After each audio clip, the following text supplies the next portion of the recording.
welcome back. There is the beautiful day dawning in Santa Cruz, Portugal. We are here for the finals day of the Pro Santa Cruz, presented by Noah Surf House. My name is Ben Mundy. I'm joined in the booth by Paul Evans, Chico Alves. And as you can see, the beautiful morning light, Paul, but a little bit of lack of energy in the ocean. Shall we just deal with the elephant in the room straight away? I'm not sure. I think these guys at this level, I think they're going to rip out here. I think there's enough for them to really shine. Yeah, oh, that's a given. Yeah, absolutely. Chico, how are you, mate? You ready for the finals day? How's the energy? How's the excitement levels? 10 out of 10. I just saw the conditions looks a bit better than in the afternoon. Shorts look cool. Yeah, I just thought basketball is great, and I'm tall and I don't know. I'm not good at it. Good. Though. Yeah, it's a bold sartorial choice. We like it. And we're going to have a quick look at the forecast and just see what's going on with the ocean, the all-important ocean, as we try and decide the winner of this fifth stop on the qualifying series tour. And you can see there that each day we've just had those numbers ever dwindling. So we've got half a metre to a metre faces. It's small, probably 2 foot, nice and clean, offshore breeze. We've only got 7 heats potentially to get through today, so we're going to run the quarterfinals potentially, and then go look at the semis and the finals. But it's getting smaller, Paul, but it's the same as before. Every day's been lovely in terms of wind, just a bit less swell stuff. Yeah, it's going to be all about the small wave whizzes, isn't it? They're out there, grinding it out, as we see the setup from above. That's our little setup there, down nestled in the crook of the Praia do Norte, Santa Cruz. A little buzz about the place. We're trying to get in here nice and early this morning. The high tide we'll probably look at is coming in around midday, and we'll probably have a chat to the contest director Martins and see exactly where we're at in terms of tides and what's possible today.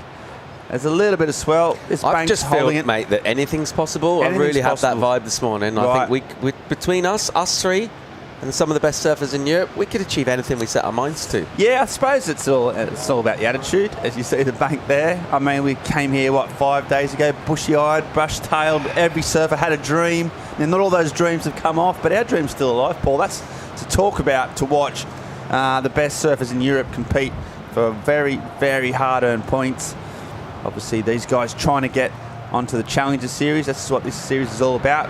We're at the 5th stop of 7, so it's starting to get down to the crunch. A couple of these heats, quarterfinals, semi-finals. That little anemometer thing's had a week off, hasn't it? It's been hardly any wind at all. Normally we have to change the bearings in that twice a week because it just wears out.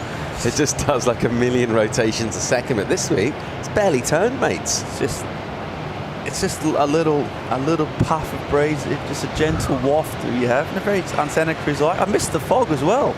The lack of fog that sometimes you get in this part of the world. It's been absolutely beautiful. Great sunset last night as well.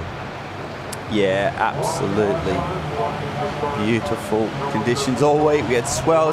We've had a bit of everything. We've had 6 foot, macking swell to small things, the sun catching the geological formations along the coast. And I know that sends Paul a little bit of a quiver, but yeah, it's beautiful down here. That makes me just want to walk a dog. Like you guys, don't you just want to walk along that beach with a dog? Maybe in like a linen trouser, but barefoot. Yeah, I see what you mean. A bit worried about that axe wound in the boat. Oh, fishermen going out. Everyone on the job, but actually should have hopefully joining Garnell down on the beach pretty shortly, ready to give us the rundown of what's been on or what's due for us the whole next day. Chico Alves, what are you thinking, mate? We'll probably see the finals today. Who's going to win? I'm going to put you on the spot now. We've got a bit of time as we're waiting for the call. Who's going to win? Who's going to win? Quick. Well, I think it's going to be Marco Mignon. With conditions like this, we have on end today has been really, really quick and fast. And if it's not Marco, I think it's Claudio. Okay. All right. Well, let's first things first. Let's get the call sorted. Let's see what we're doing for today. And Joanna Garnell is down on the beach. What's going on, Joe? Hey guys, good morning. Good morning, Marcelo. Could this possibly be a finals day where we just started the quarterfinals? It's on. Yes, yeah, that's what the forecast looks like. Tomorrow, even less than this, no swell. So today we'll run right now the quarterfinals. We might need to stop because high tide, and then we will do semis and final after the high tide. Well, there you go, guys. Back to you. Okay, yep, there you go. So we're going to run the 4 quarterfinals, assess the conditions, As I said, that high tide is a potential issue, Paul. And what's your thoughts on the old sort of break middle of the day to come back for the swell? You down with that? You happy with that? That call, Paul? I like a break in the middle of the day. I wouldn't mind if we just ran through. I'm happy either way. Yeah, okay. Well, first things first, and we've got Thiago Carrique up against Kepa Husa Esponda. So the two young French surfers, Thiago Carrique, Chico Alves, probably been, one of the form surfers of the event, would you say? Yeah, I think so. Single maneuver-wise, he has been throwing some huge ones, and this was his first wave flying down the line. So nice air reverse. Looks like he doesn't fall at all. So 5, 6, 7 for this one, and a nice risky maneuver to start this heat. He has been throwing some risk in the start of the heats, and on the other day we saw him turning a heat around with like a minute to go and throwing a huge layback in the middle of the wave too. So Thiago Carrique showing a lot of confidence and a bit of a variety of maneuvers on this contest. He's got laybacks, airs. He can do anything, so that's why he's number one in the rankings, right? Yep. And his opponent, Paul Kepa, you've been keeping a bit of a close eye on him. Caught a few of his heats. How's he been progressing throughout this event so far? He's been really good, hasn't he? He's been outstanding. He's caught really good waves. Thought he's competed well. Strong starts, I'd say. It's been like the hallmark of most of his heats as well. And yeah, he's I think he's enjoying taking down some of the big dogs. He has indeed. Probably the only time he had a bit of luck potentially was yesterday. Sort of squeaked through with only one scoring wave, but sometimes when you're surfing up heats, you've got to ride your luck. And he's a powerful surfer. Loves to get the fins out on his backhand especially. So yeah, probably one of the better results. Definitely his best result this year by far. And if he gets through this, it's probably one of his better results of his career really. So a lot on the line for Kepa. And Thiago know each other surfing pretty well. And out there, just going to be a bit of a waiting game. There's going to be a bit of downtime, I imagine. I think only the sets will probably be breaking today. We'll have to wait for the sets. Wait for some action. That's all right though. We got time. You said we've got 2 full days to run the event. Unfortunately, the swell is dying. So tomorrow is pretty much a write-off in terms of competitive sort of surf. So we have to try and just pick the eyes out of today. Deal with the tides. Look at the conditions. Assess how we get along. So it's just part and parcel. Geez, the water looks clean, doesn't it, Chico? That nice offshore breeze that we've had every morning. Just need a few sets. Looks like Carrique. Again, it's a live action without priority, but he's got a left, so banging down the line. Oh, he's got some speed here. Nice floater. Oh, wow. It's just really on another level at the moment, Chico. It's just the board speed. The fact that he's not making any mistakes. It's really sharp. Yeah, and he's riding a Cabianca, which is Medina's shaper. So eventually feeling extra fast on these boards because the Medina flies on them. But yeah, this board flies on the line in this turn. Look at this. Bang! Throws the fins. Exclamation point there at the end. And one thing that I find interesting about Carrique is that every time he posts a score, he sits a bit further away from the other competitor and he finds another wave. Every single heat he did this. He had 2 waves and the other competitors were sitting out there. So I think in terms of strategy, he's really good. He puts pressure at the start, starts with priority, and then he keeps plugging away from the other competitor. As you see, like Kepa is sitting way further to the left of your screen, and Thiago is going to sit just there.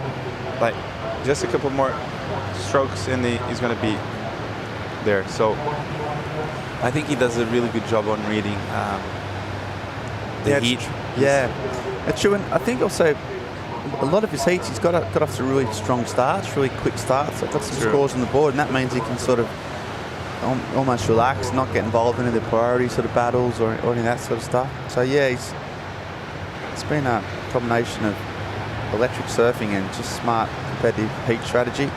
He goes Kepa, has a quick look, turns his nose up at that one. Meanwhile, down the line again, he's going to go for the air here, you'd imagine. And another one. His completion ratios are just absolutely 100% at the moment. Doesn't even look like falling.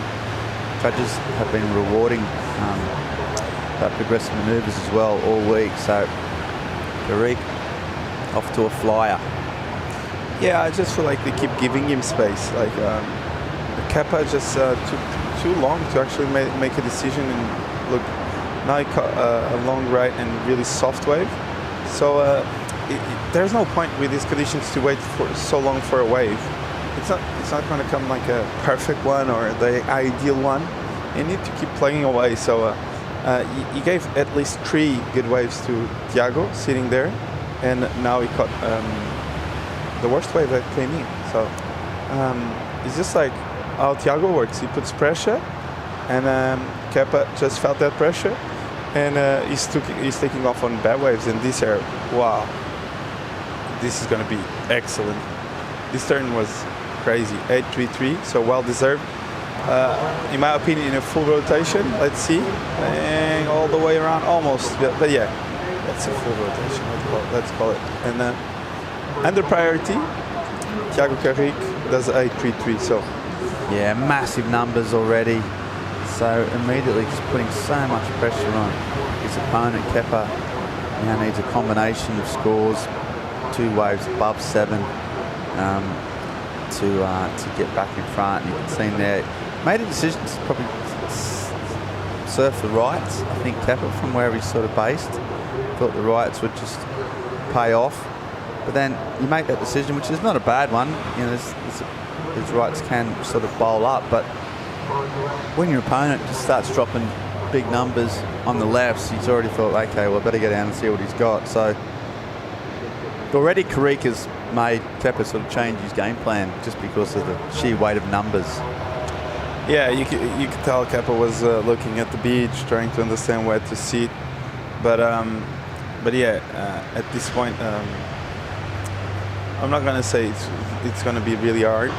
But with 20 minutes to go and Thiago having priority, you'll probably see him shifting that 5, 6, 7 for something higher because of the confidence he has right now. And Kepa is going to probably need a higher combo. So I just thought he gave him too much space to start this heat off, and he let him take off on some really good lefts actually. So Yeah, just those sort of waves, Carrick just generates so much pace, so much speed, and then once he's got that speed, he's got so many different turns under his sort of disposal. He can go to the air, he can do those layback snaps.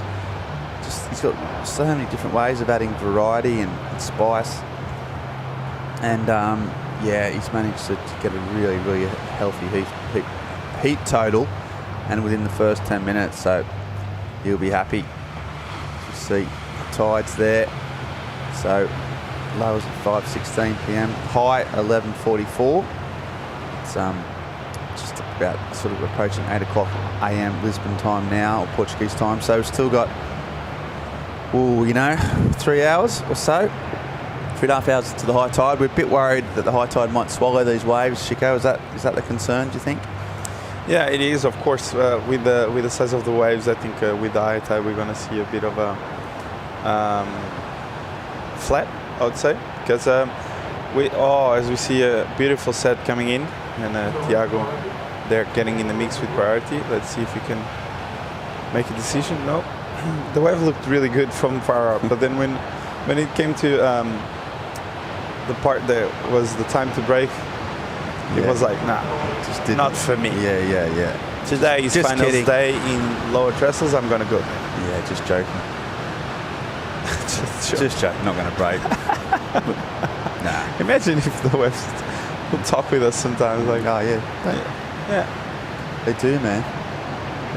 they cry. As surfers, man, they talk to us. But you just got to open your ears. Did you know And your heart. that? Did you know that trees cry? I imagine they do. Trees got feelings. You see, paddle battle. Kepa trying to sort of sell in onto that one. Didn't work out. So that was the set. As you say, now Carrick, he's got priority now. He can just start to dictate terms as well. So his opponent has moved down to him. He's just sitting with such good numbers in his locker already. he can afford to just wait for that, wait for that really good wave now. So, yeah, really, really difficult to beat at the moment. Just in a bit of a consistent role, I feel like, in this comp. Every time he hits the water, it starts in the first 5 minutes, he has like a 6 and a 7 or a 7 and an 8.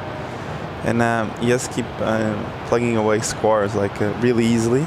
He's not struggling to get good numbers on the board. And Thiago, you can tell he rises from wave to wave. And once he has confidence, it's really hard to beat him because as we see Jorgen Cuisinier and his partner.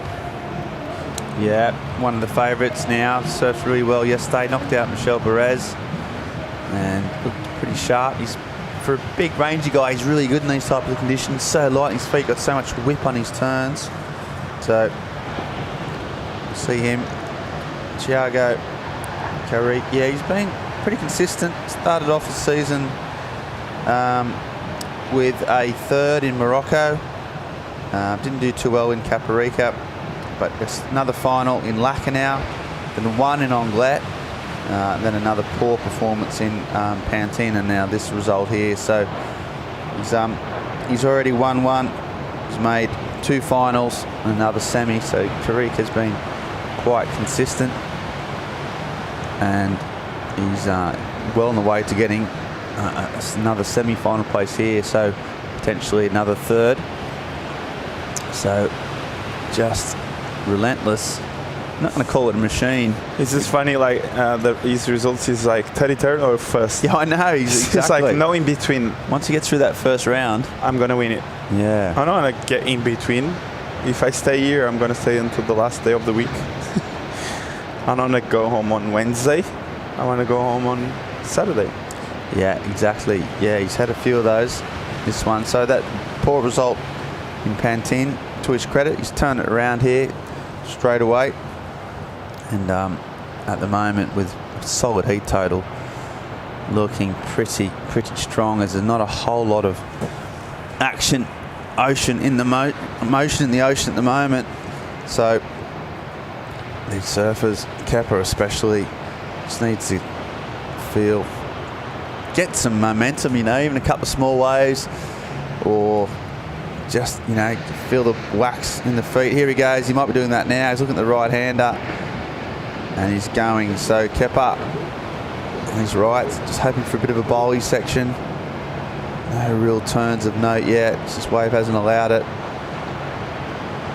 Okay, so again, fortunately, that wave just not having a lot of scoring opportunity. But I don't mind it. Just getting out, getting busy. He's not going to probably miss out on a set wave by catching that. So I don't mind it. It wasn't a scoring wave, but sometimes you just got to keep surfing to mix it up, start moving around the lineup, and then you might pick something else up. Chicken. Yeah, I think so. Tell you what, so it's about mixing things up. We've got Joanna going on. She's down on the beach with Jorgen Cuisinier. All yours, Joanna. Yeah, guys. Good morning, Jorgen. I just bothered him. He was picking up some breakfast and some water, preparing for your heat later on. What are your expectations for today? My expectation is really high, which is winning, but everybody wants to win, and to do that, you gotta win your quarter, win your semi, and then the final. But I want to focus on the first heat, first of all, because I'm against Federico, which is a good surfer, and I think the guy that's going to be the smartest out there will win, because the tide is pushing up, and it's going to get tricky and tricky. So yeah. And now, at the moment, how is it looking out there? It's looking pretty good. It moves a lot, but there's a few left, a few right, so there's some option, and I have my banana, so I can just get some energy before going out. Well, thank you very much. Good luck. Get prepared. And what about you guys? What have you been eating today? Bananas, yeah. Taking Cuisinier's lead. Lovely fruit salad made by the Noah's Surf House crew. And here goes Kepa. That's a bit more spicy. That's a bit more like it. Getting him back slowly. Just trying to get himself back in this heat. A bit better surfing. His backhand's been his go-to kind of weapon throughout most of the week. And you just see him there looking pretty strong. Chico Alvarez, what do you like about this? I like the board. Looks really fast and whippy off the top. And this last turn was huge. Bang, throws the fins out. So making the most of a really hard wave to serve. But that board looks really good under his feet. It's a change on equipment, but because he wasn't surfing that board over the last few days, and this was the replay of Thiago during the break, getting carved down, a bit flat there, and the wave is going to stand up again, maybe. Not really. So Carrick will not improve, that's for sure. But Kepa, I think he's going to put something on the board that is going to help his cause. I don't know if he's going to get out of the combination situation, but it's going to be just enough, I think. So 4.10, so he needs a 9.9 now. So he's squeezed out of the combination situation, but now he needs 9.9. So we haven't seen we haven't seen a 9.9 this event. No, we haven't. We saw 9.33 from Marc Lacomar, right? I think that's the highest wave of the day. Yeah, the highest wave of the event. But Kepa, basically he needs an 8-point ride, basically, or a really high wave in the excellent range. It's one of those to get himself back in the heat. So you have to think about how he's going to do that. And he's staying busy. His right-hander's been a little bit slow. Here we go. So Kepa up and riding. First turn will be crucial. Nice little carve. As you say, he's searching those excellent points, and these waves aren't going to provide him, you think. Bangs down the line. So he's surfing loose, surfing well, but nowhere near the massive numbers he needs. I think he's going to have to take to the air, really. I just can't see how he's going to get an 8-point ride. He's got a good air game, Kepa, when he gets the right section. So, he's just boxed in at the moment with these big numbers. He might have to start thinking outside the box, see if he can just manufacture a big number from something out there rather than just keep tapping away at these little right-handers. But he'll know that. He's got a bit more time. It just took a while to get going here. Yeah, first carve there. Nice cutback. As you said, the board looks really light under his foot, and he's looking really good, sharp. But as you said, he's going to need something more. I think maybe a set wave, 2 big turns out the back, or something that puts him into the 6-7 range. And I think it's going to be hard because if we look up the back, there's not much options in terms of getting huge numbers. And I think, the start of the heat was everything for him. So letting Thiago have so much space at the start of the heat, I think is something that you cannot afford to do it in the quarterfinals man-on-man. Yeah, you look back on that, would have had a strategy, but it's such a dangerous man to leave alone, Thiago Carrick. So in that first 5 minutes, here he goes again. This is a nice looking wave out the back, nice and clean face. He goes, and there's his turn. Does he complete it? Of course he does. He just doesn't fall off, this guy. He really does not fall off. So he's just surfing really, really strong and packing some big numbers again. Look at this wave, Chico. I really enjoy it. You can tell he's got the consistency, and he's got the mojo right now. Blows the fins right into the flats, and he will improve again. So this is the go-to of Thiago Carrick. Once he's got his confidence, hard to beat. That's it. Bang. He's got variation too, isn't he? Showing variation on those airs. 7. So another big number. 7-point ride for this one.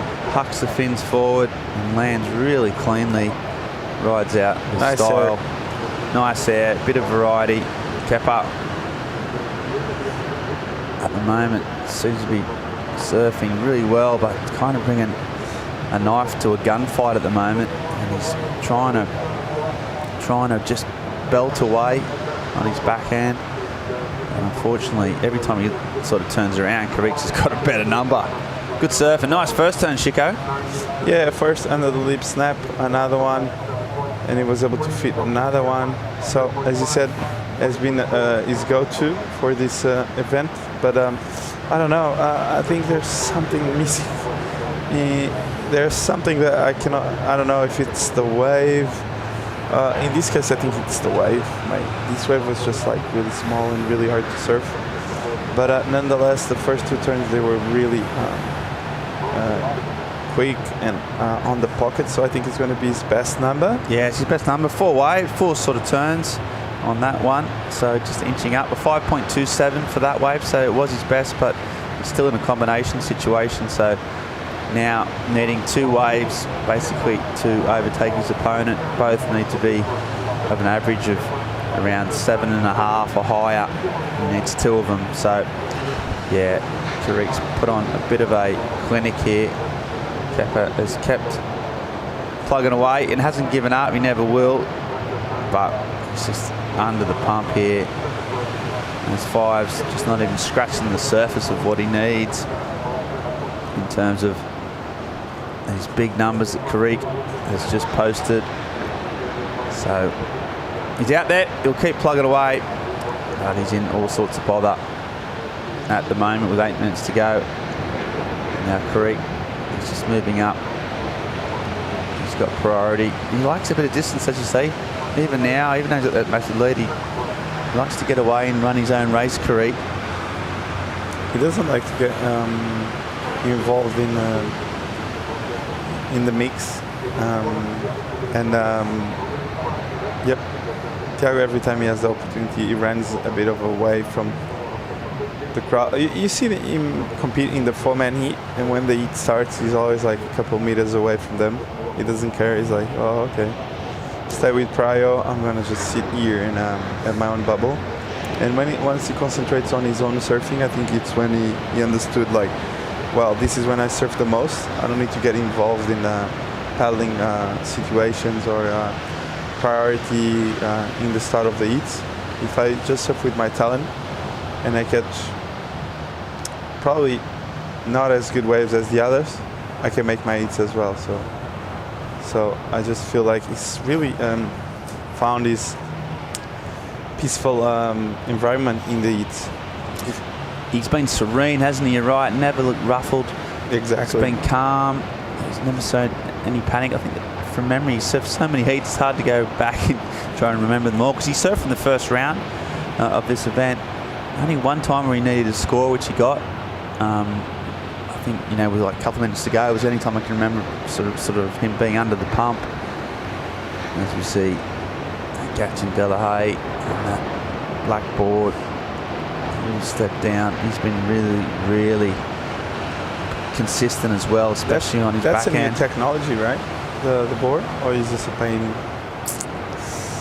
I don't know. I think that's epoxy. That's a new epoxy technology. Right. You can have a close look. Looks on like that, a belay, doesn't it? Yeah, it looks like a, I don't know, like looks really light. That's one thing. And yesterday Gathian was flying on that thing. So, and he told me something curious. He said to me, well, I tried to go right a couple of times. I didn't felt the scores were coming towards my way, and I started to go left. And having having that thought in the middle of the heat, and actually making the decision to change and adapt, it's crazy. Like, you need to be really, really in tune with what is happening in the moment. Yeah, I mean, it's not rocket surgery, is he? He's not getting scores on the right, so he goes left. But He did 3 rights. yeah. Well, Well, he had 5s. true. He went left and he got a 6. Speaking of going left, this is a recap in Tariq. Well, this is very early on in the piece, and Chico, he's done it all, hasn't he? Yeah, this air was really, really good. I think he gave him a lot of confidence. And as I said, I think he keeps building. And here you can tell the way he does this air, the confidence is there. Bang, pulls it again. And this section was really hard to make an air because it had a lot of white water in the face.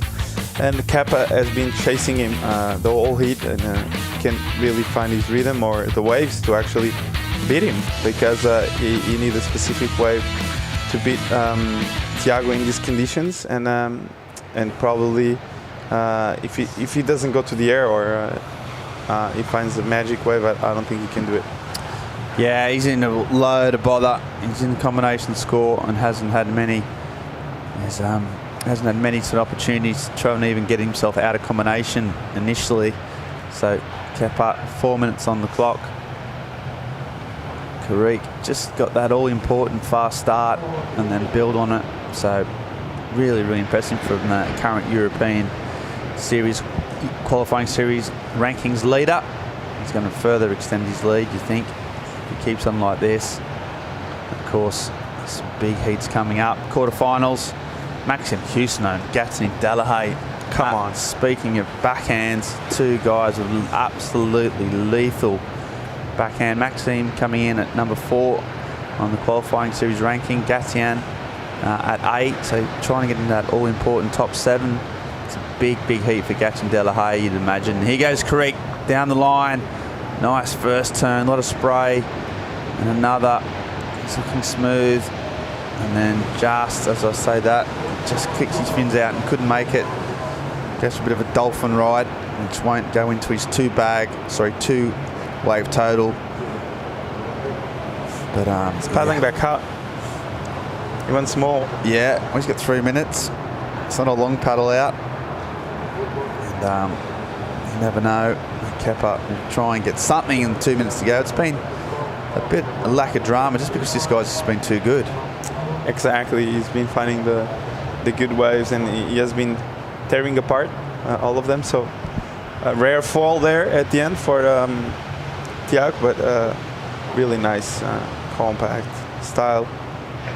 Makes no mistakes. And one thing that I just feel like is the board he's riding is really, really good. Right? I just feel like he's riding something that he's having a lot of fun on it. Yeah, he sure is. That Cabianca under his feet.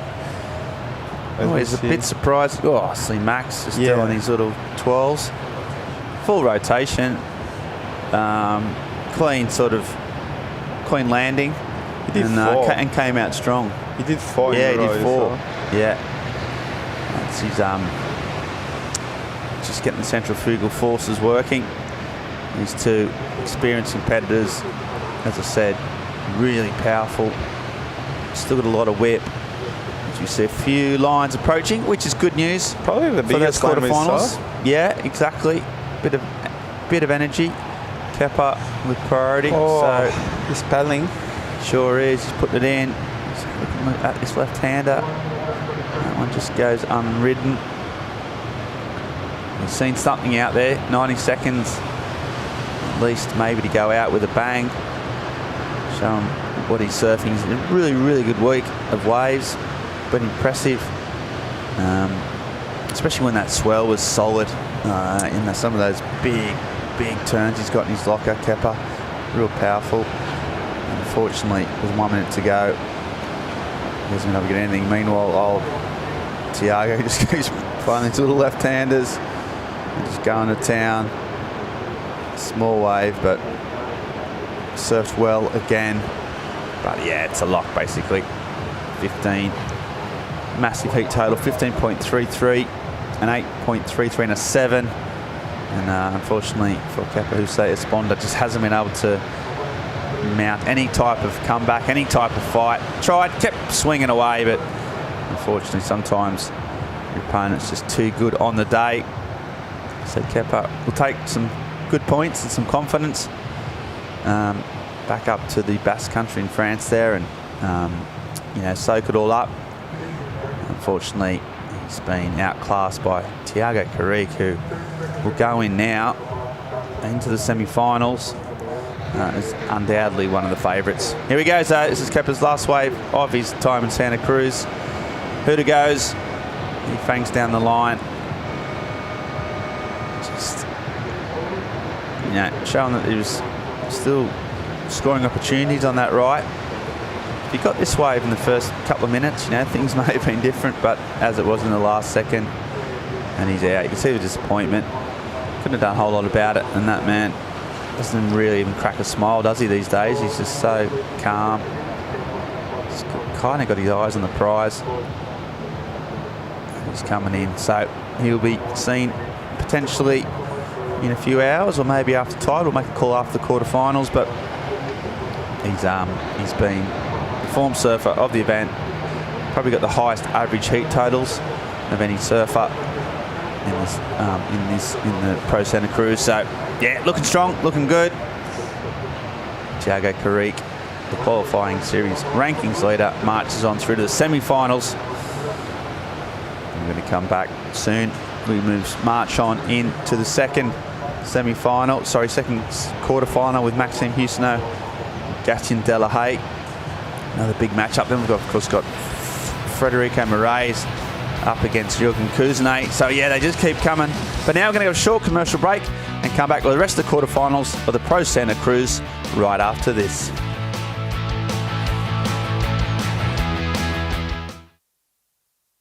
Na vida, há sempre algo que nos inspira. O Milênio está sempre presente, ao seu lado, na conquista de novos desafios. Juntos, partilhamos a paixão pelo futuro. Milênio, aqui consigo.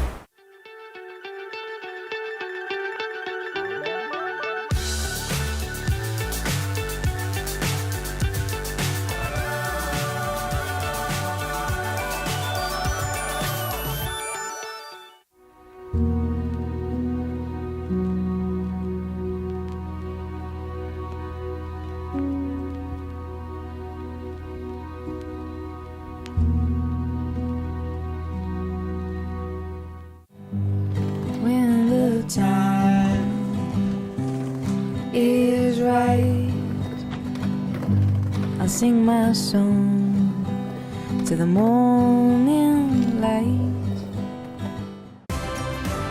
Torres Vedras, a land made out of city, countryside and the Atlantic Ocean. Explore a territory with 20 kilometers of coastline. Visit Torres Vedras.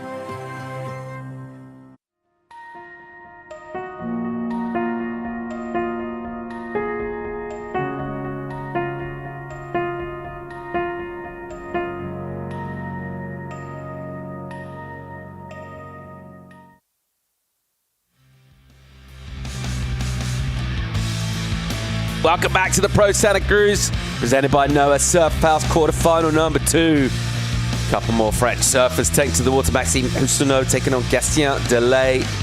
Evans and Alves in the studio to break it all down. How'd you like this matchup, mate? I think it's the matchup of the Titans, both of them with a lot of experience and both of them with a lot of options. Yeah, as we see Max here on the first wave of the heat, just trying to get down the line and couldn't really find anything at the end, so 177. But as I was saying, I think both of them are really consistent, and they always have options when it comes down to choosing maneuvers like airs, playbacks. They've got it all, so lefts and rights. Let's talk about Max. Did the 5 events on the CT this year. Were you surprised to see him not really make his mark? Well, I just thought the board choice wasn't really there. I don't know. Yeah, I saw a couple of beats. I didn't like the feel of the board. Right. And this air reverse there, clean. And this is Gat, bang off the top. Another one. So Gatien with a long wave and a really good one. Well surfed wave by Gatien. Yeah, smooth, really smooth indeed. So contrast, there's some turns on the backhand. The surfer out of Guadeloupe. Meanwhile, the Reunion Islander going for a little kind of mellow air. Should we go and hear from the winner of the first heat, Joanna Garnell? Let's do it. Yes, you shall. Good morning, Tiago. Let's talk about strategy. Was the air game the plan for today? No, not really, actually.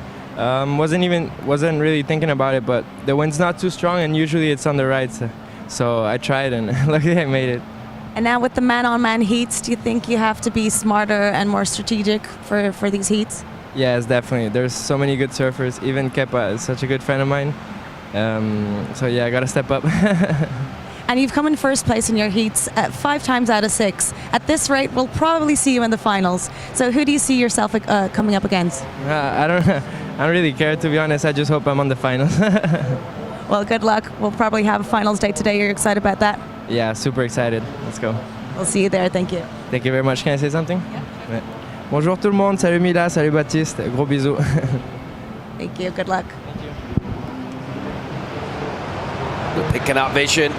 Gatien Delahaye just throw him on away.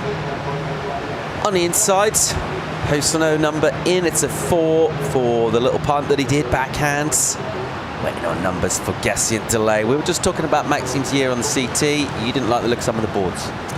Yeah, I just felt they were, I don't know, felt it was missing something there. I don't know if it was wide, too much.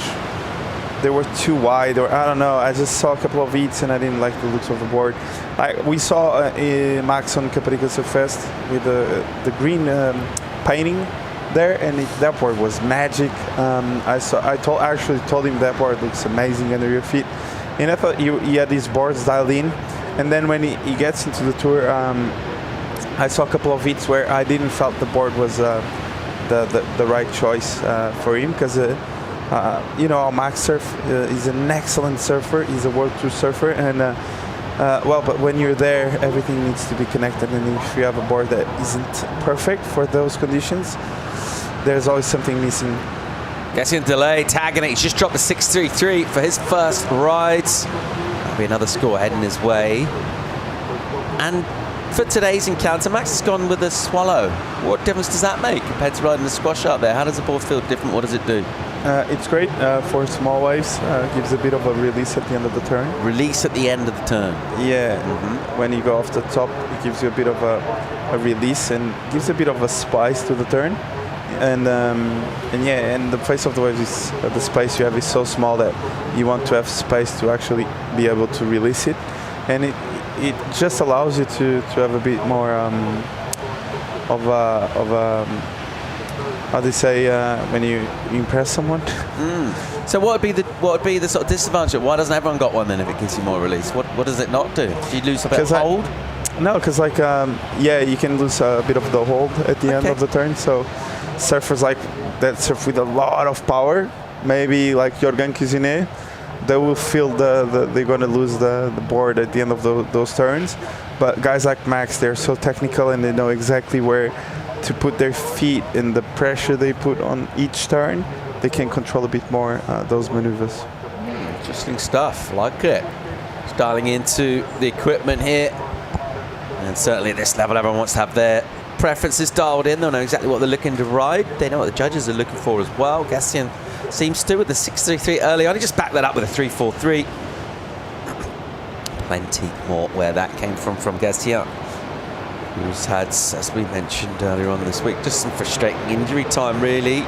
It's kind of stymied his progress a little bit. Unable to take part in the CT. Drawing up himself as a wild card, the highest ranked European on the Challenger from last year. A wild card spot into that event, unable to take up because it went to Thiago Carica. He did really, really well in some big conditions. But Gassian's been outstanding, had a good campaign on the Challengers last year. And you want to pick that up when that tour recommences. But right now he's looking at qualifying for next year's Challengers. Here's Maxime Hosono. Yes, this wave looks good. Nice layback jam out the back. Gets a bit caught there, but looks like he's going to have a bit of a double up extra section here at the end. So a bit of a variety there in the outside, and he was able to do another snap here at the end. And let's see if he can finish this wave off. The wave is so small, and you can't even tell by the speed he has. But yeah, I enjoyed this wave, but a lot of hard work to actually make something happen out of it. So I think it's going to be, it's not going to be a huge number, but nonetheless a great start for Maxime. Yeah, Maxime there, just working that one over, trying to squeeze every last drop out of opportunity. As you mentioned, it was a small one, wasn't it? The energy, just a little dial down on that wave. Couldn't do loads more, but you've got to be thinking the score's going to stay relatively low in the scale. Feel like this guy delay will hang on to the lead when that number comes in. It's a 5.77, the requirement to get first. Gassian also looking for an opportunity like the one where he got a 6 early on, basically. So something with a bit more steepness allows him to go faster. Let's have another look at Max's wave. Yeah, here he just sits on the back of the tail of the board to unwind for this section. I enjoyed the layback, but the recovery was quite hard because it's really soft out there, so he did an amazing job to recover from that. But from that point until the end of the wave was just like really bad. So not the way he surfed, don't get me wrong, but the wave itself was just too bad. So 367, glad I'm right about just how hard this wave was, but the amazing job Maxim did to squeeze the 367 out of this thing, it was the most beautiful part of this wave. But yeah, the wave was just from start to finish a no-go in my opinion. So really hard wave for Max. It's finals day here at Santa Cruz, Portugal. But is it going to be finals day at Trestles, the Rip Curl WSL finals? Is it going to happen, Chico? Oh, you got there. The first matchup of the woman, Molly or Kathleen Simmer? Molly. I said the same. And then Molly goes against who afterwards? I think it's Caroline Marks, right? Mm-hmm. Maxi. I said the same. Maxi or Tyler Wright? Tyler. I said the same. Final. Carissa. I said the same.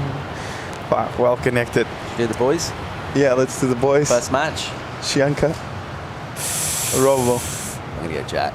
I said Chianca. Oh, I think it's... Maxime Houston around the paddle here. Look at that gorgeous morning sunshine on his face as he goes down the line with some speed. He looked for a ramp. The ramp didn't look for him. And then what you had? Robo against Ethan. Ethan. Yeah. Ethan or Griffin? Griffin. Ethan. Griffin or Philippe? Griffin. Ooh. So you're thinking he's gonna soak it up, all the energy from home, and the boys are going to be there with his name, Greaves. Yep. Greaves. Yeah, can go his way. He likes that. Griffin is a guy that likes that. So let's see how it pans out for him. Hopefully, may the best man win. I don't care. It's going to be a show, and woman. It's going to be a show, so I don't really care. I just want to watch it. So. It's going to be amazing to watch again in really good conditions. Trestles is the iconic place to have high performance surfing, so I think it's a beautiful place to watch the finals, and yep, can't wait to watch it. 18.5 minutes to go in this one at the moment. It's Gassi and Delay with the lead. Let's go and hear from one of our favourite characters on the European QS. Jason Aparicio, coach of Marco Mignon, is with Joanna Garnell. Marco Mignon, and not only Tiago Rick as well. This is one of the most successful coaches right here at the moment, right, Jason? I just stepped into his office, and now we're going to have a little chat. Talk to me about your expectations for this competition. Let's go for the best, 1 and 2. Yeah, let's go. Marco's coming up now. I don't want to talk too much, but he's got a good heat against Charlie Cuivon, and yeah, I feel like if he gets through this, we'll build the momentum to go to the final. How have you been seeing your boys at the moment, like their headspace and all the work they've been putting in? Yeah, we put a lot of work in the last year. I mean, my wife could say something about that. I haven't seen her in a long time. But yeah, it's going really well. The boys are putting a lot of work. Their headspace is really good. That's what I'm here about, is just to keep their heads, in a fun, balanced way, not too serious all the time, have some fun with it, and yeah, and switch this, put the switch on when it has to come on. And now it's time to come on. Let's go to work. And we were chatting before the interview, and you were saying that you have a very specific kind of coaching approach. Can you explain a bit about that? It's more like I have my eye has to like what I see kind of thing. And if I like what I see, then we start building a relationship from that. And then if it clicks, then yeah, we're full on. Well, it's definitely clicking. Good luck. Thank you very much. Yeah, great stuff. Well done, Appers. Thanks, Joanna Garnell. 16 minutes 45 in this second quarter-final. Still delay. Do you remember Jason back then when he was younger? Yeah. Talk me through his surfing. Good for foot. Really good style. Good dude. Funny. Bit of a character. Nice. Yeah. Traveled with him a bit. Did a trip to the North Shore with Aparicio. Great. A few years ago. I knew you had something to tell. Really good dude. Wow. Yeah, he's originally from Trinidad and Tobago. Born in London, born in North London, Islington, if I recall. I love those stories. Yeah, and he's got a really good reputation with a lot of the French Caribbean surfers. I think he moved to Martinique. Should be still based there or not. A long time ago. No, relatively recently. And he's coaching with a lot of the Frenchies, particularly out of that French Caribbean region. He's doing well. Yes, he's doing well, and coaching guys like Thiago and Marco. It's great, and as we see Marco there, with a bit of a meditation flow, warming up with Mario. Mario is coaching a lot of kids here in Portugal, and what a great coach to have before and during. Before, on the preseason and during the comps and everywhere, Mario has been training a lot of guys. How long do you think before you make the transition to full-time coach, Chico? Something you thought about? Yeah. Not really. I never thought about it. I just feel like athletes need to have confidence on you first. Right. In terms of, I don't know. I think there's certain ages. I see the problem. It's not that. Oh, I just feel like you need to be a bit older to be a coach. A bit older? Yeah. I just feel like you need to have a certain age to be a coach. You see in football. Like, you never see a coach who's like 28. Mourinho was pretty young when he won the Champions League with Porto. How old was he? It was like 38. 30-something, yeah. Yeah, he was not 28, you know. How old are you? I'm 28. No, you're not. I am. So how can I be a coach with 28? Are you 28? Yeah. You got any ID on you? Yeah, you look older, bro. I know I look older. Look older. I look your age.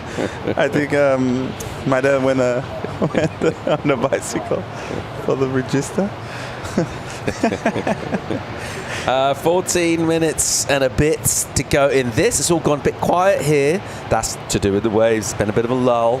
Priority is with Maxime right now. Gatien used his, didn't add to his numbers. That's why he's having a sniff around here. What's Delay got? Here he goes, small wobbly right. And he'll just flick one above the lip. Nicely done. He gathers it almost in a cheetah 5 and rides out. Nice one. He's got a lot of options, Gatien, and he's really consistent. Met him when we were really, really young in Osegor. Had the chance to spend like a week or two with him and the Mignons, Nome and Diego Mignon. I think Marco was probably 5 years old back then, so it was great to spend some time with them. Always really fun to hang around those guys, always in a good mood, and they just wanted to throw airs like this all the time. So yeah, nice crew to have around you when you're in Osegor, spending your summer competing. And I haven't seen Nome, Mignon and Diego for a while now, but sometimes we speak, and two really good goofy footers. They are living in Mexico right now, so they support a lot of Marco's career, and they should be proud of it because he's doing really well. And this is Gatien again, having a look on a right-hander, and he's gonna go for the air again. 1, 2. The section wasn't there, so couldn't do it. But we were talking about the coach role. The coach role, I think you need to be older. You can't really, I don't know, I just feel like mothers and fathers of the athletes, they trust way more an older person than a younger person to take care of them. Because like many of them, they just want a person to take care of them. Yeah. Not really to be like coach in terms of what you should do on a heat. It's just like, oh, okay, you're going to spend summer with your coach, but it's not really coach. He's a guy that helps them eat, takes them to surf, like, you know, like, so there's a big difference in coaching a professional surfer and coaching just a group of people that wants to travel and make 1 or 2 rounds, and that's it. So I just feel there's a bit of a gap there. Okay. But I think Aparicio has 2 athletes. I think Gatien Delay's improved his lead under the priority of Maxime. He snaffled himself a 4.73. He did. That little rotation that he did, so he improved by nearly a 1.5 points on his backup. That's decent. Yes, it was 4.73, and Now Max needs a 7.06, so a big number, and we see Gaspien flying under the radar again of Max. So, who's the world's youngest surf coach? I don't know, but if you look at the city, I don't think we've got no one under 30. Maybe Myers. He used to be the head for Rip Curl. He's older, mate. I know, but I think he's the youngest of them. Like, he's like 30 something, not more. Yeah, I'm sure. But yeah, do you remember one that is like 25 years old? I don't remember one. I don't remember. 10.5 minutes to go in this. Gatien delay at the moment. It's got a pretty solid lead actually now over Maxime, who's still got priority, and he's sitting with it, waiting for an opportunity to come, looking for 7.06 to go to first and go into semi-finals. We're getting a quick commercial break. More live action on finals day from Portugal right after this.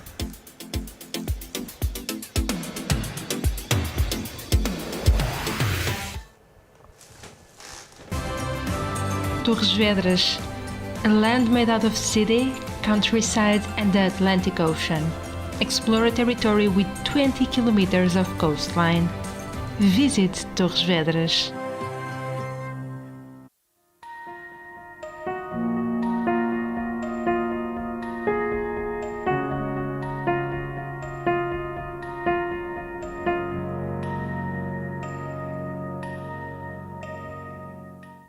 Na vida, há sempre algo que nos inspira. O milénio está sempre presente, ao seu lado, na conquista de novos desafios. Juntos, partilhamos a paixão pelo futuro. Milénio, aqui consigo. When the time is right, I'll sing my song to the morning light.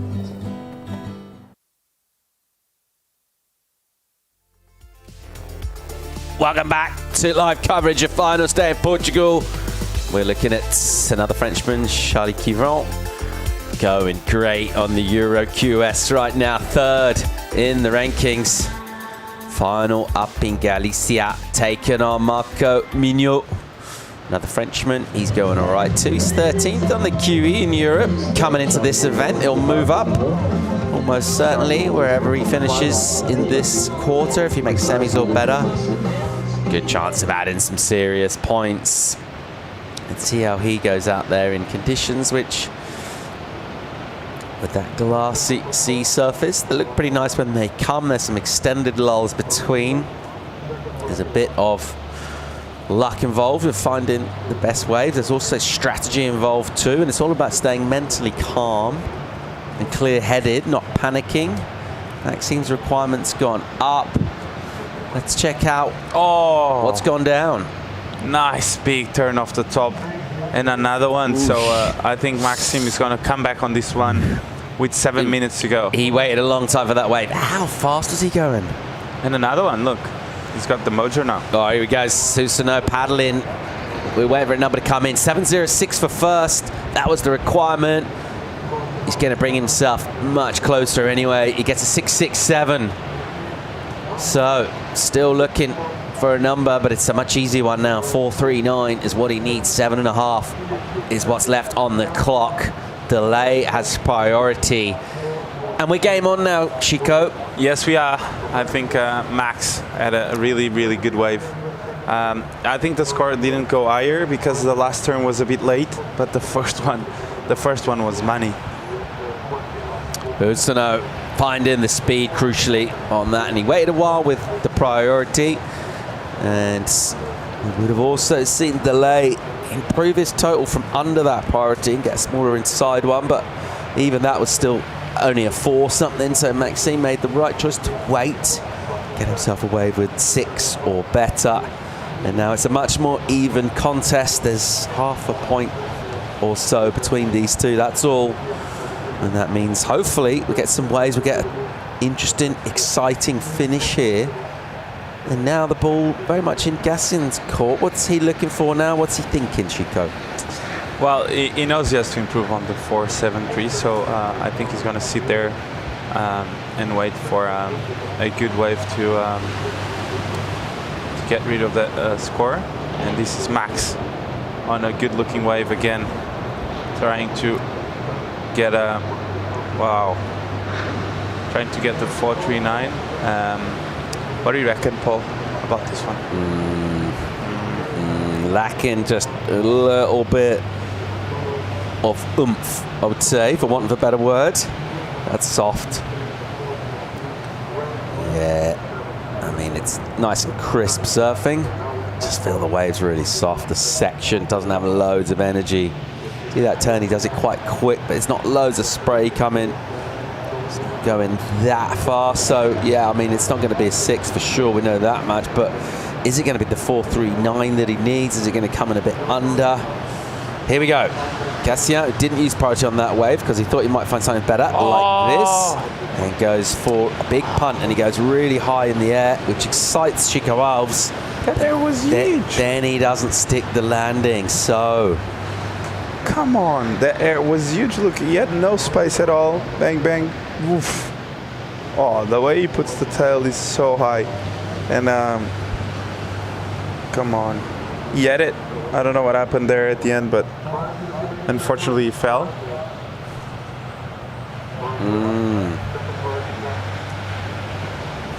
Where would that have gone if he'd have made it? Excellent range? Yeah, I think so. Like a 7.5, 8, probably more. Comparing to Carrick's one in the morning, 8.33, so something around that range. So priority now is with Maxime. Let's see if he gets the score or not. I'm not sure he will, but he will have priority with 4 minutes or so to go. Gastien's going to have to buzz around here, try and find something to put him off. But at the moment, whoa, so close, 4.33. Couple of judges thought yes. And Maxime seems surprised. 4.33, he needed 4.39, so... Ouch. Ouch.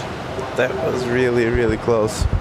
And, well, it was right there, so he could go either way. Right, Paul? What do you thought? Yeah. You did feel, my just initial thought was it might come in just under. It came in only just under. Jean-Luc watching on. And his lad needs points here. The good news is he's got priority. So if a set wave comes, just needs that 4.39. But he does need a wave to do it at the moment. It's Gatien Delay heading to semi-finals here in Santa Cruz. He's going to take on Carrick. He's been absolutely on fire. Bulletproof really throughout the event. Thiago looking really good this morning. Comboing Capuse. In our first heat today, that kick things off, final day at the Pro Santa Cruz presented by Noah Surf House. Another fun edition of the event, close to its conclusion. Much smaller surf on the water today, but big performances to come with a lot at stake as we wind down this season with just a couple more events to come. That'll be early in the new year though, so in terms of this calendar year, this will wrap it for the QE in Europe.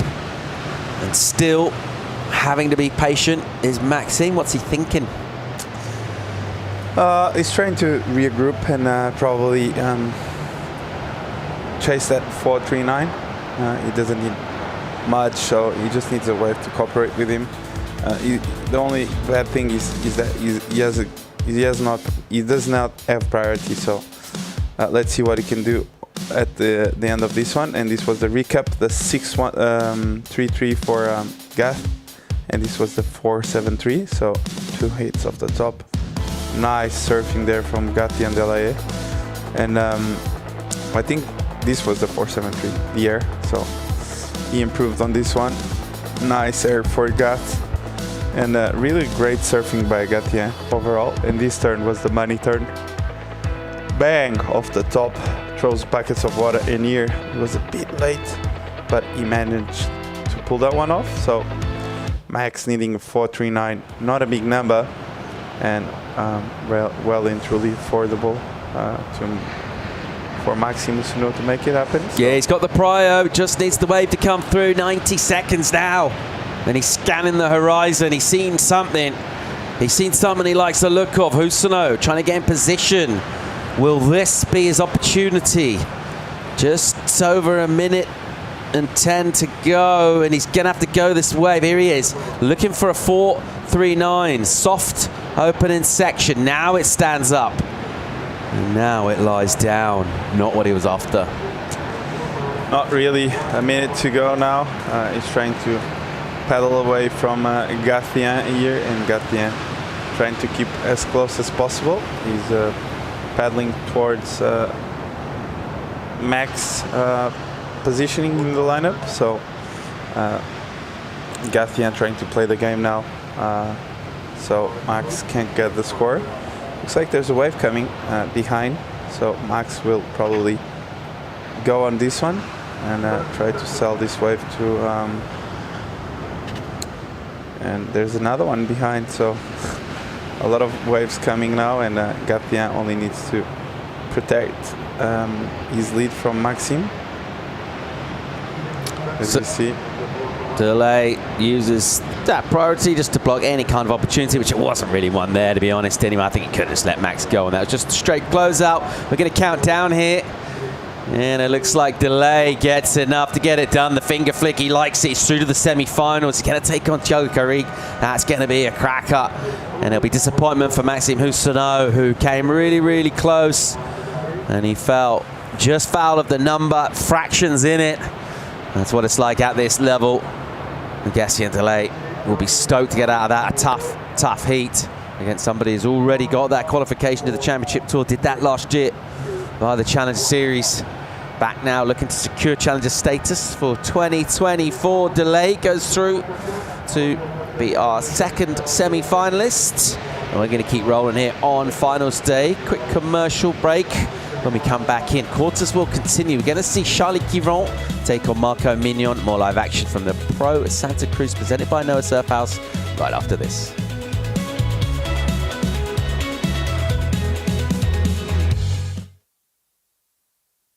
Na vida, há sempre algo que nos inspira. O Milênio está sempre presente, ao seu lado, na conquista de novos desafios. Juntos, partilhamos a paixão pelo futuro. Milênio, aqui consigo.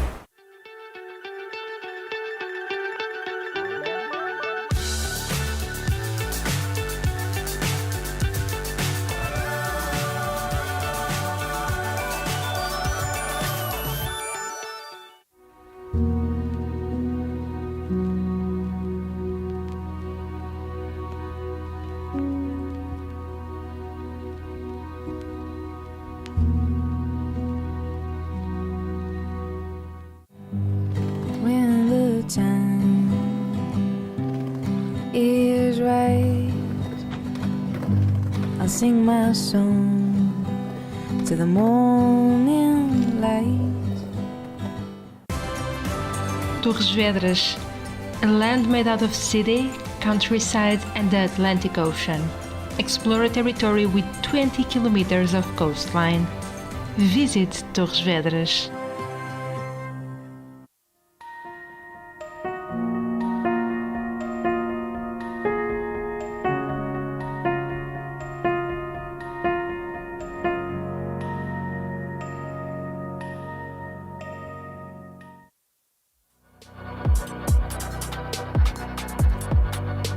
And a very warm welcome back to Santa Cruz, Portugal. Quarter-final number 3 in the water. Quiron taking on Mignon. Well, welcome in for the first time this morning, Philip Jervis into the studio. How you doing, mate? Good morning, Paul. Good morning, everybody. Yeah, it's been a fun couple of first heats. The tide is getting higher, but the waves are there. Mignon, here he goes, a bouncy one. Slicing off the top. Opens up with a clip. Tries to hang on, which he won't do, as that wave gets a little wobbly underneath his feet. Marco Mignon, small numbers already in, a 1 and a 2. Quiron has got a quick throwaway, so nothing of note yet on the scoreboard. Half an hour for these two to get themselves into a second semi-final, where they will take on one of Federico Moraes or Jorgen Cousinet. So no easy heats on finals day, but this one will be a tough one to get out of. These two have been surfing great. Mignon busy, going left, using the bounce of the backwash to give the wave a bit of steepness. Not finding loads of exit speed from that turn, but just staying light on his feet, and he's going to keep catching waves here, Philly. Yeah, I think that has been the motto for the whole contest, is stay active, as we see here the replay. Nice first turn. Unfortunately, the bit of a backwash just puts him a little bit behind the section, but still he managed to do pretty well there. It's gonna be only a 2.6, so a low scoring affair heat so far. Yeah, it's fun. It's sunny. And we already saw some really good waves on the first couple of heats. Let's go have a chat with Gatien Delay. Yeah, guys, that's right. Gatien, good morning. That was such a close call. Talk to us through your heat and what went down and how you're thinking throughout.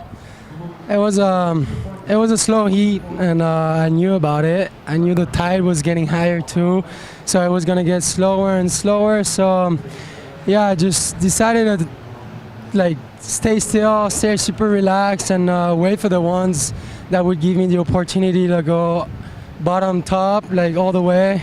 So yeah, that first 6.33 came to me, got it, made the best out of it, and then afterwards I was like, okay, and I just need a little backup now. So I was grinding on their priority, and then Maxime got to put on a 6, and then he needed a 4.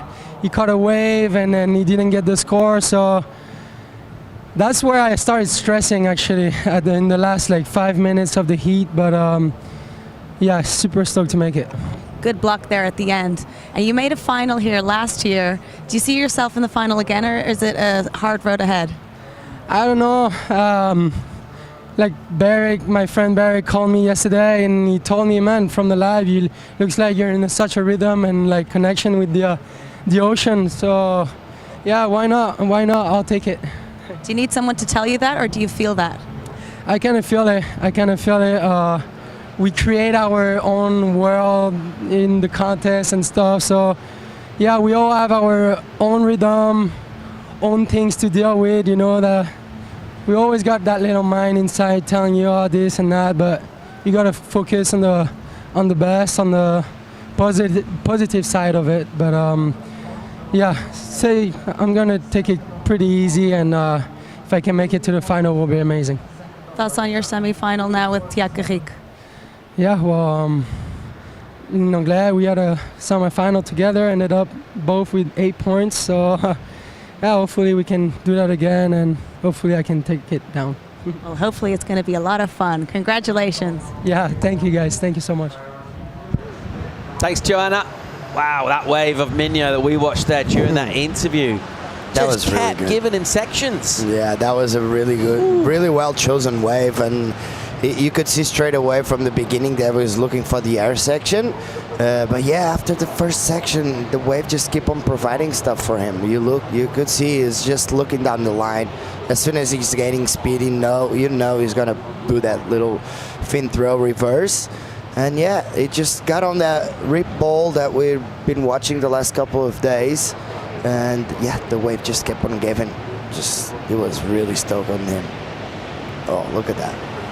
That was passion. Very well surfed wave by Marco. He found that wave like in the middle of nowhere, honestly, because Charlie was out there with the priority, and that wave just appeared out of nowhere. And yeah, good call by Marco, and very good surfing as well. Judges will take their time to give that number. It's going to be a healthy one. Certainly the best wave we've seen in this quarterfinal so far. And he won't wait for the score to come. He'll go again under the priority of Kivron. We'll watch on from out the back and realise, actually, Minyo isn't going to get on that way. But you can see the intent from him there, just hunting on the inside. He's not going to sit around in the lineup. He'll just keep surfing. You never know when something's going to pop up, particularly with that little bit of backwash. Sometimes you'll get something weird happen. It'll actually make a little wave, a soft one, stand up. And then you kick onto the next section. Suddenly you're on another part of the sandbar you didn't even really see the wave bending in towards. So just opening up opportunities, opening up the scoreboard with a 6.83. So Minyo, good number from him. 6.83 for his last long right-hander. Blew out the fins, reversed it around, and he'll go again here. Here he is, slicing on a shiny section and then onto the front foot. That was a great turn. And he'll finish again with just a little extra kick, just trying to reverse off the whitewater as he rebounded left on that. But that one turn that he did had plenty of spice. He looked so sprightly. Yeah, it's sometimes really hard to connect in between those two sections, but Marco did really well, and you could see he actually came with a lot of speed, and that just allows you to go big on a finishing turn. And sometimes when you have to go over that flat sections, you can lose your momentum and lose your speed, and normally those turns are not as strong as you want it, but Marco did really well there.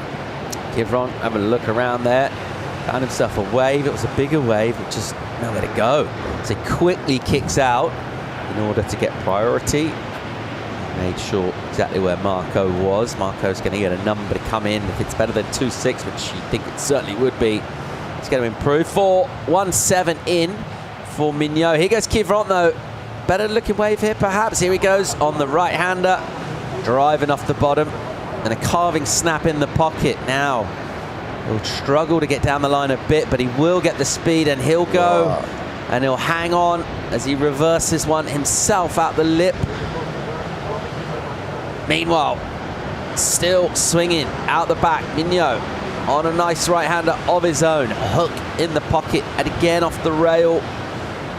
And then no section in front of him to aim at. I think he can see Kivron down the end of the wave, somewhere down there. And he realizes no points, and I'll get prio too if I'm quick. So he's putting points up here. 4.17 prior to that. How'd you like this one? Yeah, he came a little bit too deep, and he started off with a nice carving, but you could see straight away he was looking down that line, and he looked at it, and the wave didn't offer anything, and he just saw Charlie coming from the inside, so he might as well just go get it to grab that priority. As you see here, Charlie, he did really well here again. He didn't have a lot of momentum, as I was talking. Those transitions in between those sections sometimes are really hard, but he did really well, as you can see here. There's a flat section right after this first carve. See, the wave just kind of disappears, and he needs to get a momentum to make sure he gets on the finishing turn. He pushes a little bit too hard, but he managed to land it. So 3.77, very technical by Charlie Kivron. Yeah, really technical stuff. And on a wave, not offering loads. Well, here he goes again, pushing much harder. And he'll go incomplete there, as we'll pick him up live. So that'll be a throwaway number for him. 3.77 for his last effort. It was his high score. Contrast that with Marco Mignot. Similar sort of turn for the 4.17. What was the difference? Just a bit more amplitude? Yeah, the thing is, even though Charlie went for the reverse, maybe Marco turn was a bit stronger. Not maybe, it was definitely stronger, and the judges liked it a little bit more because Charlie's turn was a little bit overpowered. He had to put too much effort into it, and Marco was a little bit. It was simpler. I'm enjoying this one though. Look, we've had 12 waves ridden already by these two. We've still got 18.5 minutes, so quite a bit more swell come through. You just compare this to the heat we just saw Gassien against Maxime. Ooh. And that was a great snap there in the pocket from Charlie Kivron. So under the priority of Marco Mignot. Decides to stay busy. Good call. What's he got here on the inside? Opens up again. That thin board just knifing through a slopey section. He's able to redirect it. Mignot will have a look at a left. It's a wobbly one. And he'll get back and snaffle prio. I think Charlie's quite a long way down the line down there. Just over 17 minutes and 45 seconds to go in this. The number to drop for Charlie could be significant if it's a 3 or better, because that's what he's sitting on right now. But he's chasing down a 7.23, and the early work in this of Marco Mignot, real quality. Yeah, it's a different strategy from what the other surfers have been doing, as we see the replay of this wave. Probably the best wave of Charlie. Nice first snap. And then the wave just kind of offered him a little bit to work with. Nothing too major, but he did really well. It's probably going to be one of his best scores. He carved again on the inside. He was looking for that finishing turn just to put that last stamp on it, but unfortunately unfortunately the wave didn't allow him. So, but this is the 4.17. See here that he gets the extra spark and extra power, and imagine if he landed that one. It was, because you can see here, he goes for the first cutback, and just like Charlie's waves, he didn't have any speed coming from that the first part of the wave, but he managed really well, and he just actually allowed him to explode on a leap. And that was technical. Unfortunately, he went down, but still 4.17. So Marco Mignot with a little bit of a lead there. Yeah, pretty solid lead, really. In context of this, without having loads and loads of opportunities, just sort of created them himself, really. That's what he's done. And even with that extra little turn he's trying to do on the end there, just showing you how much spark he's got, how quick he's surfing, how quick he's thinking, particularly. But yeah, 14 waves ridden now, so this one a real busy heat in a total contrast from the previous, our second quarterfinal, but didn't have loads and loads of waves ridden in it. Tide coming in, possible danger in terms of slowing the surfing down to the point where it gets tricky. Those will be decisions needed to be made by contest director Marcelo Martins in conjunction with the head judge. Yeah, they were already talking about it down there and try to understand what's the best call. Because you know what, there's waves, and it actually looks like he had a little bit of a push with the tide.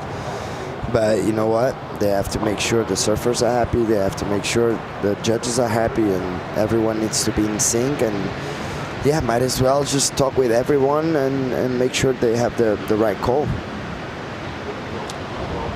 15 minutes, 10 seconds in this third quarterfinal. Needs to sit calm and quiet and consider their respective fates. They'll be chased by Charlie Kivron in red. 697. It's a good score. Doesn't have priority as well. So the first thing that comes through that looks decent, he's going to have to let Marco Mignot go if he wants to. Nevertheless, with all that time on the board, plenty of time for Charlie to get numbers. So it's final stand Portugal. It's super clean out there. It's a little small. We're going to check out Kick-Ass soon. More live action from final stay in beautiful Santa Cruz right after the break.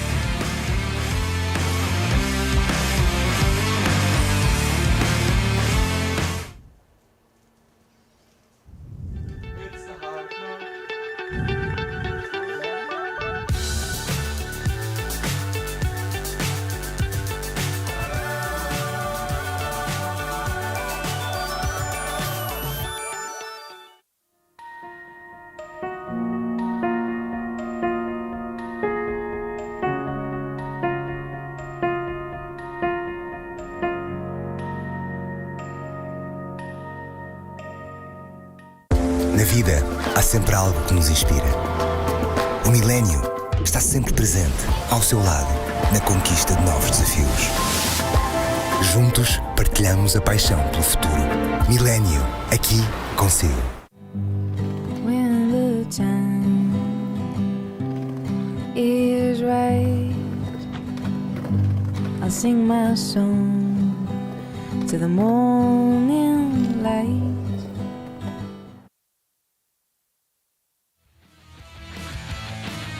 Welcome back to live action from Santa Cruz.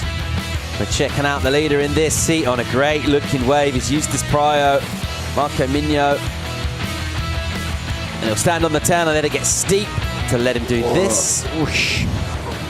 Looks like he poked the nose and really well to recover that. And he'll go again on an inside. Really, really nicely done. So the rail surfing in conjunction with the flare, going to the air, ticking a lot of boxes. And the 8th wave ridden by Marco Mignot. If it's better than 417, it'll improve his total. That's his low score. He's got the 683 as well. Will this requirement go up for Charlie Kivron right now? Yeah, probably. We just, I think we need to see the wave from the beginning. As we see here, he comes deep behind the section. It's a little bit of an insider, but look at the wall, just walling up and allowing just to go on a few S-turns, just waiting for the wave to stand up. And here he's going to explode a little more. He almost lost it there. Just will not like that, but he still finished this one off strong on the sand. So it might improve, it might not. I'm not sure. Okay. Because it's at the end of the day, it's a little bit of an insider, but he did really well. Couple of nice cutbacks, and now he just pressed on the brakes, just waiting. This is the money turn, but at the same time, he almost lost it, so not much in control there, and you know, judges tend to look at those little things, and yeah, it might improve a little. I don't think it's gonna be like a biggest difference, but yeah, Charlie already needs a 6.97. So what sort of wave is Charlie going to look for, and what's he going to do when he finds it? He either is looking for a wave like Marco's wave with the first proper section to go for the air, because we have been seeing Charlie just going for the air every once in a while, as we see Marco looking at this insider. Look at this. Look at the conditions. This is so clean. Oh, look at his wall. He's going to go really strong on that finishing turn. He's looking at the judges, and right behind him, Charlie on a nice little left-hander. So, yeah, Marco improved a little bit on that 4.3. Yeah, Charlie needs a wave that allowed him maybe to go big on a big air, or a couple of really strong backhand turns. And we know he's capable of it. Charlie Quivron may get his way back out the back. We've still got a score to come in for Marco, as well as this. Yeah, nice combination of, unfortunately, he kind of dig the rail on that second one. He was looking at, but look at his insider.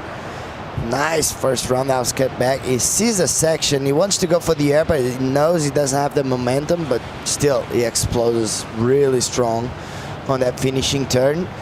He might improve and make Charlie's life a little. Look at this. Wow.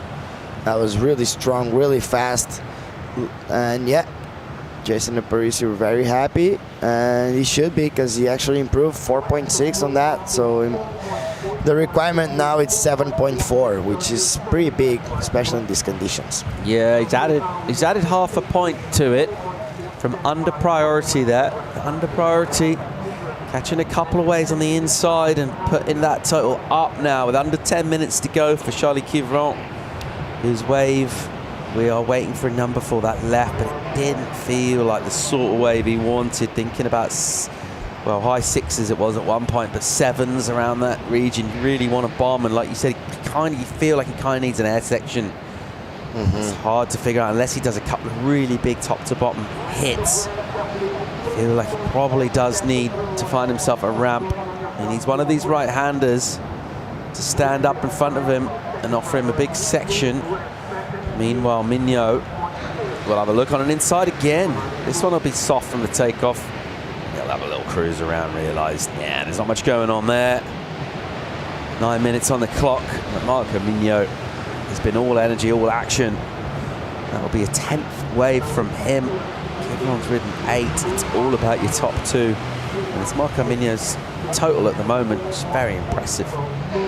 Yeah, 11.43, so that's 6.83, just putting the stamp on that hit and just making the point of difference. And yeah, he hasn't stopped ever since. So you could see he already has 10 waves ridden. Obviously, there's a couple of 4s in there. There's that 6.83, but doing a really good job. As we see, Jorgen ready for the next hit. We already saw Frederico, Kikas, and now, yeah, Jorgen looking to get ready, because it's going to be a tough one. Yeah, that's going to be a great matchup. Can't wait to see that go down. Hopefully the waves continue, because this one's been super consistent, really. Pretty small, but just plenty of waves. Not too long in terms of the lulls. What's Quivron seen here? He's heading outside. Energy heading in towards him. He's got the prio. He doesn't have a number to the tune of 7.4. That's what he's looking for. Will he put himself in position to go here? Sort of sluggishly having a paddle. He might look at the right here, realizes he's not in the spot. Mignot will say, thank you very, very much, my friend. Here he goes on an inside. It's a wobbly one, though. And that's what Charlie knew. That's why he didn't go it. And Marco will say, oh, let's see what I can do with it then. You don't like the look of it?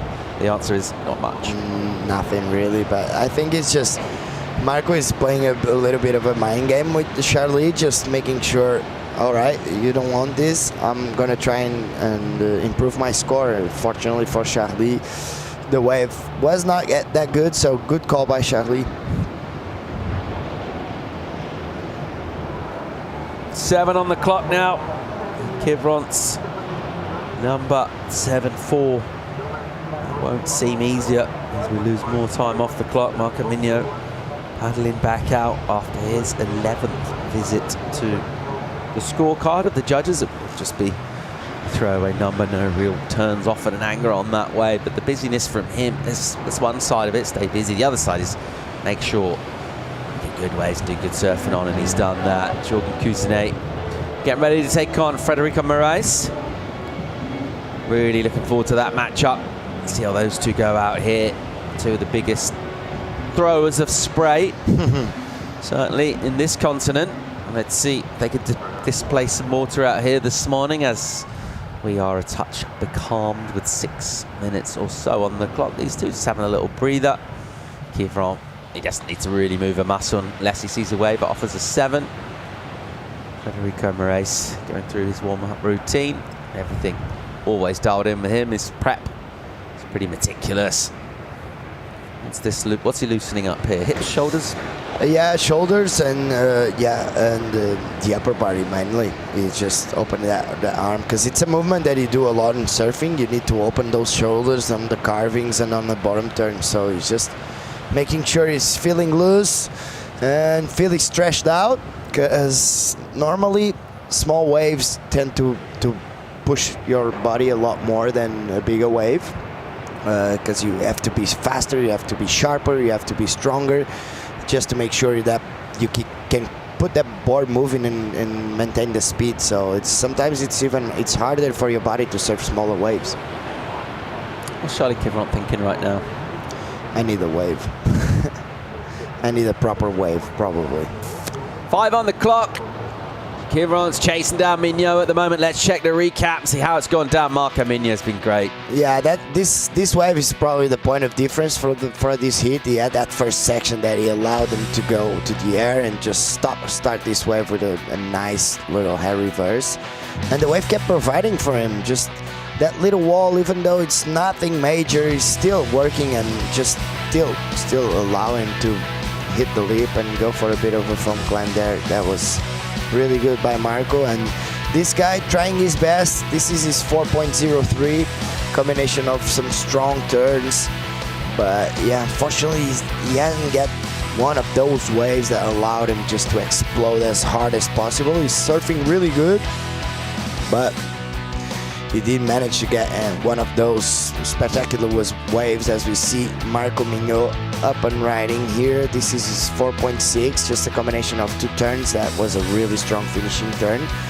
And yeah, Marco in the first place with Charlie, with 4 minutes remaining, Charlie needing a 7.4 ball. You really imagine that's gotta be pretty hard. Yeah, tough, really tough. Charlie Kivron on the one side, you think, yeah, it's a big number. On the other side, doesn't need to do too much kind of second guessing in terms of waves. He knows he needs a real quality one. He needs something with a bit of size, bit of speed. So he doesn't really need to do much unless he sees something like that. Very good. Saw the final preparations of Cousinet. Getting ready for his quarter, looking for a shot to take on at the moment Marco Migno. Unless Charlie Kivron can find that 7.4. 3 on the clock. Charlie not really interested. Had a little positional paddle for that. Never actually paddle for the wave. What do you got to do to lose priority? You have to. The rule says you have to look interested enough, and that's pretty much just you have to paddle for the wave with a little bit of an intention. It's not just that repositioning or just that little bit of a glare. You're looking at the wave, and no, you have to show interest. You have to show commitment on paddling, and yeah, that's exactly what he didn't do. So that's why the priority didn't change. Close to 2.5 remaining. Some lines going to stand up here. Kivron's going to have to go something. He knows that. Marco will just buzz around. See something on the inside, will take it. That's got to be annoying, because Charlie is trying to focus and trying to read the ocean, and you see someone in the blue jersey just paddling all around you and paddling through everything you paddle as well. So it pays off. It plays off a little bit on your mind having a guy like that. But yeah, that's why these guys are some of the best surfers in Europe. They know how to deal with it. As we see a little bit of a line.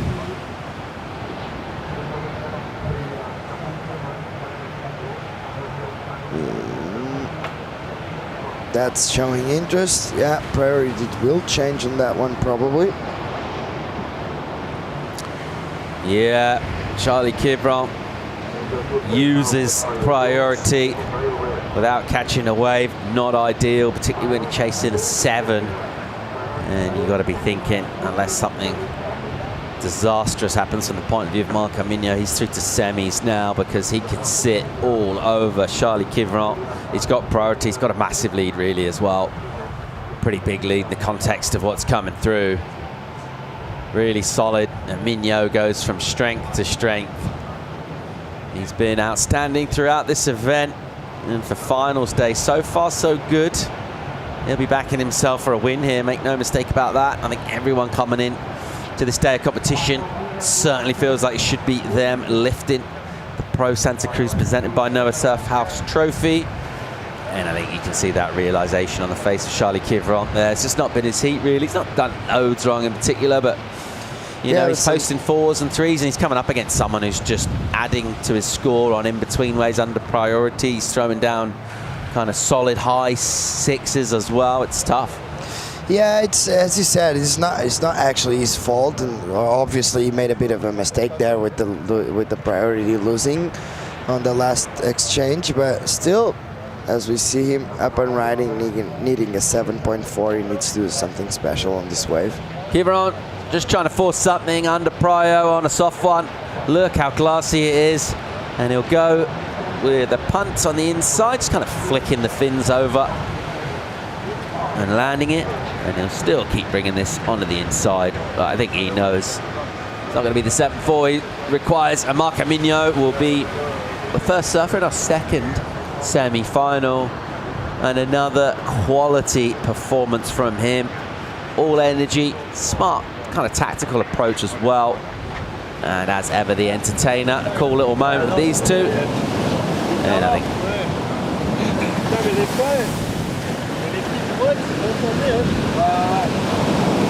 a little debrief on conditions from them, and Migno's like, yes, couple out there mate, what are you doing? Yeah, you know what, it's just I don't think Charlie is that upset because he actually surfed really well. It's just sometimes things don't go your way, or things go on the other, on your opposite's way, and that's exactly what happened. It just turns out that Marco got the best wave of the heat, and he actually surfed it really well. And yeah, he got through, and Charlie didn't. It's a good 5th place for Charlie. It's gonna not put him because he's already on the top 5, I think. But he's going to solidify his position on the rankings, and I don't think he's going to be too bad about it. Obviously, everyone wants to get through, but you know, at this stage, only one gets through. So Marco's got to be happy with that one, and he's got to move to the semifinals, and he's going to go up against either Kikas Moraes or Jorgen Kuzinen.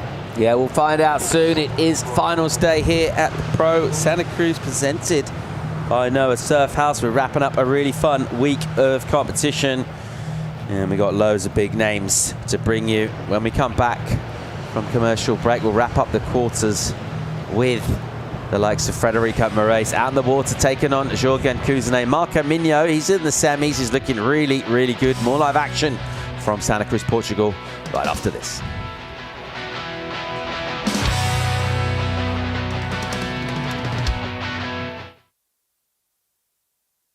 Na vida, há sempre algo que nos inspira.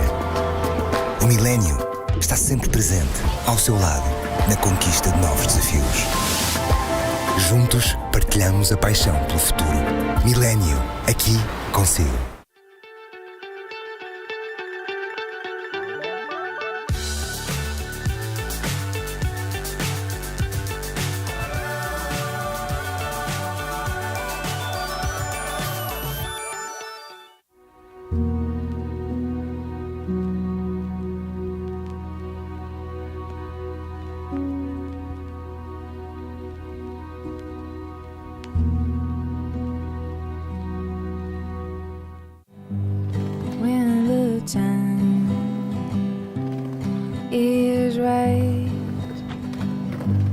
sing my song to the morning light.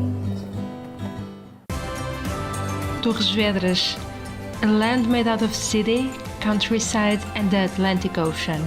Explore a territory with 20 kilometers of coastline. Visit Torres Vedras.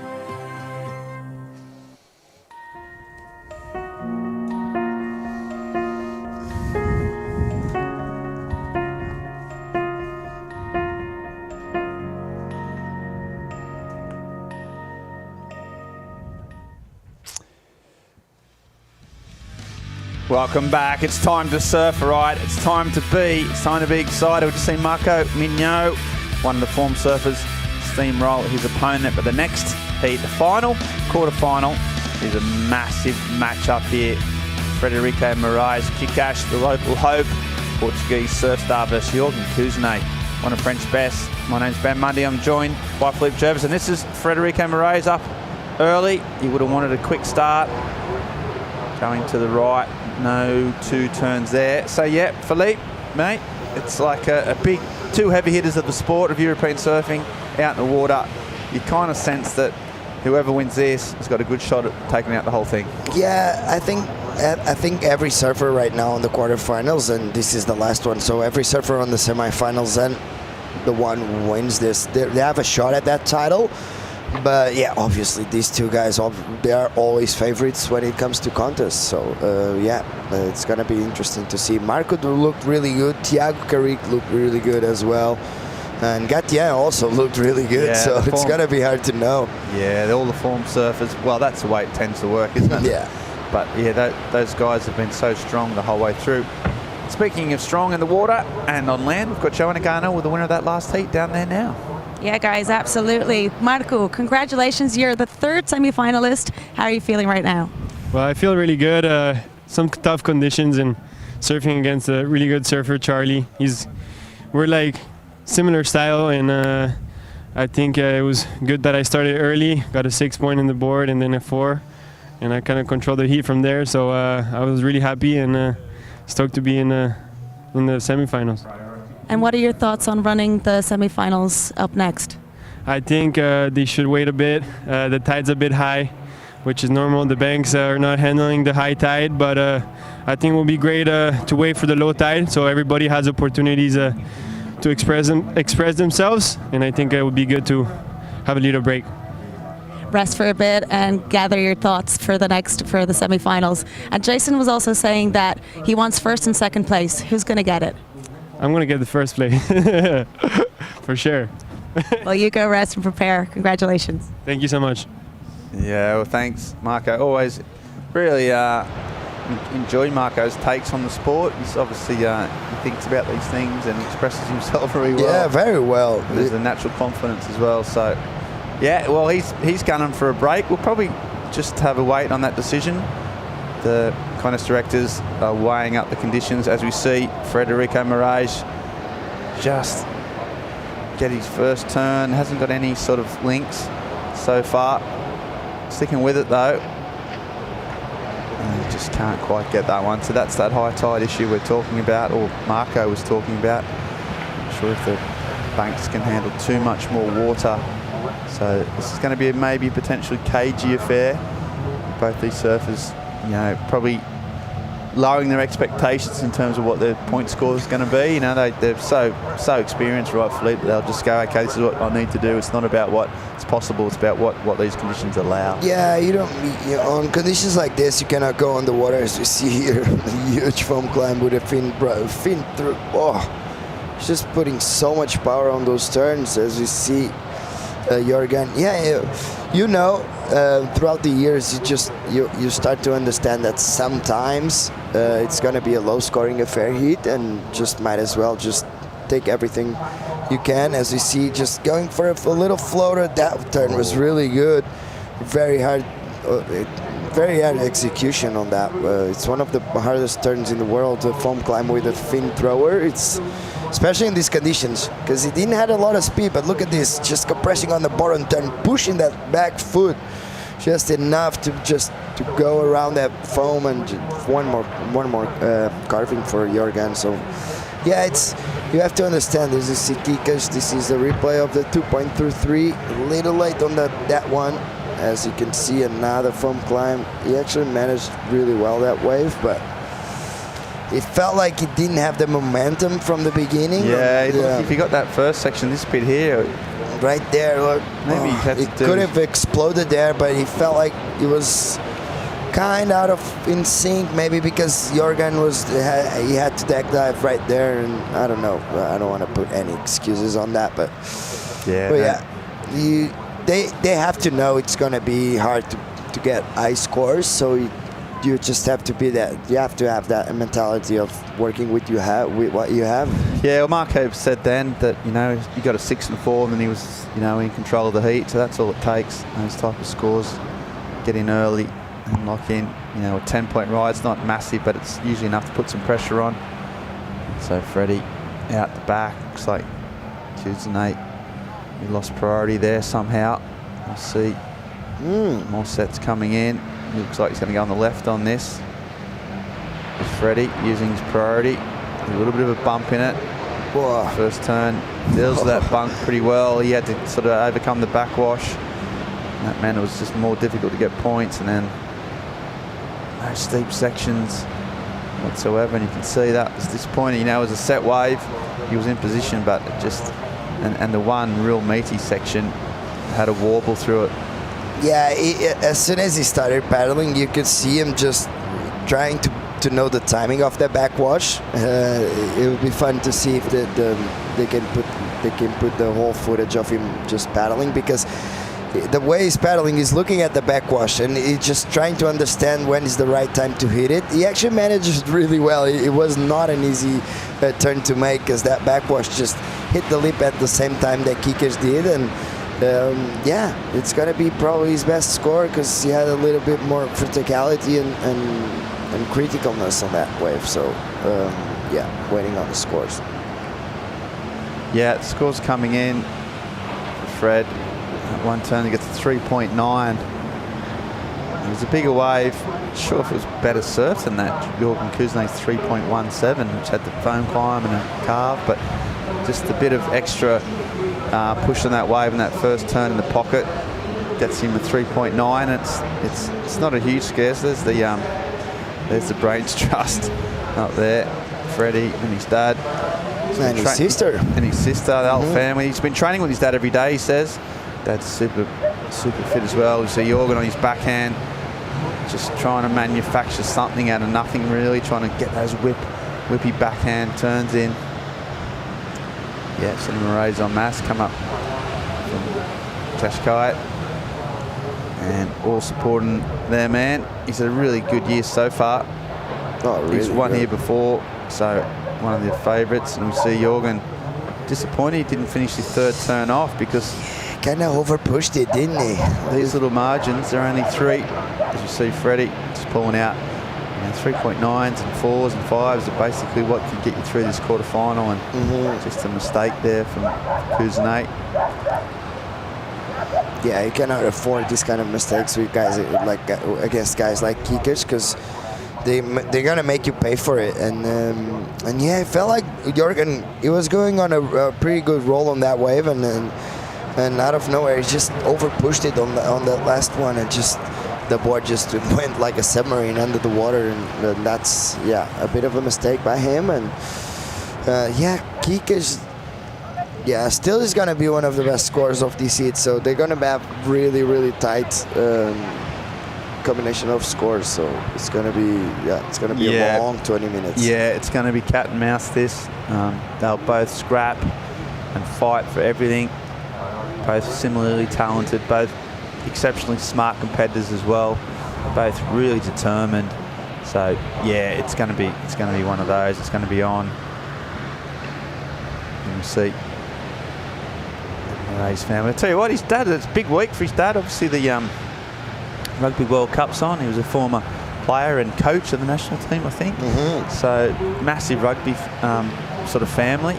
And the World Cup is on, the Rugby World Cup, obviously. So he'll be keening to that. Portugal are playing. I think we're going to play in Wales. Yeah, you're playing Wales. Oh, that's going to be a tough one. But You know what? I was talking with my parents about it last night, and we always put a good effort, as we see up on riding.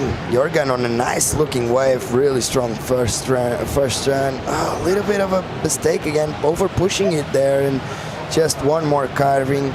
And you know what, Ben, this was under Kika's priorities, so I don't know where he was and what he was doing, because that wave looked really good, but yeah, he's on the wave behind. Yeah, he's fighting back, so now we're seeing a bit more momentum, better waves. Kuznets got that first one, and then Freddie finishes his off. So as we said, these two are going to be going cat and mouse. Every wave is going to have a pretty quick response, you'd imagine. And that was back-to-back sets. So it's going to come down to who surfed these two waves better. We saw most of Kuznets. We didn't see Freddie's. So yeah, we didn't see Freddie's beginning. No doubt the judges will be looking at the replays and also just trying to assess who got the best of this exchange. Let's go for this wave for me, Philippe. Yeah, he started off with a nice trademark carve by Kikas. Let's see if he's going to push it a lot stronger on that one. So just wrap around cutbacks. Trademark carvings by Kikas. He held on really well with this part, just waiting for the wave to stand up. Just waiting, and he's going to finish pretty strong. It was not a huge section, but he still just drift that tail and just push that back foot on the finishing turn. So it's going to be interesting, because this guy started off really well as well.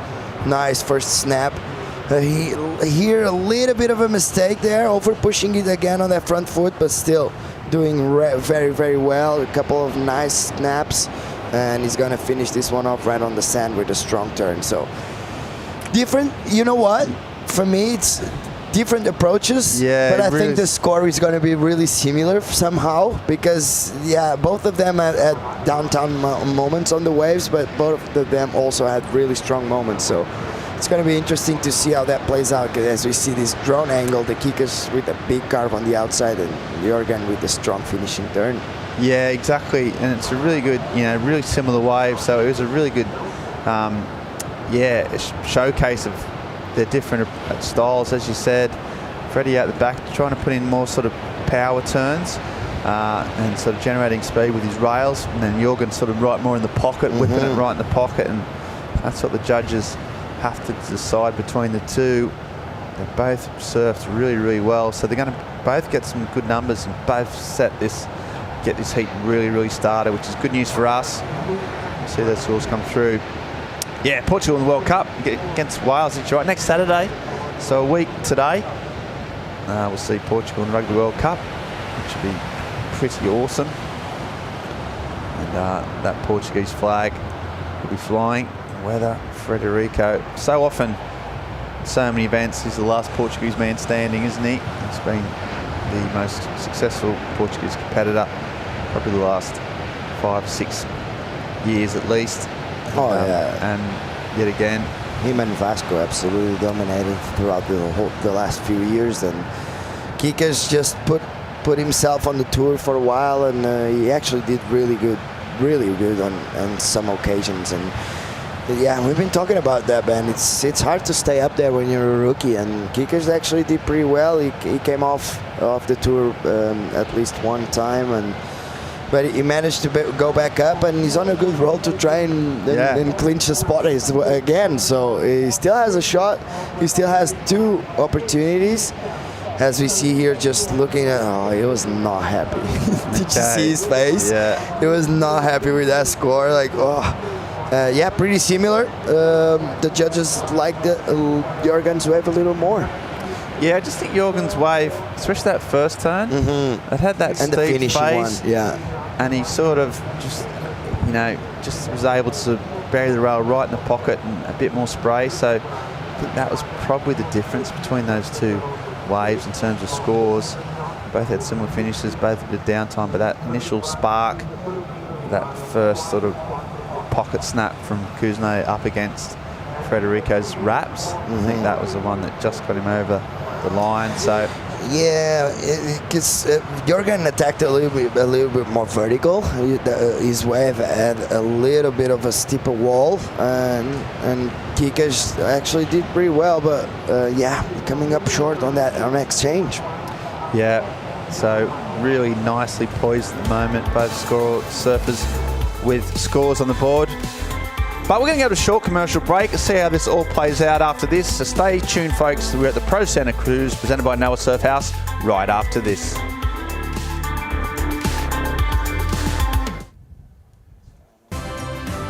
Torres Vedras, a land made out of city, countryside and the Atlantic Ocean. Explore a territory with 20 kilometers of coastline. Visit Torres Vedras.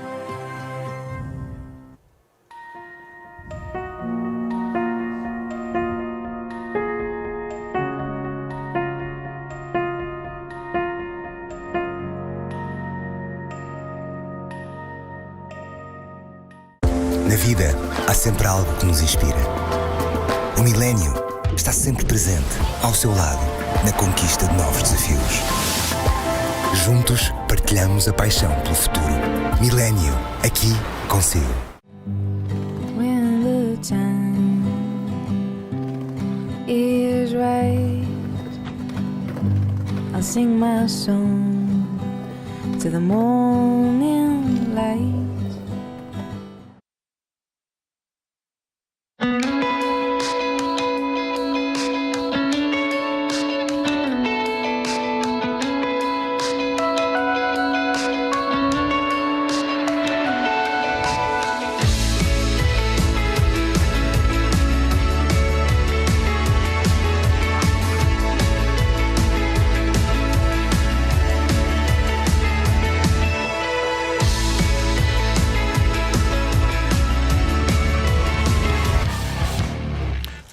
Welcome back to the aerial shot here of Santa Cruz, Portugal.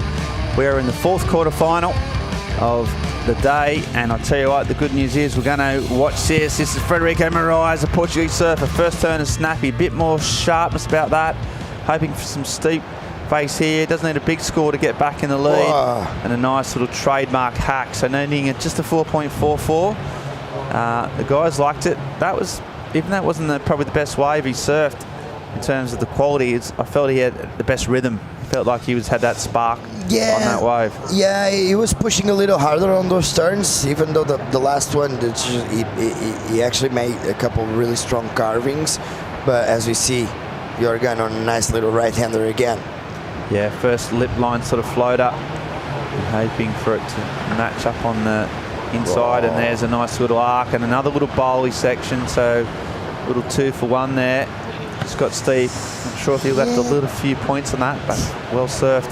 Just announced we are going to go to the semi-finals as well, Philippe. We're going to run straight through the semi-finals and then again check regarding the conditions. But this wave sort of came up really quick on him just here, sort of doubled up, which is a strange thing. This bit here. Whoa. You know what? I think he could have, that wave had a lot of scoring potential, and somehow I think he kind of blew it, because it felt like look here, he kind of digs the rail. He doesn't have the momentum just to attack that leap the way he wanted, because that was a really good wave. And here Kika's just, as you said, pushing a little harder on those turns. Nice first off the top, straight into a carving, and he's gonna finish strong with this snap layback on the end. Very good finishing turn by Kikas. It might improve on that 3.9, or it's gonna be pretty similar. But yeah, for me, that Jorgen's wave was a lot better, and it's definitely had a lot of scoring potential. And I think he actually kind of blew a little bit of an opportunity there to make Kika's life a little harder. Yeah. Still surfed it well, but you're right. Just didn't that 2 for 1 combo of surfer of his talent with that 2 big sections. So we'll see where the judges put it. Looks like Freddie's wave is going to be not enough to improve his total of 3.87, so that doesn't go into the counter. And just waiting on Kuznet's last wave to get plugged in. That might go, well, it will go above the 3.7, you'd think, and then that means Freddie would need a bit bigger score, but really tight. Fred having priority at the moment, 9.5 minutes to go. We've said this would be close, and look at the scores on the screen at the moment. Very, very tight, 10.7 to 10.17. Kuznet just in the box seat, courtesy of that 7-point ride. But still really tight. Freddie easily capable of turning this around just with one single manoeuvre or one wave. And that score is coming in. It's 4.2, so just slightly edges Kuzne a little bit more further ahead. And that means, as it stands, Federico needing a 4.94. So a 5-point ride at this stage. And while he'd rather be in the lead, he'd take that as a, eminently gettable sort of score. He's always been pretty good at holding his nerve. Seen so many sort of buzzer beaters over the years where he's, needed a score in the dying seconds and just, maintains his composure so well. Yeah, he's on a pretty nice position right now because he has the priority and he can choose to go on this wave as he will. So he goes left. Is that a mistake? Well, we'll see. He gets around that corner. All it was. We're talking about that priority and how he doesn't make mistakes. Yeah, it's so rare, and he couldn't actually do it because with 8 minutes and 20 seconds remaining, because now Jorgen is going to try and control it, but at the same time, he doesn't have priority. He can go on anything, and sometimes there's a few opportunities on the inside, and when the other surfer with the priority is not even looking at a few waves, and you can manage a few scores under his priority. Potentially, yeah. I think maybe Fred just thought, you just can't let the sets go. That it's the only sets that break is Jorgen going on the left as well. Late takeoff.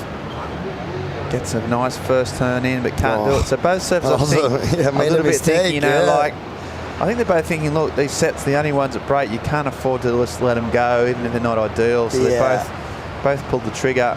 Just both a little bit out of position for them, though. And so back to where we were before that exchange. Both surfers not capitalising. The current situation will remain the same with Fred with priority, still needing a 4.94, so you'll get another shot. Kind of lucky there in some ways that he got away with that. Yeah, he dodged the bullet there because Jorgen. Because honestly, Kikas, I kind of understand why he went on that wave, but Jorgen I don't, because he was actually that late and. Maybe he was blocking Kikas off going that way, but even then, Kikas was not on the right spot. So that, for me, it's a more of a mistake by Jorgen than it was by Kikas, because Jorgen, you could see the late takeoff. That was unnecessary. He just could have held on his priority, and it might cost him at the end. Yeah, exactly. Well, speaking of making the big calls, the guy that's been making the big calls right all week is Marcelo. Our contest director is down there on the beach with Joanna with some news for us. That is right. We're actually not on the beach. We're on the stage where just a short amount of time we're going to get the winner of the Pro Santa Cruz, because what's happening? Yeah, we decided to move on. We still have some push-ups as well. Tide is coming up. It's getting slow, but we still have some waves. Wind is coming for the afternoon, so I think we have a window. We will keep going on. So it's official, finals day right now, and we'll see who's going to be up here with Paul Evans for the ceremony. Yeah, exactly. So we go. Yeah, I don't mind that call. They would have, as we see Jorgen just flick the tail out, but can't get around. They would have had a chat with all 4 semi-finalists, or not 4, 3 of them, about what they wanted to do, and then with their own information, they decided to push on. I don't think that's a bad idea. You just never know what's going to happen. The lower tide, the swell, and the wind. So we've got waves. They're not amazing, but they're contestable. Also, you have the WSL finals day in the afternoon. That's gotta. It doesn't play. It doesn't play on the. No, you're right. You don't want the whole world watching. Everyone will want to watch Santa Cruz, right? Obviously. The trestles, and the numbers for trestles would dip down massively. Yeah, I can see how the Americans would. I can see that conspiracy theory. Like, nah, we're not getting anyone taking our viewers, especially when they see Santa Cruz high octane. So we're going to run straight through, and we're at a stage now. We're going to look at the recap of this heat, and as we said, it's been finally poised, Philippe. Yeah, this is the best wave of the 7 points. Yeah, even though he got a bit of a mistake there, he just he composed himself again, a couple of really nice turns, and yeah, he's finishing this one off really strong on the inside as well. So the judges really like them, really liked it. It's a 7 points as we see here. That's Kika's best wave, 6.27, a combination of two really strong cars, especially that one. But yeah, it felt like the wave didn't have the same steep wall as Jorgen's. But Kika's doing really good job, and he actually, yeah, as we said, 2 different approaches, one more horizontal, one more lateral. But yeah, Kika's did really well, and this guy backing up with this 4.2, this wave, it kind of felt like he was always a little bit off the rhythm of the wave, but yeah, it's definitely his second best score. That was a really good wave, and yeah, that's pretty much it for this recap. With 3 minutes and 40 seconds remaining, we see Kika's looking at it, this left with the priority he's gonna go. Yeah, first turn's important on his backhand this time. There's 2 swoops. This one's a bit steeper. Hasn't been able to get any sort of variety in his turns though. All very similar, and you can see that by his body language, he's not really happy with that. 3 minutes on the clock, kicking ferociously, trying to get back in the game. He needs a 4.94. So 4 turns. The first one is pretty strong, but do you think that he was staring at the judges? And I felt like he was not happy with the wave, but for me it was like staring, like because we saw his reaction when the 6.27 came, and we kind of saw him just like nodding his head, and then because that was a very well ridden wave for the left-hander. He started off really strong. Yeah, you know what? On your backhand, it's hard to have variety. But he did pretty well. So he got a 3.9 for that one of those other left-handers, wasn't it? So which only had one turn, that wobbly wave that he did first. So yeah, there's the what the judges are looking at: commitment, degree, difficulty, innovation and progression, combination of major manoeuvres, variety and speed, power and flow. So a lot going on. See what Kuznets. Bit of speed, power and flow there, and a bit of innovation. Gets the section, and there's another one, almost digs but holds on. He might be able to finish here, and he does. So that, very different as you see those 2 waves. That had more variety, still going all the way, and then a carve. So he's got that. So that wave had a lot, but, he rinsed that. Every little section. Oh yeah, definitely. From start to finish. And you think that's going to make Freddie's job even more difficult. Well, she looks confident. One happy girlfriend. A little smile, just yeah. I know that's 7.1. So yeah, she knows the surfing, she knows Jorgen, and she knows this was a well-ridden wave. Yeah, nice little nose peak, reverse, straight into a nice snap. He almost got it stuck there again. A bit of a foam climb with a fin throw, and yeah, the wave just. Even though it's on the rip ball, he's still going, and he's going to push really hard on this final turn. So very well served by Jorgen. Yeah, she was happy. She was very happy. She's on the phone just looking at the scores. And as we see the replay, the first turn of kick is really strong right there. A lot of water coming. But as we said, a little bit of repetition on those ones. The wave didn't allow him just to attack the leap vertical one more time. Unfortunately, but yeah, who you think is going to come on top on this exchange? Well, yeah, Kuznets I think's got that. Just I think that bit of progression and variety on that wave. I think it just had that little bit extra, a bit of spark, and it was interesting. We just saw the criteria basically, and I think he just ticked more of those boxes than Freddie did on that wave. Wait a minute. There's something more coming. sets coming. Fred with priority. It's one of the biggest waves 15 seconds of the day. remaining. So this is the last. We're not sure what he needs. He's going to need a pretty solid score, you think. First turn's important. There's a nice Freddie carve we've known so well. There's another one waiting for this steepness, looking behind him as if anything's going to happen. The Hooter's about to go. Force this wave, just not delivering, and you can tell by his body language that he hasn't got the score. He got a 5. He got the score. He got the 5.33. Right so he was in first. So if Jorgen Kuznets hadn't got that wave before, everything would change. Yeah, it would have changed. But he needs a 4.6 for that right-hander. he got. So as we said, it was always going to be so close. Nip and tuck, everyone going for it. Kuznets thinks he's got it just by virtue of that ride. I don't know how does she know something that we don't? Because she's looking at her phone. Sometimes it's faster than what we're here. How does she know more than I do? She just knows surfing. That's what she knows. She's got a really inbuilt calculator. Kikash is asking the filmmaker Nun Bandera and Pedro Master. No, it's a 4.6. So Joe just taking their time with this one, just to see how that score's going to come in. Doesn't need enough. He doesn't need much. He's got a 5.3. So 5.3. There he goes. Blue jumps the lead. He's got the lead, so there you go. First place. But well surfed. That last wave, all important. And yeah, it's a great result for Kuznets. He noted that. Unlucky for Freddie. Fought hard, just didn't quite have the difference, the sort of variety that Jorgen had, and two absolute heavyweights of the sport going for it. Yeah,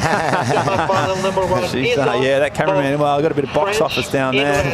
Well done, Kuznets. He lives to fight for the semi-finals. We've just been told we're going to come back with more. So don't go anywhere, folks. The semi-finals are coming your way. It's finals day at the Pro Santa Cruz. We're going for a short break, and we'll be right back after this.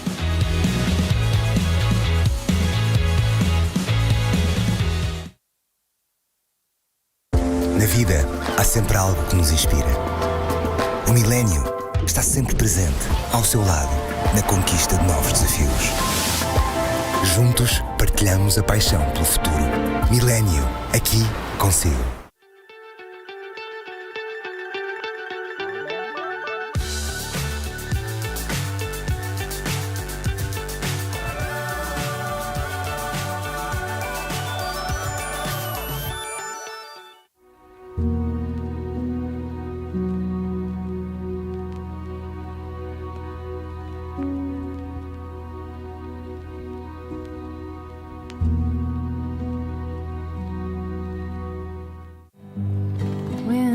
Time is right. I'll sing my song to the morning light. Torres Vedras, a land made out of city, countryside and the Atlantic Ocean. Explore a territory with 20 kilometers of coastline. Visit Torres Vedras.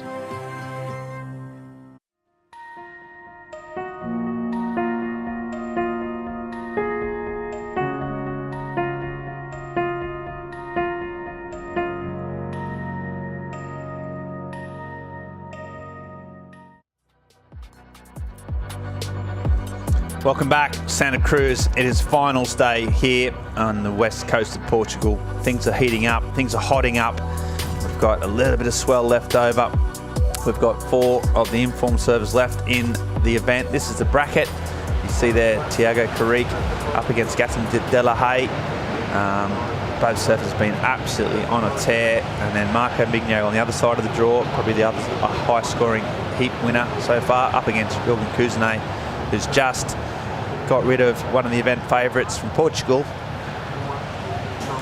Yep, he just beat Frederico Moraes, so in a really close battle until the end. And here we've got now the first semi of the Pro Santa Cruz.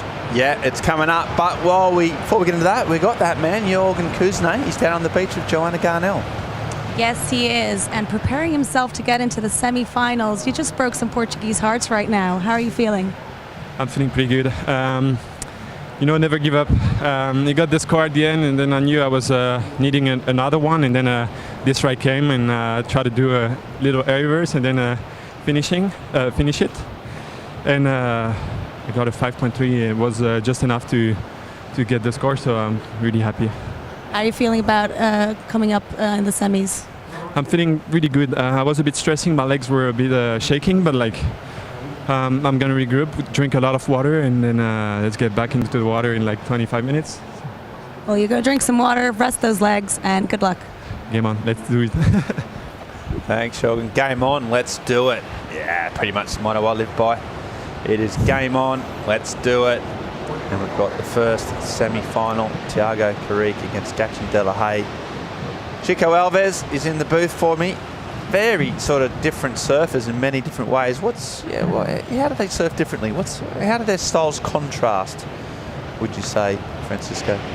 I think it comes down to your own genetics, the way you're made, actually, the way you grow up, where you live, the waves you surf, and the 4-point ride for Carrique, 2 big turns out the back.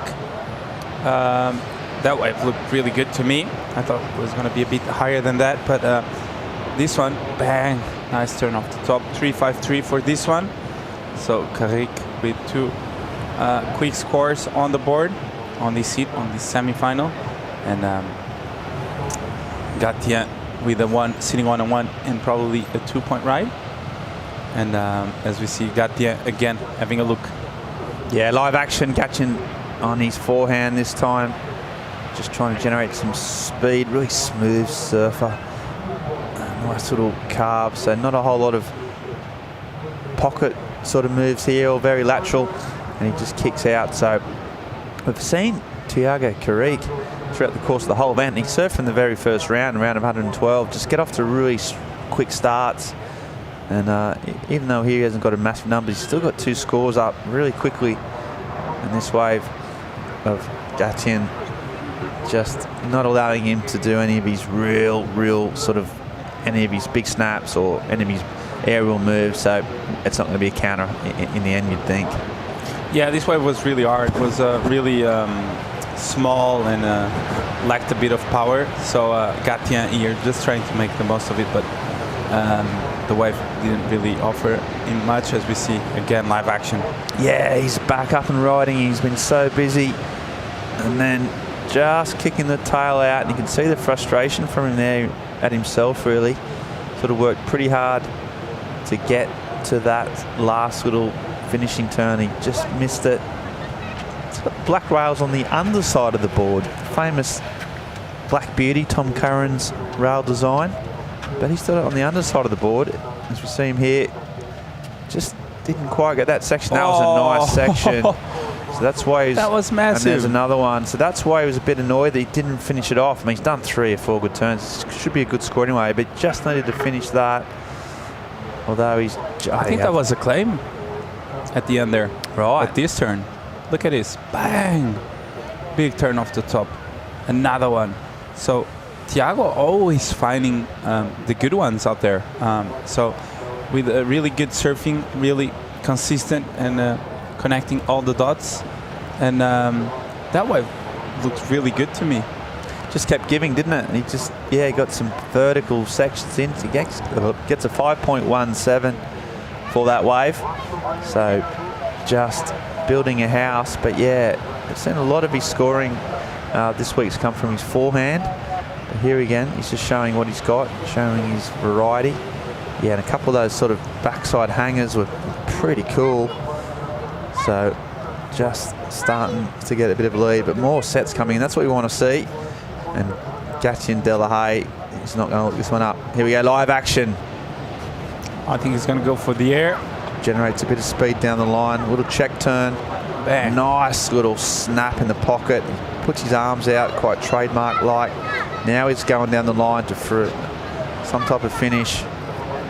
Still going. Unfortunately, has it got a little bonus section at the end you can tee off on?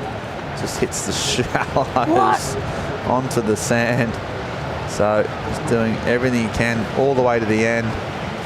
Only sort of one turn that had real sort of spice in that, but he rinsed it, Chico Alves. Yeah, he had to go. This carve, just a setup turn. This one is the money turn of this wave. But most likely, you see him connecting really well the dots on this one. That board looks really good under his feet. He's a big guy, and the waves are really soft, and he's doing a really good job on connecting all the dots here. So Gatien here with a really consistent wave and approach, and I don't think it's going to be a huge number, but nonetheless, it's going to help him out, and he's going to put something on the board. But comparing to Thiago's Carrick wave, I think he's going to come a bit under, probably his first one. And let's see. Yeah, score's coming in at 3.43. And all the way, there's some sand in the wetsuit there, don't worry. Just total commitment from Gatien, and a 3.43. Not a huge score, but still just edges him up a bit closer to his opponent. Still within strike range. 20 minutes left on the clock. Half-hour heats of the semi-finals. So Sev's got plenty of time to try and manufacture 2 scores. And the first of these, you're going to see the first finalist of the Pro Santa Cruz. Sort of had it all this week, haven't we, Chico? We've seen every type of conditions really you can have in surfing. From all the way from 6 foot sort of bone crunching single turns down to these little flary high performance waves. Santa Cruz has provided a lot. It has. What a great week of surfing we had. Amazing waves all week. We had big swell on the first few days, and then today a lot smaller but really clean. So let's see if Thiago can take this one, and he can. Okay, that was a good paddle. So at one stage thought he was going to miss it, but he just went into overdrive. But unfortunately it wasn't a wave. Spent most of his energy on the paddling side of it. Didn't pay off, so that was, I mean, with 20 minutes to go, wouldn't call it a priority mistake. Just pulled the trigger. Unfortunately, some of these waves don't always deliver. Carrick, go back out. He likes to get a bit of distance from his opponents, we've been noticing. Usually he likes to sit on the bit of a different side of the banks. Oh, as up and down. Okay, so Delahaye makes a mistake but regathers. Now hopes it's going to form down the inside, racing down the line. Maybe an air coming our way. He's got some air. There he goes. Wow. Kicks it out. Does it nice and smooth. Nice air. So he's got that. Obviously, one of his, well, not obviously, but that's one of his strengths of his surfing, especially his backhand. He's got a crazy backhand aerial. The rotation he's had on whips since he's been about 12. So he's got progression in his locker, and he used it then. Not much else apart from this one sort of turn. Almost fell off, but regathered. And there was only one thing on his mind from here, wasn't there, really, Chico? Yeah, and I think he did a really good job pumping down the line and getting a big air done. He knows that they have been scoring the air as well. And Gatien has those on lock, so Gatien were a great guy to throw an air like this, and what an air it was. Great section, and bang, great drone shot, tail high, reverse. So I think this is going to help a lot his situation right now, and he pressure time, and he needed to make this. So you see now Carrick to the left. Lefts look a bit soft now. Yeah, those right-handers, we'll have to look at most of the scores, but I would say, I would assume that sort of 75% of the scoring waves have been on the rights this morning. The left's just getting a little bit wide. Carrick, he's gone left on the last two. He might need to just readjust his positioning for not delivering. It's pretty sharp on his backhand, to be honest. So we'll see. Tide coming in, so it's always changing. He's moving various points on this bank. It's not a rip bowl as such, so it's a bit hard to position yourself on those left-handers. Just got to be in the right spot at the right time. Carrick still protecting a pretty, slender lead. 4.83 for Gatien. Yeah, so that's putting him right back in the heart of it. A 4.83 for that air, basically. And that means he only needs a 4.35 to move up into second. So just getting closer to his younger opponent. And more sets approaching with Gatien in priority. He'll get the choice of either the left or the right. Yet again, he's going to go for the right on this one. So here he goes, lovely drone action, just fanging down the line. You can see those fins coming out. Again, there's another one. You can't hang on to that one. That had a bit more amplitude. And pretty high completion rate on that. He's a little bit frustrated. That could have been the 4.35 he needed to get up into the lead at the halfway stage of the semi-final, heat number 1. Delahaye. He'll brush that off. He'd already done the first one, but what went wrong here, Alves? He was looking good. Yeah, he was looking really good. I think at the end there, he slept, the front foot slapped off when the board turned, and he couldn't make it. You see here, he lands it, and the front foot slipped right there to the front of the board. So he had it. He was in a good position to make that 4.35. So just a really hard wave overall. So unfortunately he didn't make it. So yeah, didn't make it. Brushed it off, came close. Reckon it would have got the score, but he didn't get it. So there'll be other opportunities for Gatien and for those type of turns, which he's really, really good at. So just on a bit of he's just finding his rhythm in the heat there. Would have been nice for him to just get that one in. 15 minutes left to go, plenty of time. And that's what happens. He threw the dice, those risky manoeuvres. That's why they get bigger points, because there's an element of risk to them. They're more difficult, obviously. And Gatien back out there. He's obviously just, probably the last 5 years, I would say, just really close to that kind of Challenger Series CT qualification. Gatien had some big results. Really set about being super professional and really changing his approach to the sport. Yeah, he's got the talent. He's just under that level, at CT level, and you can see why. Here he goes again. He's under priority. Not a bad situation. So here he goes down the line. Nice little floater to start off with. Another foam climb. Looking for some green face now. Just pumping, not a lot of speed. And then you can tell by his body language that that's not going to be the 4.35 he needed. So probably hoping for a sort of section there. One more air section he thought may have came his way. Carrick was pretty calm. He would just let him have that one. So far, his attitude's so unruffled, so just doesn't seem to panic, does he, Carrick? Yeah, it seems like he's really calm. He has a really consistent approach to his hits, but I think this is the first one we see him not having the best start ever.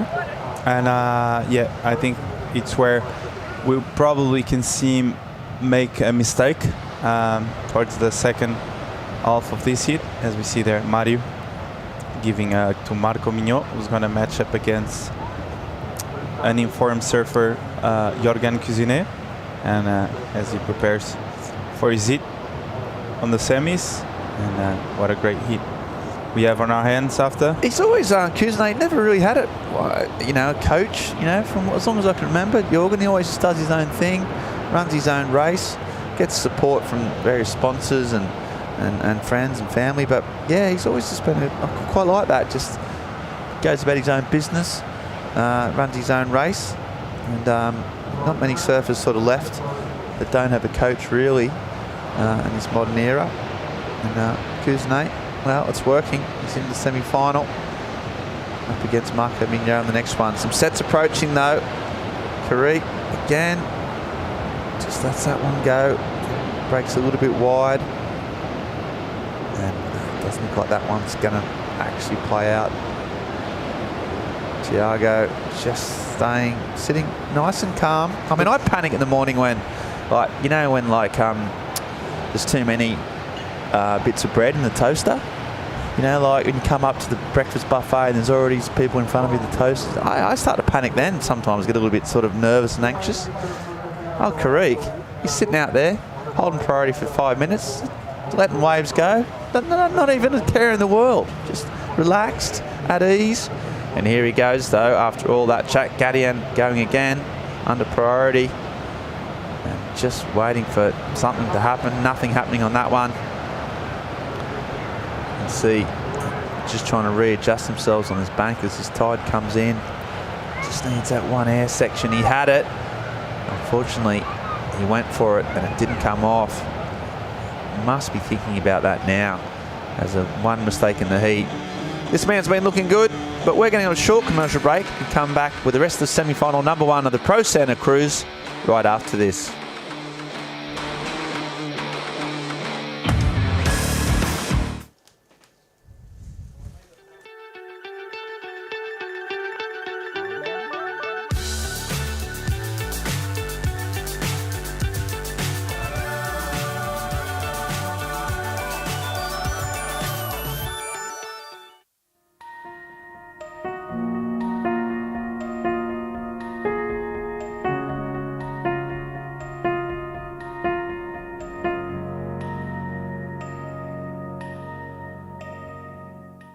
Na vida, há sempre algo que nos inspira. O Milênio está sempre presente, ao seu lado, na conquista de novos desafios. Juntos, partilhamos a paixão pelo futuro. Milênio, aqui consigo. When the time is right, I'll sing my song to the morning light.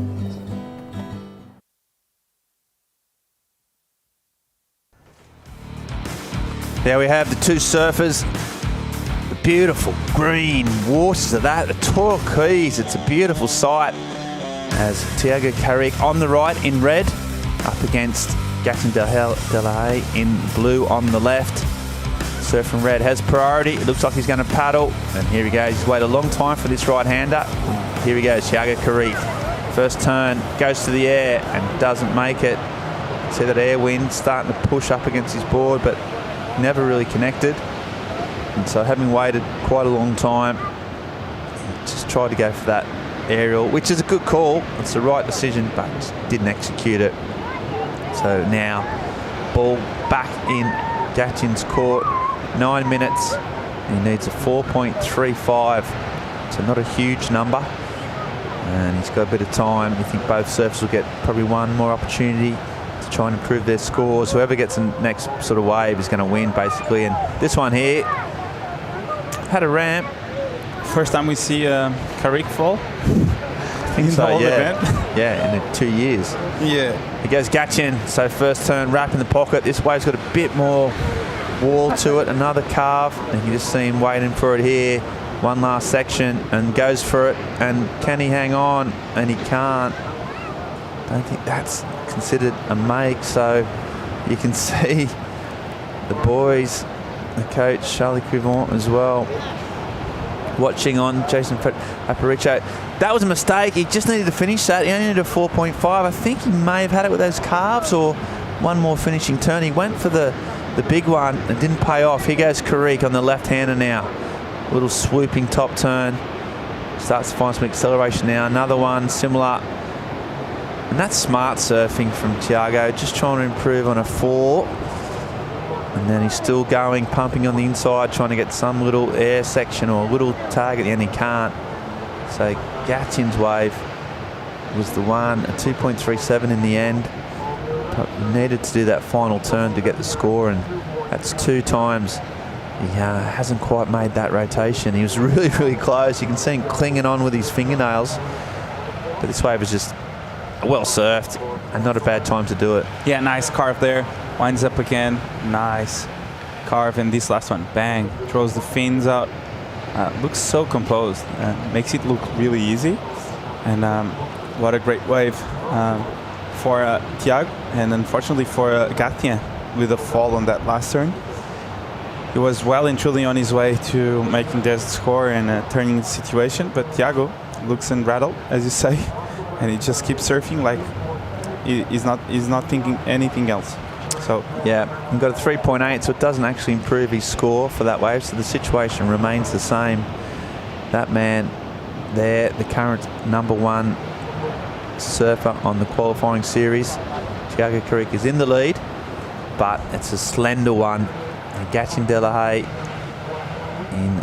from the French Caribbean is now chasing just a 4.35. 6.5 minutes on the clock. He's got priority. He probably knows that Just one more wave. Next opportunity is going to be very, very crucial. And we can see what he can do. Will he go for one of those airs again, do you think? Do you think, even though he's none from 2 on those rotations, do you think that'll be playing on his mind, Francisco, or are you just going to stick to his guns and go for it again? I think it's really hard for us to see Gatien fall 3 times in a row trying air with these conditions. He had it the first one, the 483, and he fell on 2 now. So I think if he tries one more, he's going to land it for sure. So third time lucky, you reckon? Exactly. Okay, all right. I like it. Yeah, well, Gatchin's, he's full of confidence. He won't let a couple of falls destroy that. So it's been a tight-knit affair. It's a recap. Started off strong as ever. Really quick start from Karik. Yeah, I really enjoyed this first wave from Karik. I thought it could go a bit higher. This one, the right-hander was amazing and was really well served. He gets around it, and from here he smashed it. Bang! Huge turn off the top. Another one here, so well connected, and another one. So this wave was really, really good. In my opinion, was one of the best waves we saw all morning in terms of powerful turns on the right sections. And this air was amazing by Gatien. Really high. He puts the tail every time he does an air. He puts the tail really high towards the beach, and they look really radical. So Gatien is really good on making those airs look good and stylish and powerful. So Gatien with a really good wave there, and he's needing 435. Let's see if he can catch this one. Here he goes, going to the right again. As we said, well, yeah, you called it, Francisco. 3 from 3, third time lucky, makes that first rotation. Now he's just hoping that he can get something to finish off. Only needing a 4.35, and you can see he's going to go all the way, somehow making it through that. He's going all the way to Ericeira and clicks off on the sand. So leaving the judges with a decision to make. It's all going to be about that first air again. We talked about whether he would go to that same manoeuvre that he's been using in the last 2 waves, but with mistakes. This time he makes it. Is it enough, Francisco? I thought, well, I don't know. I think it was the smallest one so far. I think the previous one he had on the last section was the one he needed to make. He had 2 curves on the wave and then a big air. I thought that was the one to change his seat all the way around. I think this one was just a bit of a blowtail. I don't know, mate. It's a blowtail, and unfortunately he didn't get the opportunity to do another carve after, did he? Like, he landed clean. He was ready to go if there was a section, but you can see there it just wasn't. So, but if you compare this one with the first one he had, the 483, the 483 was a lot higher than this, and it was a better section, and yeah, I just feel like he's going to need another wave. Yeah, we'll see. The judge is just deliberating on this. Here there is again. It's a functional manoeuvre, so not a close-out section. Sometimes that helps you, causing the fact that he's used it as it just on the wave to move on. But yeah, as you say, didn't quite have the amplitude or the height. More action coming. Plenty of waves coming in, and he's going to go again. So Gatien De La Haye, he doesn't know if he needs a score or not. He just needs a good wave. Oh, and he's just gone for that mistake, gone for that turn. And you can see a little bit frustrated. Doesn't know his requirement. It was a 4.35 for that second last wave. 2 minutes on the clock. He's going to start to run out of time. Well, he's running out of time right now unless he gets his score. The judge is taking their time with it. Difficult decision and an important one to make. Karik, meanwhile, just staying cool. He's got a bit of a wave here, a left potentially. Gatien too, but he's going to try and block his opponent, so he goes right. Karik, more of an opportunity to maybe stop his opponent from catching it. Now he's got some speed. A little carve, a little foam climb. Another little stab, so that wave not delivering anything of note, but still going into the end. He likes it, although he's just trying to improve on a 4. I'm not sure if that wave will do that, but it was important in making sure that Gatchin didn't go anywhere near it. So 90 seconds on the clock. If that doesn't change things, we're still waiting on that score for that air from Surfer in Blue, Gatchin De La Haye. So he'll be pretty anxious to hear that before he gets to 4.17. So not enough. So really, really close. 4.35 is what his requirement is now. The 1 minute on the clock. Just point. Wow. 3/10 of a point off that score. Meanwhile, Carrick just winding up, and this score coming through. That didn't improve his score either. So it's all about this 4.35, and there's 40 seconds with which to do it. Gatchin De La Haye will be waiting for it. Here we see him on the shore. Tries to play it cool actually, and dry docks, checks the fins. Here we go. This is the last chance for Gatchin De La Haye. First turn is smooth and strong. There's a nice rail carve. And there's another one with a bit of layback and a bit of style. And can he finish it off? He's going all the way through to the end, and then another. So you think he might be on the way to the score here, and he finished it off, and there you go. 5 seconds on the clock. Carrick would have watched that from the sand. He thinks he's got it. I think he probably's got it too. Really, really strong surfing under pressure. A bit of flair. Didn't go to the air, didn't need to. Talk us through it, please, Francisco. Nice snap off the top there. Winds up again, nice carve. The wave had power on it, so nice layback jam near the pocket there. Another one. But this last turn was money too. A bit of a snap there, and here the last one. Bang. Best wave of the heat, potentially, and did it under pressure with 5 seconds on the clock in the semi-final. That's the way to do it. And Federico Robin there looks pretty happy. They haven't got the scores, but he's pretty pumped by it all. He's pretty confident he's got a 4.35. He sure has. I'll tell you what, though, he's only got it with a 4.73. So he's just got over the line, and he's through to the final. That's a massive result. Who will join him? Well, we're about to find out. Marco Mignot and Jorgen Kuzenet, but that's a big win. You can see how much it means to him. He's pumped. As well he should be. Really well surfed. Kept plugging away. Didn't lose his cool. And when it mattered, he delivered. And that is great to see. Exciting stuff here in Santa Cruz. Buzzer beaters and the passion on his face and the excitement. He's got to build himself up now for the final. He's absolutely pumped. Well, I'm going to go and do that. I'm going to go there and scream myself. We're going to go to a short commercial break, come back with the second semi-final of the Pro Santa Cruz, presented by Noah Surf House, right after this. Na vida, há sempre algo que nos inspira. O Milênio está sempre presente, ao seu lado, na conquista de novos desafios. Juntos, partilhamos a paixão pelo futuro. Milênio, aqui consigo.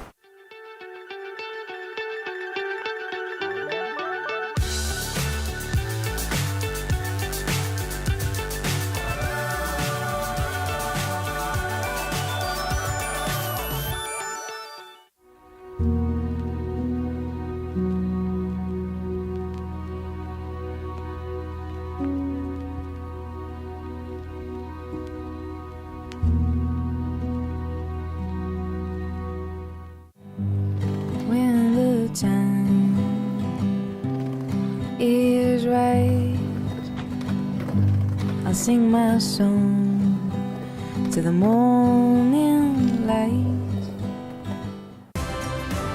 Torres Vedras, a land made out of city, countryside and the Atlantic Ocean. Explore a territory with 20 kilometers of coastline. Visit Torres Vedras.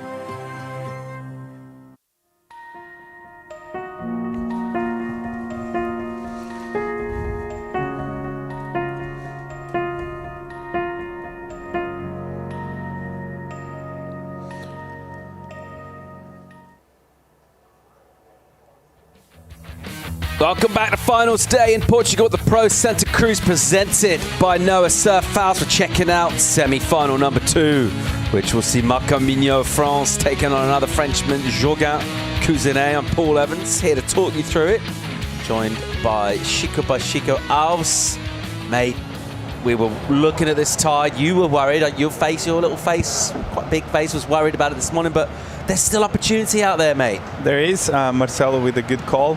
And during the break, we had Marco Mignon standing up and throwing turns like this, like he has used everyone who is used to see him compete, and Jorgen Cousinet with the big snap off the top. And winds up again. Let's see if he can throw a couple more. Nice snap there, but Jorgen has been one of the standouts. What's the better turn? The sort of fin ditch reverse Mignon or Jorgen's first big banger? I think Jorgen's big banger on this case, because the fin ditch was on a soft section and was small.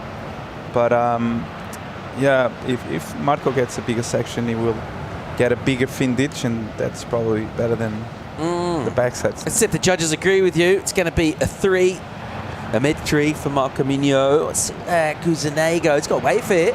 On the right now, driving down the line. Lay back. And again, doosh, into the lip. Little soft section, just recovers it, stomps on the tail, and gets going again. Nice finish, tweaks out the tail a touch. So, wasting very little time on getting a score.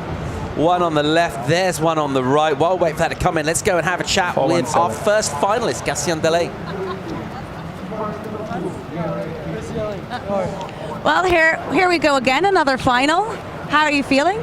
Feeling pretty good.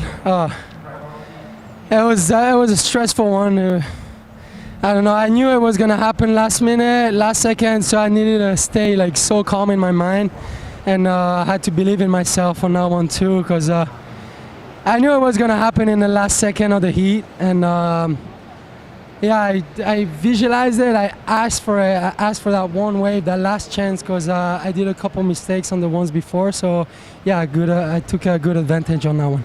Why did you think that it was going to happen there at the final seconds? I knew I was going to need a score. I was needing a score till the last second. I couldn't do it before. I fell on a couple waves. So yeah, I was like, fuck. If I make those, I'll make it. So give me just one last chance, and that one wave came. So yeah, super stoked. What were you saying just now, thanking the Portuguese gods? Obrigado, Deus. That's what people say here. And it's true, sometimes you feel like somebody up there is giving you the opportunity and the mana to make it. So yeah, that's what I felt out there. Well, you made the final here last year. How is this outcome gonna? I don't know. I'll take it easy. It's a final. This is our last heat. So 2 more waves and we can take that one down, yeah. Well, go get ready. Congratulations, you're in the final. Thank you. Well done, our first finalist, Gatien Delay. You saw a paddle there from Mignon lose priority. You saw the grimace from him. So first real mistake, significant one. First chink in his armour that we've seen. I tell you what, he won't enjoy. The score coming in for Cousinet. Big number for his second wave, the right-hander. 7-1-7, Chico. Yep, and the first one, 4-1-7, the backhand. Judges being loving his surfing, and this is why. Big gouging snap out the back. Look at the speed he's having on these waves. The waves are really soft, and he's surfing like it's 6 foot. And the last turn, bang, throws the fins out. Surfing with so much commitment and power. Jorgen, who defeated Frederic Moraes on the last one. So coming with a lot of confidence and momentum from the quarterfinal heat, and ready to break some more heats apart. So he's got 2 more to go to become the champion of this event. But I said in the morning, either Marco Mignon or Jorgen Cousinet, one of them. I thought it was the ideal conditions. Oh, Jorgen's prio, and he'll use it here. What's he got for us? Got some speed. He'll punt. Almost gets it done. The whitewater just cavitates the fins. Can't ride out. So can't use prio to add points and pressure to Mignon. Will pick up that priority now. A chance for him to come back. What happened here, Chico? He had the turn and he did a really quick rotation. He was there, but I think the front foot was a little bit further on the board. And once you have your foot so to the front of the board, it's really easy to poke the nose. And on the white water, he couldn't put his weight on the back foot to lift the nose. So a bit of a fall there, but nonetheless, I think it was going to improve again if he had landed that one. Yeah, I think so too. He looks good, he looks sprightly. And we've seen Marco Migno dominant really all his heats. He's exuding confidence. He's been sprightly, catching a ton of waves. Now he's on the back foot here, because from the get-go, Cousinet giving him a taste of his own medicine. Let's see how he responds. He's got some resilience, some strong competitive instincts. He's got a wave. Here he goes. Marco Migno. He's going to punt for sure. Oh my God. And he goes tail high. Doesn't quite get it done. Chico, your thoughts? He went so high. I was like, if he nails this one, he's going to get a huge number. And I think he will, because this wind and these ramps are his face. So if you see him, he's winding and he's eyeing off this section, and the pop he gets from this turn is huge. Like the wave wasn't even there, and he just popped so high. Look, looks over the front shoulder, lands it, but lands in the middle of the white water, unfortunately. But that was going to go in the excellent range for sure. It you would think. Well, here goes Cousinet. Love this battle. Goes with a little sort of snapped floater. And then he'll tag one right in the pocket. Will he get inside? Nope. Meanwhile, behind him, Migno has a stroke into a wave, realizes it's a soft section. Might get another chance right behind though. So enjoying these exchanges go down. Here's Migno into the takeoff bowl. He'll open up and douse Cousinet with some spray.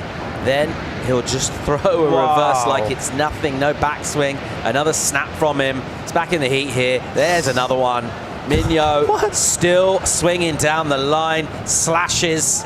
Throws up a nice variation on his hand signals. He's got a few of them, and we're absolutely game on now. He's going to get a number here. It's 8, the requirement to go straight to first. But even if he doesn't get that, let's see where it goes. He's going to be right back in, close to parity with Jorgen Cousinet. Mate, I think he's going to get that. This wave was amazing. First carve, well placed this turn. Bang! Tail throw reverse, lands it perfect, blows the fins right after, gets a layback jam here, and another strong one to finish. Look, wow!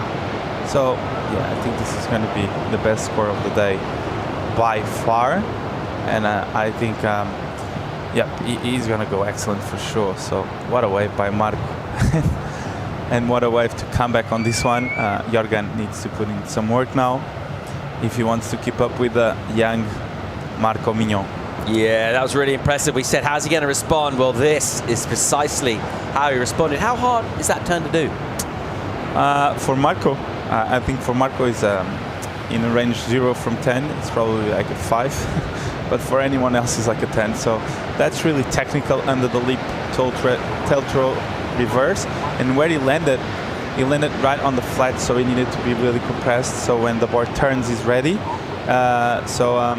Marco showing off a lot of variations of airs this competition, and doing it with style. So Marco Migno with a beautiful air and paddling out, he just caught another one. It looks like he's going to get a section. So, and he got another air reverse, feels like, and score is coming in. So yeah, not massive air. That particular one, the one we just picked up, is okay. It's a soft section. It's kind of almost like a kick-out air, wasn't it, really? As he just finished off a soft ride. It'll get a decent mid-ranger. But the previous one to that, we think that's going to be a weighty number. Judges having a really good think about that, Chico. It's going to be an important score to nail. Yeah, I think it's going to be around the 8, 5, 9 range. You've been pretty good with your judging this week. You too young to be a judge, or you mentioned you were too young to coach, but too young judging to be a coach. can start young. I like to be here. I think the pressure there is a bit more intense. You got to be really paying attention, and his coach is feeling the pressure. I tell you what.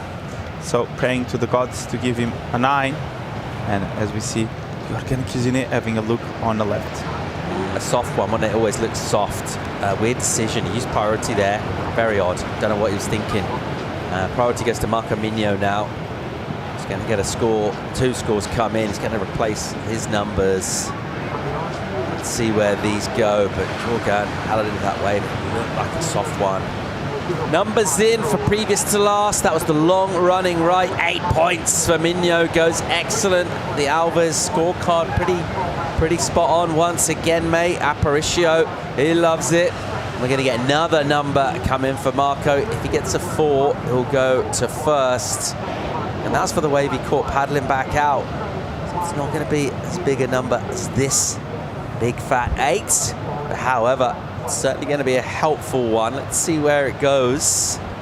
16 minutes and 45 to go in this. So Cousine's got a 7. Migno's got an 8. It's going to be about the backups for now. Yeah, let's hope they both get a chance to improve on those big numbers. And what an enjoyable second semi-final already. It is. 8-point ride. What a great score for Marco Migno. Excellent number. And the next score is dropping for the single air maneuver. So let's see what everyone thinks, the judges think about this last one. 5-6-7 jumps into the lead. And now in second place, Jorgan needing a 6-5-1. So situation changed in the matter of 5 minutes. And this is why we are here. Aparicio there with gets pumped about the last score. And now Jorgan. Yeah, Jorgan, he gave away priority. That was a mistake now. And let's see how costly this proves. You do not want to give Marco Migno any opportunity if you can possibly avoid doing that. And he's just handed in priority here. So in the middle part of the heat, it's just gone into control and a chance potentially to ram home that advantage for Migno when the next good wave comes through. Yep, so Jorgan here waiting patiently for a good one. Yeah, as you said, a bit of a mistake there looking into that left. You know, he's really good on the rights and he can throw big airs, so maybe save that priority to go big on the right and not lose priority, as you said, to Marco, because Marco, if he catches another one like that, with the confidence he has right now, I think he can go excellent again, especially with these conditions. This right and with wind, south wind, going against his board, it's perfect for his explosiveness. So 14 minutes to go, and we've got a brilliant semi-final on our hands. Paul? Yeah, really enjoying this one. Setting up one of these two for a final with Gatien Delay. He's locked in. He's going to the final heat. Migno will go this. He'll use the priority. And here he goes. Deals with a wobble out the back. Just flings one into a rotation, which he stops. Not the cleanest or biggest air we've ever seen, but nevertheless, getting that release, getting the finish, and a little snap after that. Will he threaten the 5, 6, 7 with that? No. He got stuck on the top of the wave too long, and that section wasn't really there. So he kind of like had to pop a lot to get this hair done. The section wasn't there, as you see. So here he gets like 1, 2, 3 to get back into the wave. So judges don't like when you take too long regathering from air. And I don't know why, because it's so hard. But yeah, this turn, it's not going to better that 5, 6, 7 in my opinion. But yeah, now in a pole position for the next wave, Jorgan Cousinet. And not needing a huge number for Jorgan surfing, 6-5-1.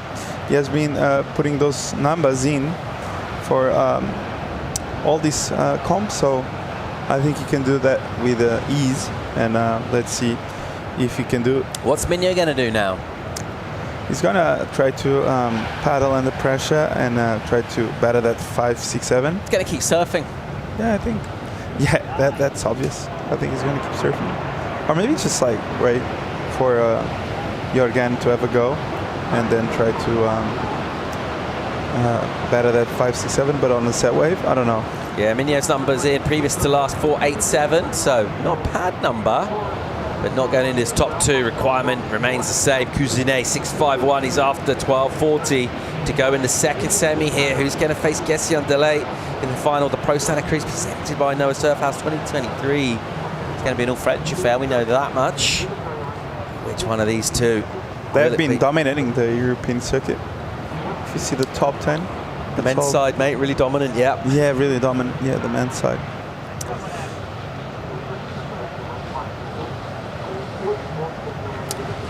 Minutes and 10 seconds to go in this one. It is Marco Mignot, the younger of the pair, with the advantage in this. He's got about 1.5 points at the moment on Jorgen Cousinet. Let's see if Marco can stay in control. Will Jorgen come back and get a spot in the final? Find out when we come back from break.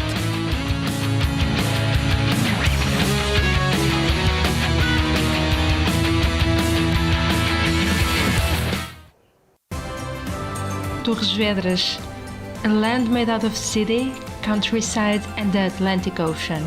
Explore a territory with 20 kilometers of coastline. Visit Torres Vedras.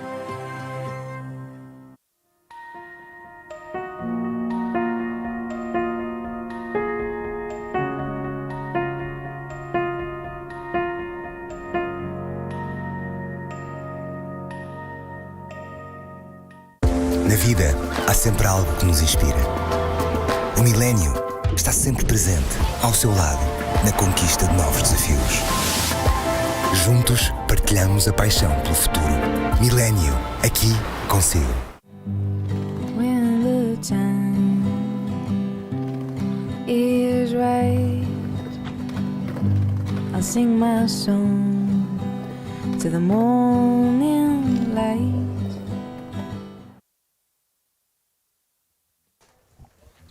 Welcome back to live action from Santa Cruz. Mignot at the moment in the lead. I tell you what though, there's a number to come in for Cousinet. During that break, Jorgen got a wave. So priority now with Mignot. Let's see what this number's like for Cousinet coming through. So a really enjoyable second semi already. This one, these guys have got a bit of quality already in the scoreboards. It's Marco Mignot with the better of it. Went excellent to the 8-point ride. This was during the break, Chico. Nice. Wow. Nice carve to air there. Really beautiful air from Marco. This carve, and then he winds up and gets a lot of pop, and he gets with the backwash when he's lifting off. The backwash eats his board and it goes really high. And this one from whoa. All right. This air was huge. Wow. Tail high, spin was quick. Everything was great about that turn. Oh, so numbers going to come in for Mignot first. He'll improve actually and nudge the requirement up. He gets a 6. He's on 14 points. Jorgen's wave needs to be at 6.84 or better. Was it 0.84 better than Marco's air? I think it's going. I feel like yeah. I feel like yeah. Certainly the section he did it on as well. Just felt like had a lot more going on just in terms of how dynamic that was. A lot of bizarre. So Cousinet punts himself with a quick rotation, nice and high. And the judges really, they're just judging an air show at the moment. It's all about differentiating these rotations, the sections the airs were done on, how critical they were, how clean the landing is, all this stuff coming in to make up a score. And Cousinet has asked a question of the panel here. And they're having a good old think about that. 8.5 on the clock. What an enjoyable second semi. One of these two to face Gessian Delay. And it could well, when the score comes through, be this guy again in the driving seat. Let's see where it goes with the panel. Marco Mignot's been really busy. He's punted loads. He's got a couple of good throwaway scores that he doesn't need because his total's good. His load number's a 6 at the moment. Would like to rewatch the Jorgen's one. It would be amazing to see that air again while we are waiting for... Judges will be watching replays for sure. They are. As we see again, thank you very much. He gets speed on the line and look at the rotation. Wow. Is this a full rotation? Because he landed with the tail, but almost towards the beach already. So great one for Jorgen. with a lot of power also. Like the air had a lot of like power, and the section 2 was nice. Spicy. I really enjoyed it there. And you, Paul? Yeah, liked it a lot. I just can't wait for the score to come through now. They're comparing. Ooh. Okay, so he needs a 6.84. First judge, no. Here he goes. On the inside. Second judge, yes. Another judge says no. Oh, another judge says yes. This is going to be tight, mate. This is going to be really, really tight. He gets it. Oh, comes in as a 7-1. He gets it by 0.3 of a point. And Jorgen Kuzenet back into first place. A 7-1 and a 7-1-7 for the Reunion Islander against Marco Mignot now, looking for 6-2-7. Marco's got priority. He's also got 6 minutes and 40 seconds. I'm going to make a bold prediction. Marco Mignot's going to ride another wave soon. I think the score was well deserved. They made a good call. I think if you compare the 6 there of Marco with this one, this had to be a point of difference. Quite a big split from the panel. One judge going as high as 7-7. 2 saying 6-5. Over a point spread. Interesting. A 6-5, I think it's... both of them are one really low and the one is really high. So I think the exact score came down to a 7. So I think that's fair. And that's why they're 5 up there. And I think when they compare their spread, it's well and truly deserved by Jorgen to get a 7. So. Oh, setting up for a great final. 6 minutes in the second semi. Kuzenet goes to the air and gets control of the heat. He has got a big lead though. Marco Mignot, 6-2-7 the requirement. He's already got an 8 in this heat. He's already got a flat 6. He's thrown away a high 5. Let's check the recap. Really enjoyable second semi-final. See how it's gone down. Jorgen Kuzenet with speed and power and all of those good things, and a strong start for him for a 7. Yeah, this was right out of the gates with turns like this. He keeps plugging away big numbers and well-deserved 7. And this wave for Marco was amazing. Big tail throw reverse on a meaty section. Comes again, bang, off the top there. Winds up again. Gets a bit of a snap there. And a layback here. Wow. So gets an 8. And this one from Jorgen. Oof. Big air. And really high rotation, quick in transition. Everything was there. So 7-1-0 for this last one of Jorgen. Best heat of the day so far for me. Really entertaining. And the finish looks spicy too. Mignot in the hunt still for that 6-2-7, 4.5. So a couple of minutes gone, and he's sat there patiently, and he's shown us his resilience to come back from, well, early on in this one. He was on the ropes a touch, not massively. He's laughing. I think that's a wry smile there, because I think he thinks he's winning this heat. Judges don't think so. They reckon he's in second. Can he get back into first? He's going to need a wave to do that. Kuzenet will just lurk around there and look for either opportunities under priority or try and have a bit of influence in the wave that Mignot goes on. And that wave didn't break, and that's going to eat up a couple minutes more clock time here.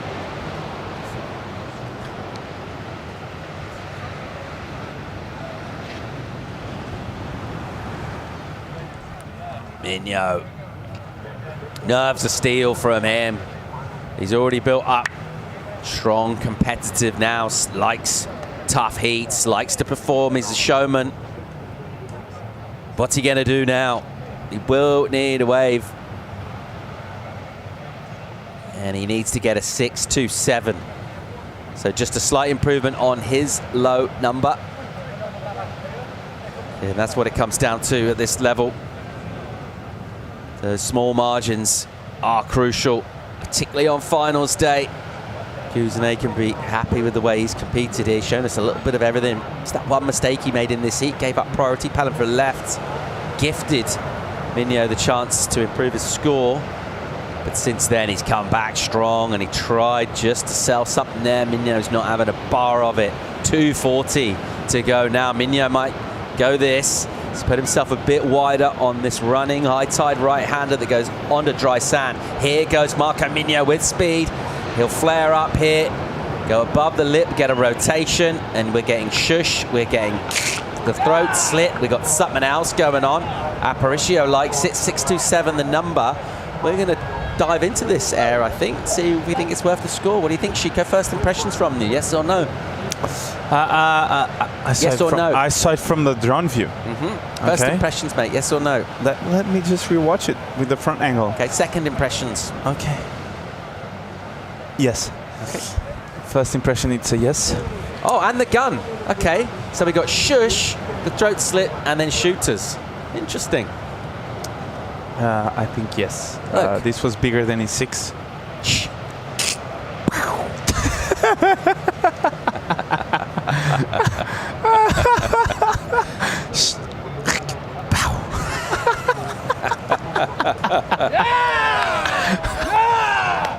What's that? What's that? What's that? Oh, here we go. So, a minute 20 to go. Numbers coming in. He's going to get it for sure. Mignot, number looks good. Waiting for a couple of judges. Kuznet's going to have to do something here in the final minute of this one. 677 gets the number, goes back into first place. He's been impressive whichever way you look at it throughout this event. At the moment, he's heading to the final. Kuznet's got priority. He's got under a minute to find himself now a big score, 7-6-1. So he needs to step up considerably, go half a point better than his high score. Doesn't look like there's loads coming through, Chico. Yeah, it's going to be hard. 40 seconds to go, and what a heat, Paul. Oh la la. This was a great heat to watch, and probably the best heat of the event so far. I think we had it all. Airs, turns, claims, emotions, shifting positions, and what a heat. Yeah, I love a lead change as well. It's something when we go surfer on surfer heats, you just see the quality going up, the scores improving, these ding-dong battles. The time priority changes, the lead changes, really, really cool to see.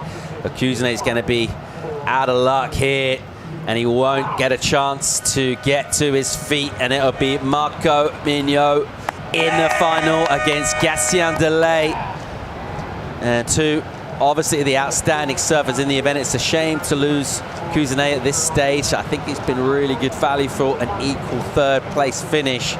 But you have to say, well surfed, well competed to Marco Mignot, who has looked basically deadly wherever he is in this contest. So, just one more heat to go. It's the final of the Pro Santa Cruz presented by Noah Surf House. We're going to go to a break. When we come back, we're going to be crowning a champion here in Santa Cruz. Don't you dare go anywhere. We'll be right back.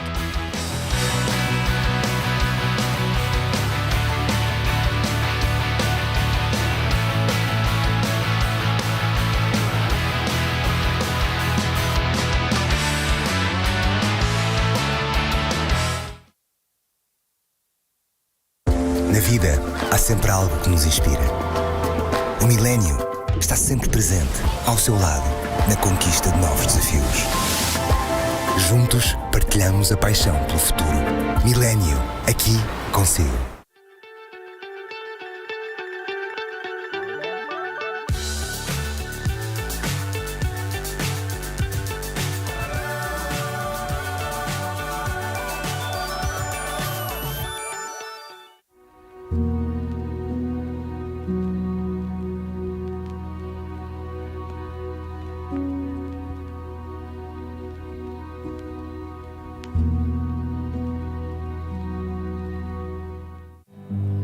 When the time is right,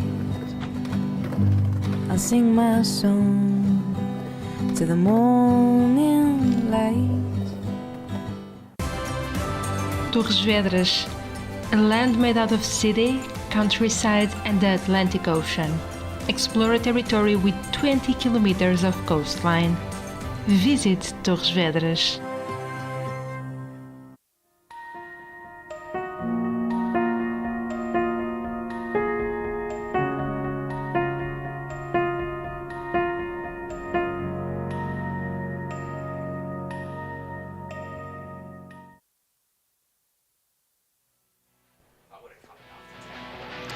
Okay, we are back here. We have just seen a dramatic and exciting semi-final here at the Pro Santa Cruz, presented by Noah's Surf House. And we are getting down to the finals. It is finals day. The crowds are starting to build on the beach.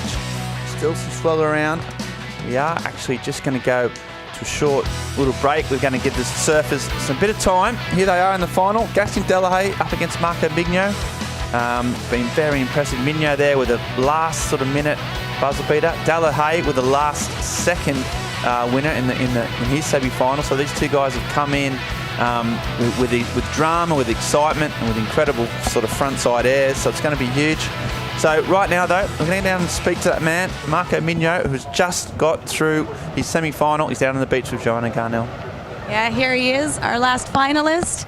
You seem to, Portugal suits you really well because you seem to thrive in the waves around here. How are you feeling being in the final right now? I mean, it was a really tough heat, you know, big scores. Jorgen's a really good surfer in these kind of conditions. Like you said, Portugal is a great place for me. I've lived here when I was young. I was like 4. I did two years here. I started school here, and it just feels part of a bit of my life, you know. Feel good here. But yeah, I'm stoked to be in the final. And are you happy they ran the semi-finals after what you said?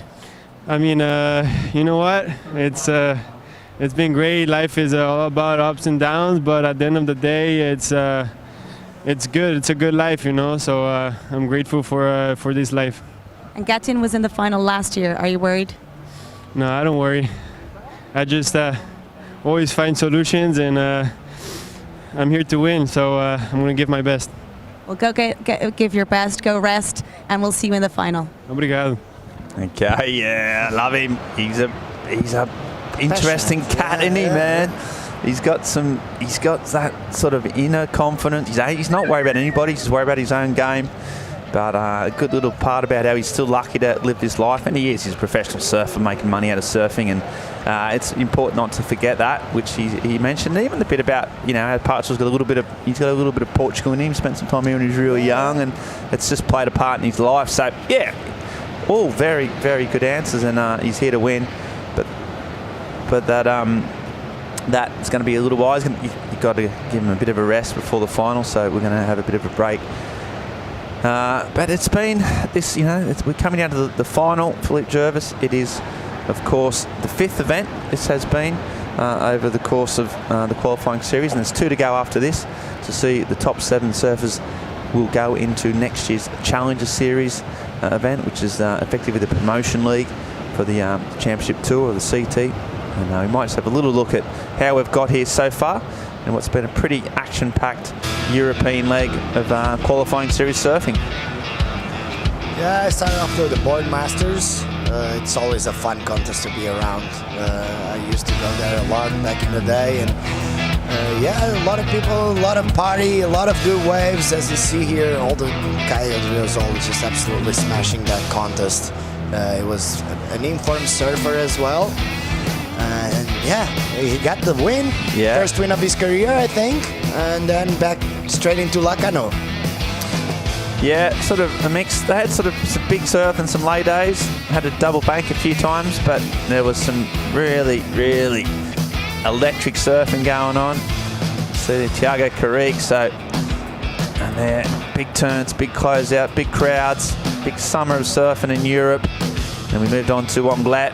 Down there, Barretts, Michel Perez there. Saw him retire effectively at this event. But yeah, board shorts, spring suits. So good. It's one of those sickest places you can go on tour. It's Biarritz. It's always fun. It's always cool to hang around. A lot of life on the contest. People, nice people, beautiful people as well, and beautiful surfing. Yeah, that's where the cool crowd hang out. And these guys are going for it there. So I'm glad it's Tiago Carrique. And then we moved down to the beautiful Galician coast of Pantin. So this was just last week. Had, again, a mix of swells from some big days and some small days. And some big turns there. It always gets so much swell, that sort of northwest corner of Spain. Yeah. Look at that. That's massive. Calivas, that was a 10-point ride. You can see why. Massive turns and big waves. And Maxime, he's not there. That man, he was the one that won that event. Yeah, we had the Portuguese surfer also, Joaquim Chaves, doing really, really well. I was really happy with him for that contest. But yeah, Maxime just came out with a win, and it has been a really big year so far. So we just, as we see here, Maxime just. This painting is always so fun. Their little right-hander is always there, and then the banks are always super fun. It's a lot of people on the beach. Yeah, massive crowds. It's a real long time stop on the professional tour in Pantin, and then of course we moved down to Portugal's Santa Cruz, as we said, the 5th stop, and we're just one heat away from working out who gets the 3,000 points for this big qualifying series. So we're going to look at just how the whole operation comes together with the qualifying in terms of the format, in terms of how you get onto the CT, and who better a man than Rob Gunning to shepherd us through how it's done. And yeah, so Rob, we've done a little thing today, up to date this is, and nobody knows more about this format business than Rob, and he's going to talk us through it. Well, what we've got is the regional qualifying series where we take the best results from the top surfers and they qualify for the next year's Challenger Series. So at the moment we're in Santa Cruz and we've done 5 events, and we've got another 2 events next year, finishing in Caparica at Easter. So we take the top 7 men plus 1 wildcard, top 4 women plus 1 wildcard to the Challenger Series.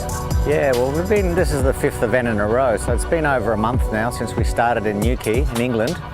And the first 3 events, they were okay, they were good waves, but we had also flat days, so it was a bit challenging. We had to run double podiums in the first 3 events, which is the first time I've ever had to do that. And then we went to Pantin last week in Galicia. We had swell all week, which was great. And now we've come to Santa Cruz, and it's the best waves we've had in this leg of QS events. We've had waves, offshore winds, and some really good performances from the surfers. I think Santa Cruz is a really special place because it's got the waves that it catches all the swell, which is fantastic for competition.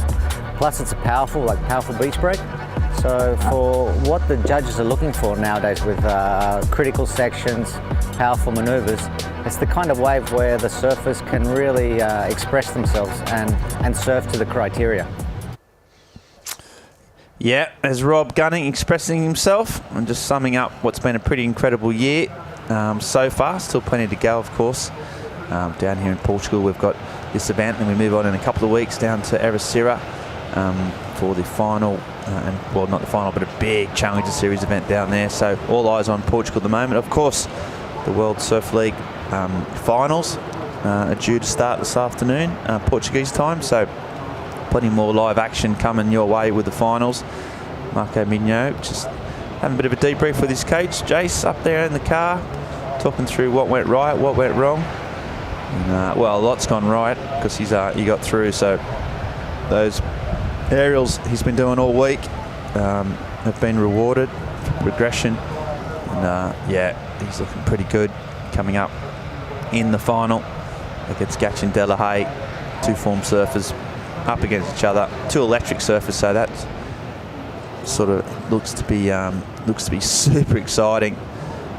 And, there's the Gulf de Mar. There's a little hotel we've been staying up there in the far there. Cool. The beautiful part of the corner. Obviously, just behind this beach is the Noah's Surf House, who has presented this event and who have looked after many of the surfers and the guests here. Incredible benefactors. But right now, we've got a little... we're going to go to a break. We've got the final coming on 11:10 a.m. It's time to recharge. Get your drinks, get your cup of teas, get your lunch sorted, put on your comfy pants, and get ready for what's going to be an incredible final. We're going to come back. The final starts at 11:10, so we're going to come back just a bit before that, 11:05. Set the scene.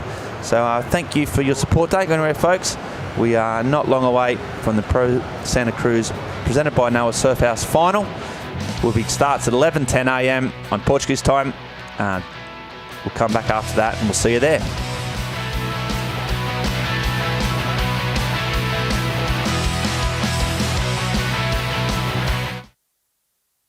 Na vida, há sempre algo que nos inspira.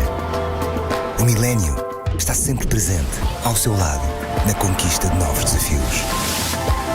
Juntos, partilhamos a paixão pelo futuro. Milênio, aqui consigo.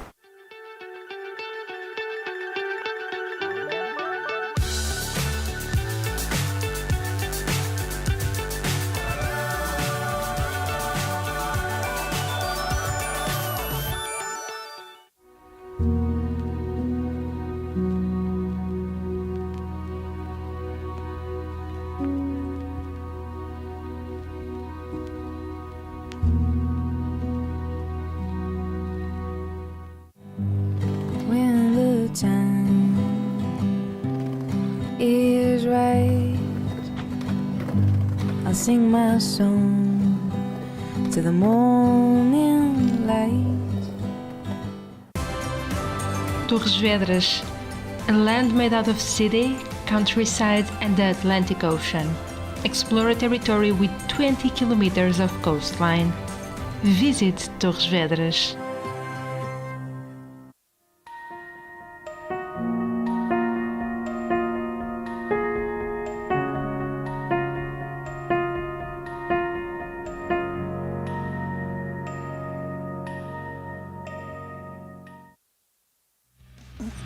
Welcome back to Santa Cruz.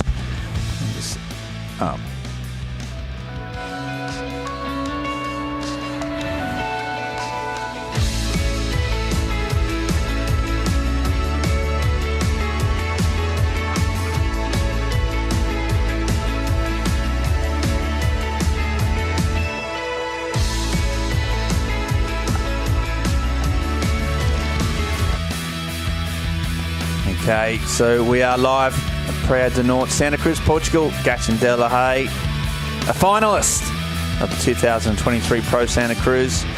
Just jogging down to the shore there. Surfed incredible heat. Had a few mistakes, but did come good right at the end there.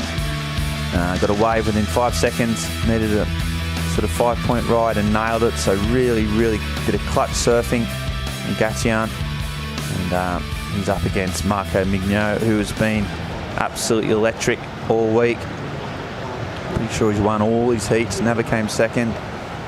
Some of the highest heat totals. So yeah, it's a sort of it's a difference in styles between the two surfers, Philippe Jervis. And you know, how do you think they're both going to approach this? You think they're going to stick to the rights? You think the aerial's going to come into play? How do you think it's going to? They're each going to approach it. Yeah, I think both of those guys will be looking at those right-handers and go for the air, because the last couple of hits has paid off, and there's not too many opportunities out there because of the tide. But yeah, they will absolutely smash it, I'm pretty sure. And yeah, I think Marco looks really, really confident on those, especially on those full rotations and those high rotations. And I'm looking forward to see what this guy is gonna do about it as well. Yeah, Gatchin stretching it up. Wordle review, gets his blood pumping. Sun is out, the crowds are coming down. He has a little look at his mate. They've travelled together. They know each other pretty well, these two. So they've done a lot of time surfing together, and they're good friends. There you go. Good luck, they say. That's what we want to see. And it's all until they cross the line. Paul Evans, white line fever, they call it in football. What do you call it on the high tide line fever? What do you call it? What's the word for it? I don't know, but tell you what, mate, get me some tonic water, because I'm feeling feverish right now. Mate, I'll tell you what. Get some quinine into me. Yeah, and then look, you know, maybe you need to do what Marco's doing right now. Maybe just take a little step back. And, they both have a meditation off. Trying to see who can out sort of meditate. Yeah.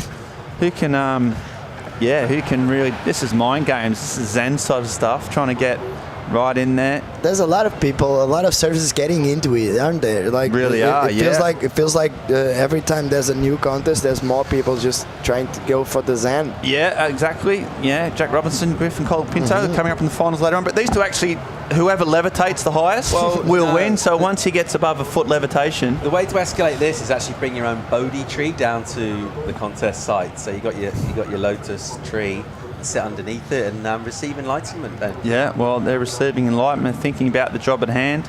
They're just getting that heart rate down rather than up. And now getting ready to enter that water. The sun is out. The large crowds coming down. Big week in Santa Cruz this week. Obviously, the event's been on, the highlight of the year for these guys. But also, there's been the festivals in town. Really embraced the fun-loving nature of Santa Cruz. But now it's all about action. They're crossing into that water. Friendships are off. Bets are off. The final is due to start pretty soon. I'm going to ask you each who you think are going to win and why. I'm going to start with you, Philippe Jervis. Yeah, remember on the first day on the post show you asked me who I thought was going to win this contest? I do remember that. Who did I say? I think you said Kano Souza. No.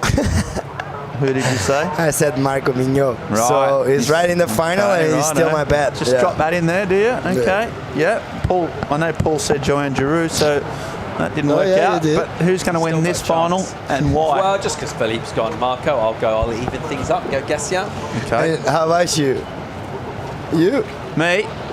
You have to uneven things up. I think surfing's going to be the winner, mate. That's what I think is going to be the winner in this. I don't play favourites. That's not my style. Yeah. I would, purely on a statistical basis, I would back Marco Mignot just because he's been posting the highest numbers all events. So if that continues, that trend continues, yeah, he'd be hard to beat. But yeah, I'm really looking forward to it. Both guys sort of electric. Both. I think picking a winner is lazy journalism. I want to predict the scores. Well, you talk about scores, Ben. You've made this quantitative. What sort of scoreline do you think Mark is going to post? What do you think Gaston's going to get? I'm thinking both in the 13s. Okay. 13.8 versus 13.4. Unlucky for some. Unlucky if you get 13 and lose. Baker's dozen. And I reckon it's going to come down to the final wave written in the final second. Jervis, talk numbers to me. I'm going to say the winner around 12 and the loser around 10, 11 high score. Yeah. Because it's tough conditions out there and there's less opportunities. But yeah, you know what? That's my... I hope I'm wrong and I hope Ben is right. How about you? What do you think? 15 out of 12. Okay, 15 for the winner, 12 for the loser. Yeah. All right, as we see. Okay, live action, first wave of the final. Well, no surprise that Marco's going straight to the air. That's been his strength, that one. Probably not going to be a score at the end, but he's shown his intent pretty much straight off the bat within, 30 seconds of the hooter going. So no surprise there, that air wind blowing from the south. And Jervis, he was just up and into it. Yeah, you could see straight away what he was about to that nose peak reverse. Unfortunately, the wave just kind of disappears, but Marco just putting a little bit of a pressure on Gatien looking from behind, just see those fins coming out the back, and you always think in your mind, like, all right, I have to step it up, man. It's good. It's only a 3.17, but still, it's something. Yep, early start. Good to get the feet in the wax. Get involved, start some good spots down there on the beach. Chairs are out. It's nice and close to the shore here. You get a really good view. We met someone yesterday who'd never really seen much of surfing and fell in love with it over the course of the week, hadn't he, Paul? A German-Swiss friend of ours. Hold the phone. Here we go. Marco Mignot. Yeah, he'd just come down for a holiday. Didn't really know the comp was on. Started watching it. Was like, wow, what is this sport I'm in? Instant convertee, yeah, loved it. Yeah, loved it. Watching the webcast. Used up the last of his day to download in the Wazzle app, and he's psyching on finals. Yeah, I told him about the finals. And so yeah, it's a sport that can take you in, keep you excited, keep you motivated. And these guys are the best in the business, best in Europe, that's for sure. As they see. Mignot, he's been doing some good claims. That last one, Paul, you saw that. I mean, obviously a big part of his repertoire. You've been impressed with that side of his surfing? Yeah, I mean, he hasn't left himself anywhere on the scale to go. Here's a wave of delay opening up his account. Live action, nice, and I was going to say a bit too calm, almost slipped, but regained. Going down the line here, he's been going all the way to the shore in these long waves. That board just flies through the dead sections, but unfortunately the whole wave was effectively a dead section. And again, he kicks out that wave. You'd think not going to go into his scoring waves. I don't know. I reckon Mignot's got some more in the locker, mate. I don't think he's used up all his claim range. He's got some in the tank for the finals, I reckon. Would we say 3 different things is a maximum? 3 different gesticulations? No way. We saw the who shush, the slit, and the shot. All in the same claim? Yeah. Oh, that was sick. Why did you go to 5 easily? Well, there's no rule that says you can't. That's why I reckon he's got more in the locker. You got a bit of time. You got time. You could go through all. You could do the Geordie Smith crucifix. The Cristo Redentor. Yeah, the Cristo Redentor. You could do that. The anti-iron shotgun. Yeah, well, he's got that. Yeah, he's using that. Okay, He's got to build on that. And yeah, he's added plenty of waves to use them as well, because he's been getting some massive numbers. Always pretty making sure the judges know know what he thinks about it as well. Early on in the event, he was sort of had a bit of a, in his interview, Paul, he said that he wanted the judges to reward aerials. He sort of made a point, got in their heads, well, not got in their heads, but so he's not afraid. I quite like that about Marco. He's not afraid to kind of thinks about the sport. He's not afraid to vocalise his opinions on it. Sometimes the surfers, by nature, they've just got to play the game and do the interviews and get along with it. But yeah, Migno's not afraid to stick his neck above the parapet sometimes. No, you're not here to make friends. He might make friends by accident, just by being a nice guy, but that's not what he's in Portugal to do now. He's here to win. He's here to crush the opposition. Yeah, I like the confidence, and I like the fact that he's confident enough to just to say it out loud and be himself. And so far, it's been working. Ever made friends by accident, Ben? I've lost plenty by accident. Well, I didn't want to frame the question quite that way, but that was actually what I was going for. That was really the question, wasn't it? Yeah, lost a few. Is there ever a route back, or is it kind of... It's done. Yeah, they're gone. Once you're out the trust tree, you are out. Trust tree gets cut down, chopped up into little pieces. Unfortunately, you'd have to ask them that question. I mean, I'm always up for it. I'm always up for reigniting the friendship, but it hasn't happened very often. Okay, here we go. Migno again, and that one's an out. This tide was always a bit of an issue.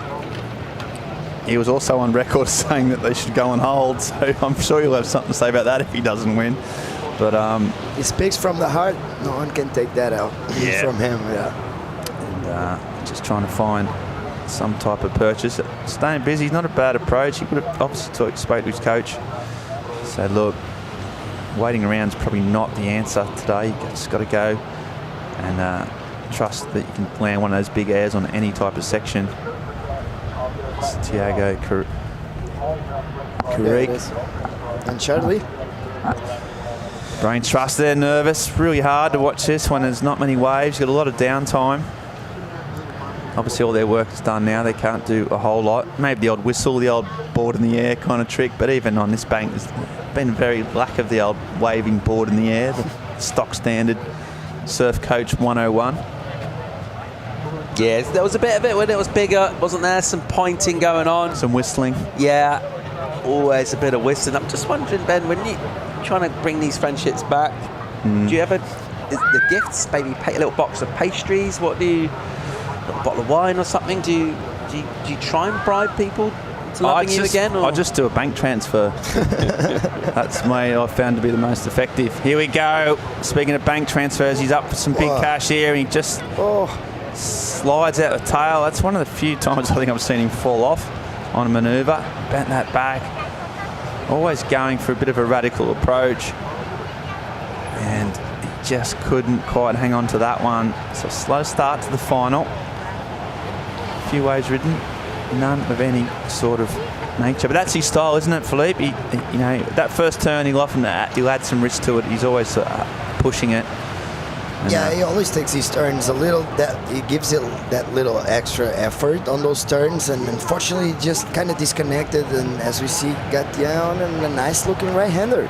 So languid. His approach is a very good angle. You very rarely get to see it from behind. There we go to the front angle. He just looks smooth. That little body torque just adds a little bit of point of difference on those wraps. And then just that board, as I said, gets through any section, but there isn't a section at the end. So just showing what he's got. Trademark swoop. And showing no sign of nerves. Experienced surfer, Paul, and he looked good on this. Yeah, he's going to go into the lead here. I really like that one. I thought these are comboed up really nicely. And then the wave kind of runs out, but he's done good work out the back. And he's just keeping in motion, crucially. He will get himself in the lead, whether it's significant or not. The sort of final outcome, these numbers. The point is, he's just staying with energy and trying to match that of the Ocean, as is this guy, Mignot. And there's the first sign, possibly, a touch of frustration. Yeah, he's had 4 or 5 waves. Well, actually, yeah, that's his 6th wave that have all been fairly identical in terms of just running off in that deep water and providing no action. But, you know, he sets out the back. Yeah. Corduroy lines. We've got some lines coming in. Delahaye potentially in position. Mignot would have been out there for these. There's 1, 2, 3, 4, so plenty of options. The first one, Jackson says, yep, I'll go this. So here we go again. Takes his time. Little foam climb to get off with now. Drives down the line. Goes for the air. Nice and smooth. I like that. And part of the wave. And he's got another little carve to finish off. And he might get a little sand blast on the end here. So that was great. So that was cool. So showing, you know what, I've got that too. Don't worry about that. And he's not afraid to use it. And the fact that it was had a bit of amplitude and was clean. Super clean. You could hear the gasps of approval from Philippe Jervis and Paul Evans. They liked it. I'll get you to talk through this replay, Philippe, when it comes in, but it's all about that progressive manoeuvre, and we'll see where it places. You know what? When you see Marco showing frustration and you see Gatien with a focused face, I can see it just that it brings that a little. You know what? If you're focused on what you're doing, you're gonna read the ocean better, and that's exactly what Gatien has been doing. And it feels like Marco is just. Yeah, he's not choosing the right waves and showing a little bit of frustration because of that. But he needs to remain calm and make sure he has his opportunity and doesn't get frustrated. Ooh, at the back. Yeah, look he's at that. motoring to this one. That's a big one. Late takeoff. Couldn't get it. So that's frustrating when you're just probably, I don't know, a metre away from where you want it to be in terms of position. It was a big wave and you could see it run down. He's missed out. He might go this little double up though. Gassian's numbers coming in. Yeah, some solid numbers there. So 6.17 for that last wave with the air. Solid. And a 4.67 for the one before. So here it is, Philippe. It's all about this turn, right? Yeah, nice little first climb to set him up just for this. Little fin reverse with the tail high, and then he managed to get a couple more turns on the inside. But yeah, very well read. He just did it. This one just set him up perfectly for this section. Look at this, just waiting for the flip to come down and just tail high, rotating super clean, super easy, and then straight into a snap. And he's gonna do one more guard right on the sand. And yeah, look at this, just hitting the lip, fins out, tail high. That's exactly what you want.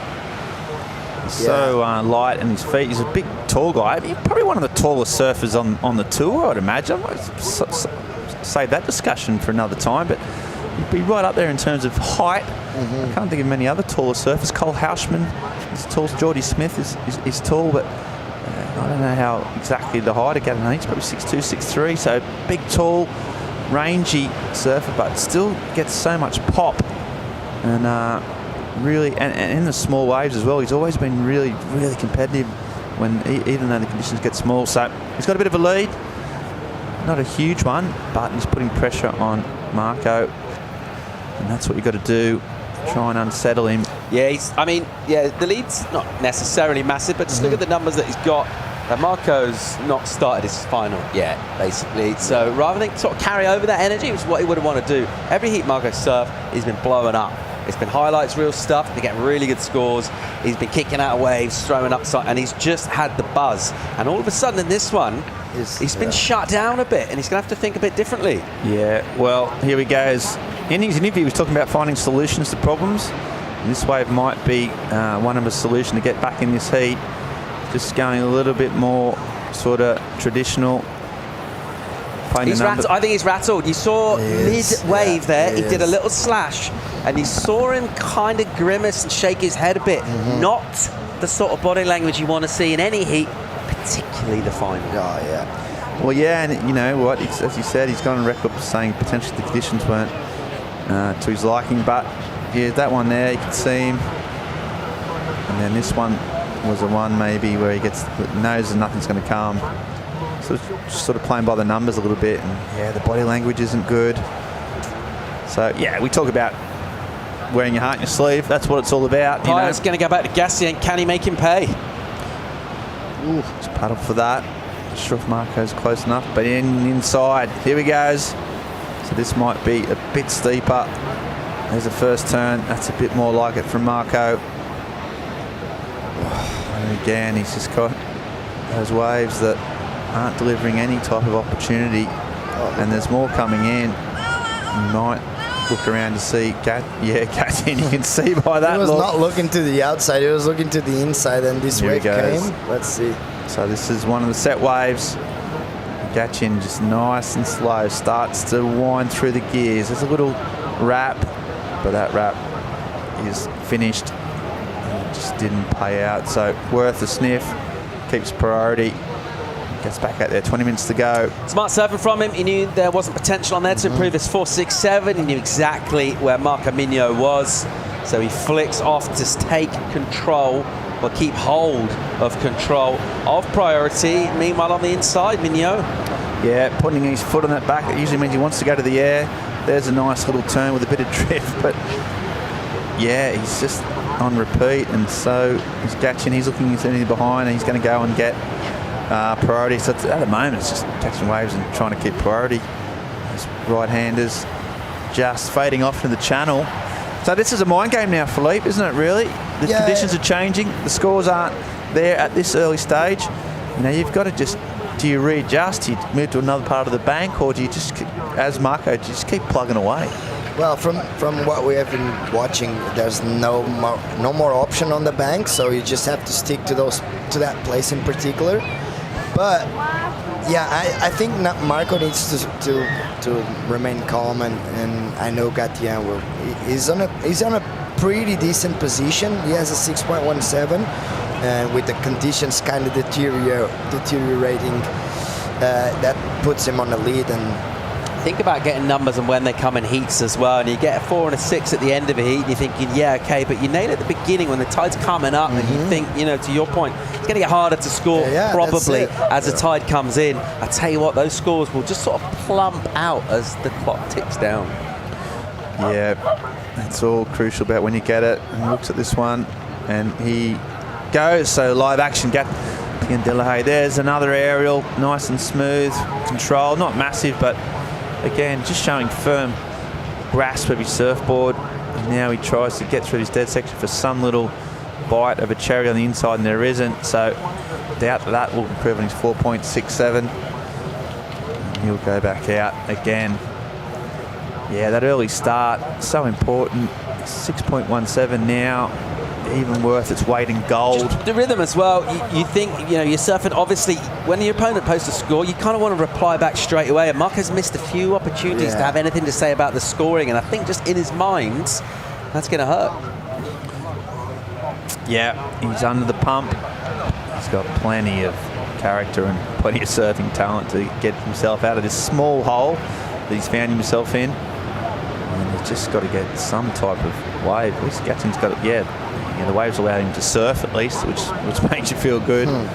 So we'll see how many minutes slow-mo.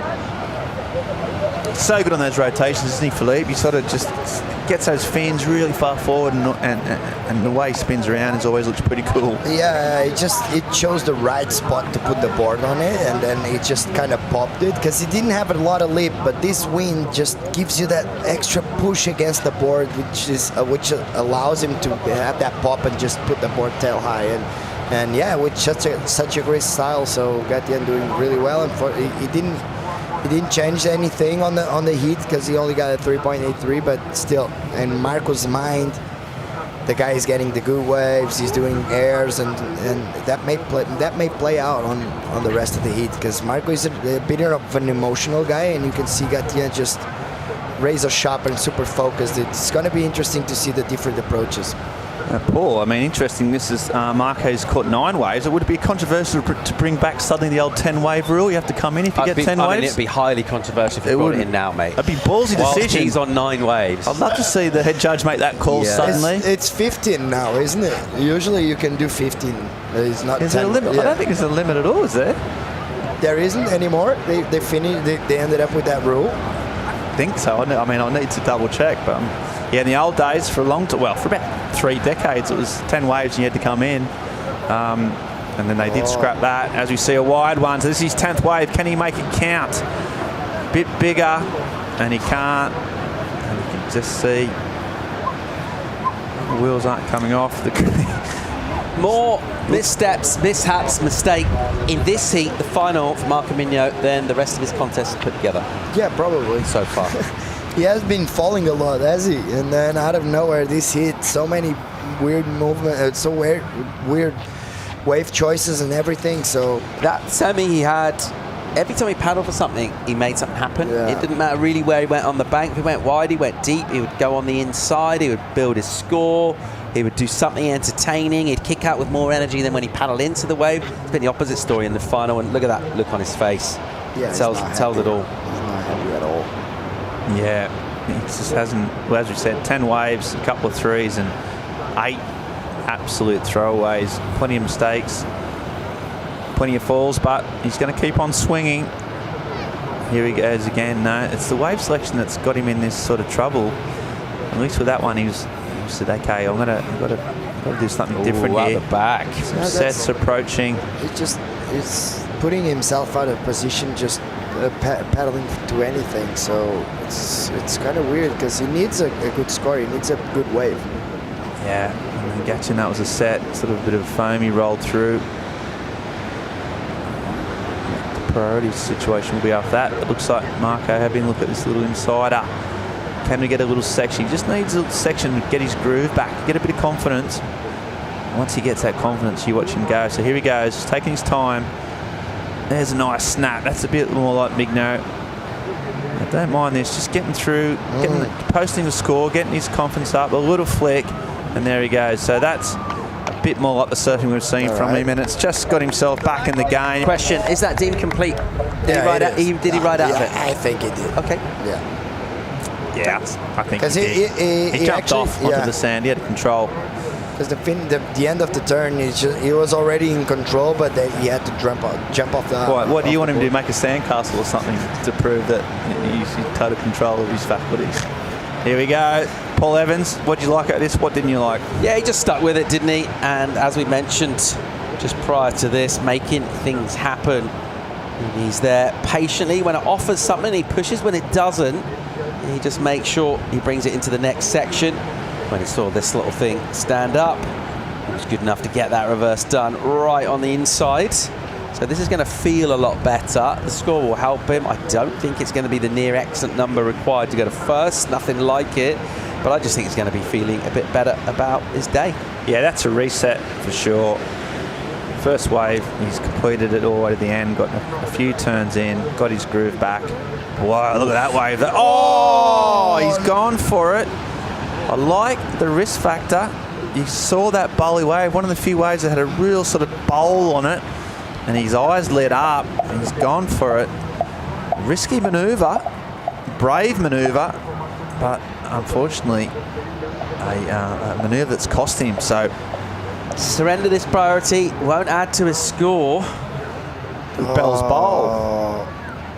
So that was kind of close, but at the same time, maybe he chose the wrong turn. But you know what? He needs to risk it. Yeah, he needs to improve on a 4.67. So I totally understand his move. Unfortunately, he went down. But now we're still waiting for the wave of Marco because things can get a little spicy for the end of the heat. think Marco gets a number, gets himself back in. He's also got priority and a chance to go again. How costly did that risk that Gassi and Delay just took prove to be? As you said, Philippe, we like to see surfers pushing it and taking risks.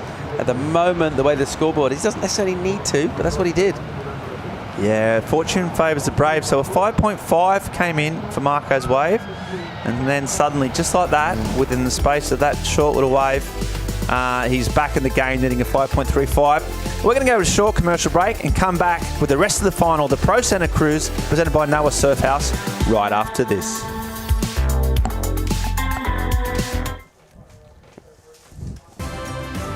Torres Vedras, a land made out of city, countryside and the Atlantic Ocean.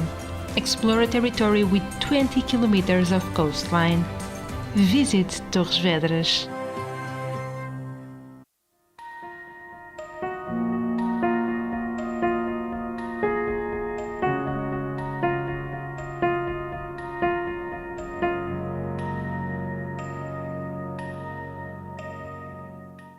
Na vida, há sempre algo que nos inspira. O milénio está sempre presente, ao seu lado, na conquista de novos desafios. Juntos, partilhamos a paixão pelo futuro. Milénio, aqui consigo. When the time is right, I'll sing my song to the morning light.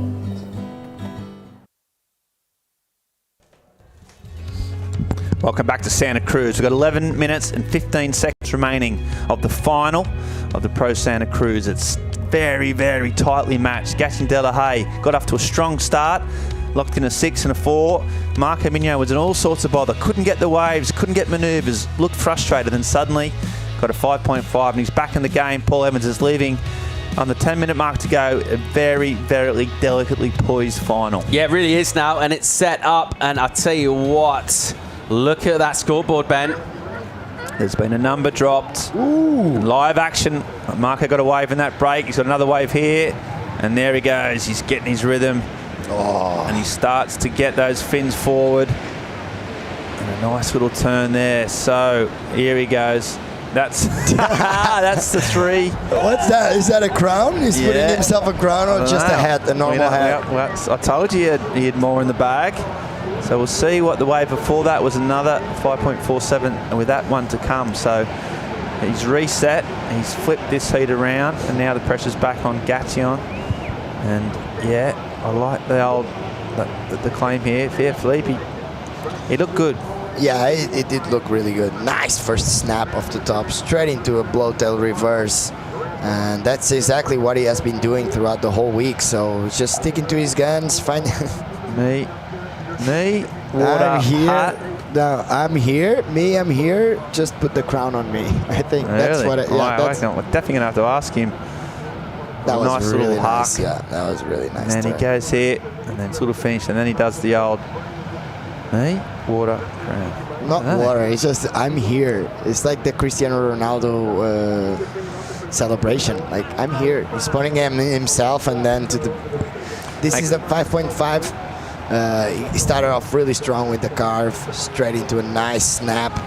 He just found his rhythm out of nowhere. He just found these little insiders on the rip ball, so just surfing really, really good. So yeah, there you go. So 7.67 for that last wave. So all in the space of what, probably 4 to 5 minutes, he's racked up a 5.5, a 5.47, a 7.67, and suddenly, from being seemingly down and out, they're happy. Actually, they change with the winds that lot, don't they?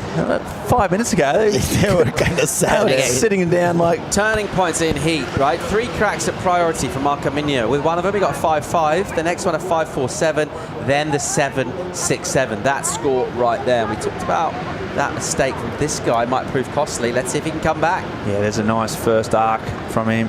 And another sort of cut back. He's eyeing off the section here. Doesn't work out. And out the back, Mignot.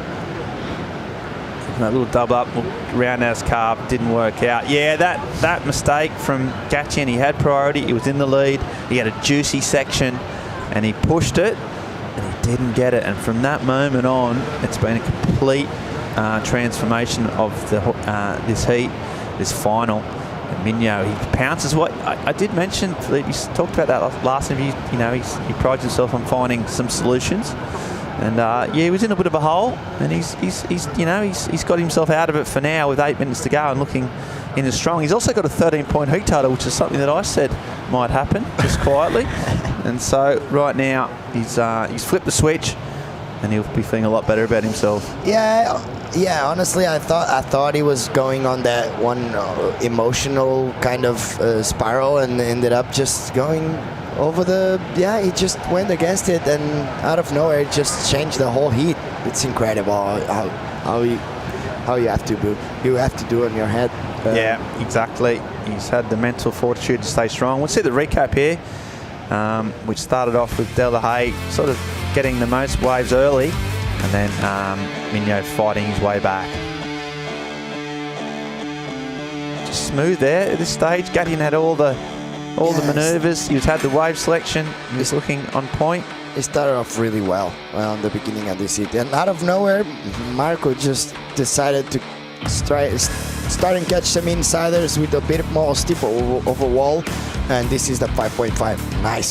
Nice second snap there, just waiting, and manages to get this blowtail reverse right on the end, right on the sand. Yeah, that was the wave that changed it for Marco himself. Yeah, and out of nowhere, the momentum just shifted. He started off really strong on that one, straight into a huge blowtail reverse again. So, yeah, it's incredible how things can change in surfing so fast. I mean, yeah, Gatien got that 6.17. That was, I think, probably around the 25th minute mark. And in the 20 minutes since, he's got 8 waves. Yeah, I mean, hasn't got above a 1 or a 2. So 26 waves ridden in this final. It's been all action. That's a lot. Yeah. So good maths from you too, Paul. I like that. Thanks, mate. Yeah. Adding up 2 numbers very quickly. And Gatien needs to find a way back. He's got it in last heat. He took in the last 5 seconds to get the score he needed. So he's never out. There's a nice slash and another one. So that might help his score, needing a 7.01. Right, he's sticking fast, all action.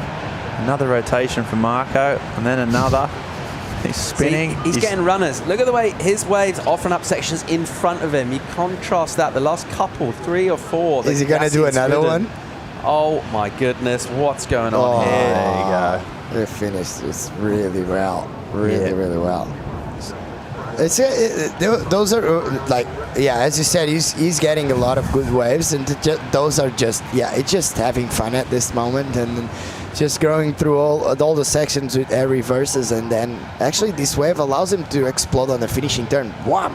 Was that under Gatien's priority then? They were next to each other. Gatien had priority, no, and he let him go. Is that right? I think Gatien got the first wave, didn't he? And then he was behind him. I tell you what, he's just chop hopping, just keeping those fins free.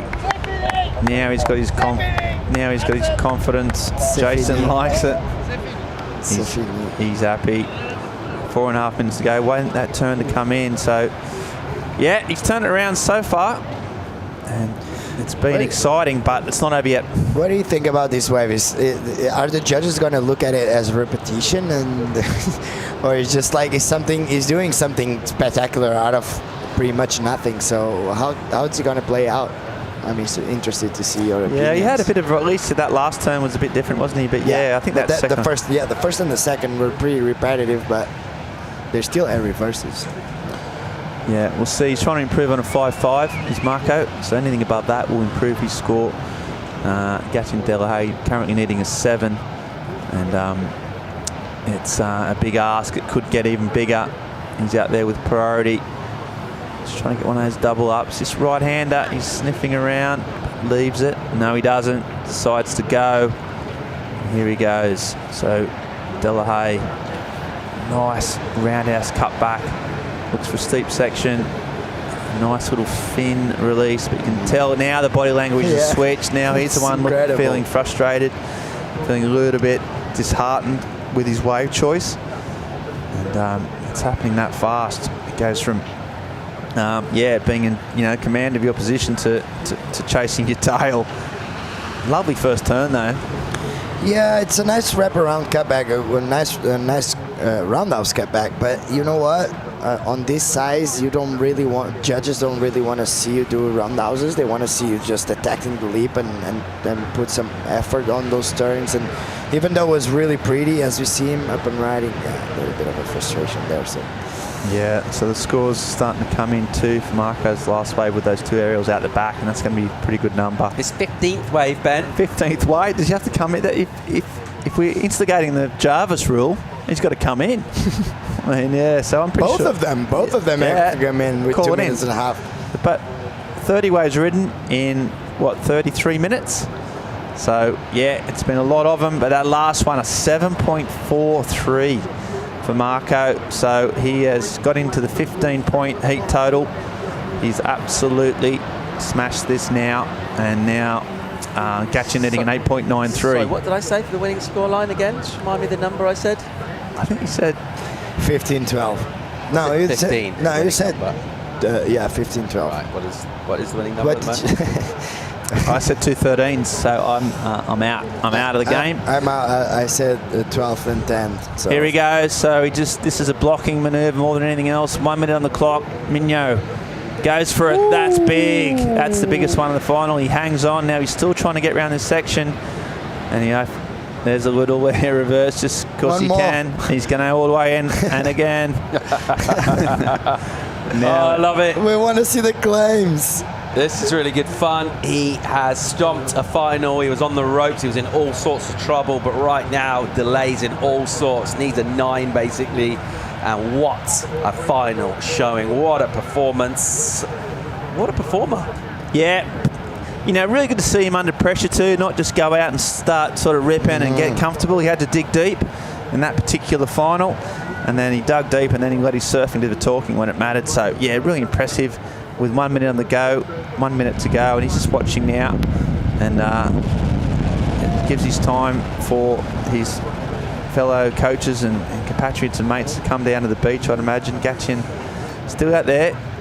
Needs a massive, massive number with 45 seconds on the clock. Surfed incredibly well.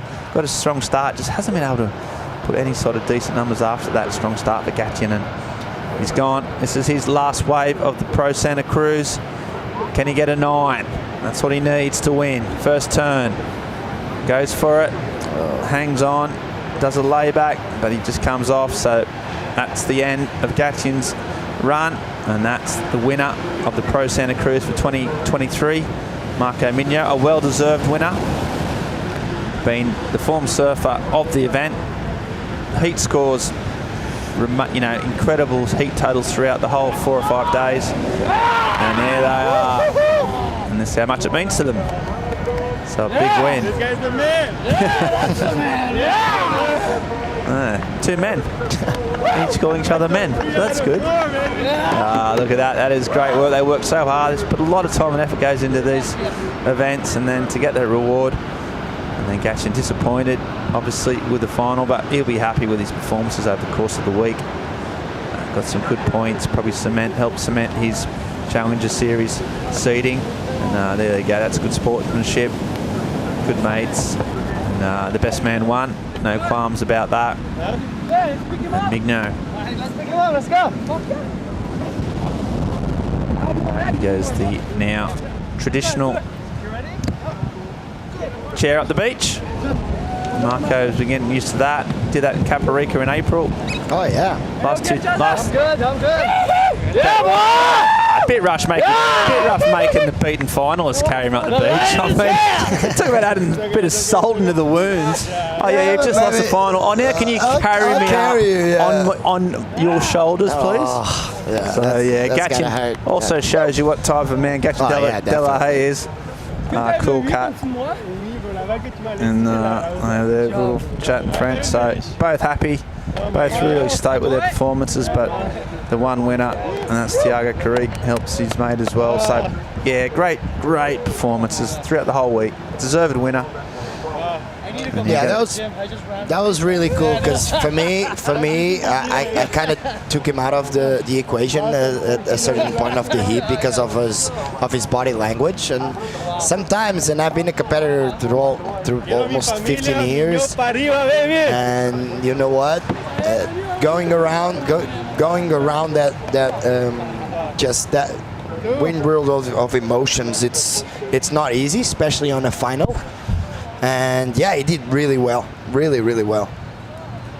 Yeah, he's done well, done exceptionally well to get that win, get the big points, and we just see him there. looking very happy. He gets some big hugs now. The emotion comes in, what he's done, all the hard work, all the heat drills, all the times when you have to push yourself through pain or through bad serves, or just you have to grind it out, and then it's moments like these where all that hard work pays off. And he's Pro Santa Cruz, presented by Noah Surf House champion, and it's a great day for Minho. 2 wins out of 2 in Portugal. As we said, he talked about how he's used to spend a few years here. He had a real nomadic existence.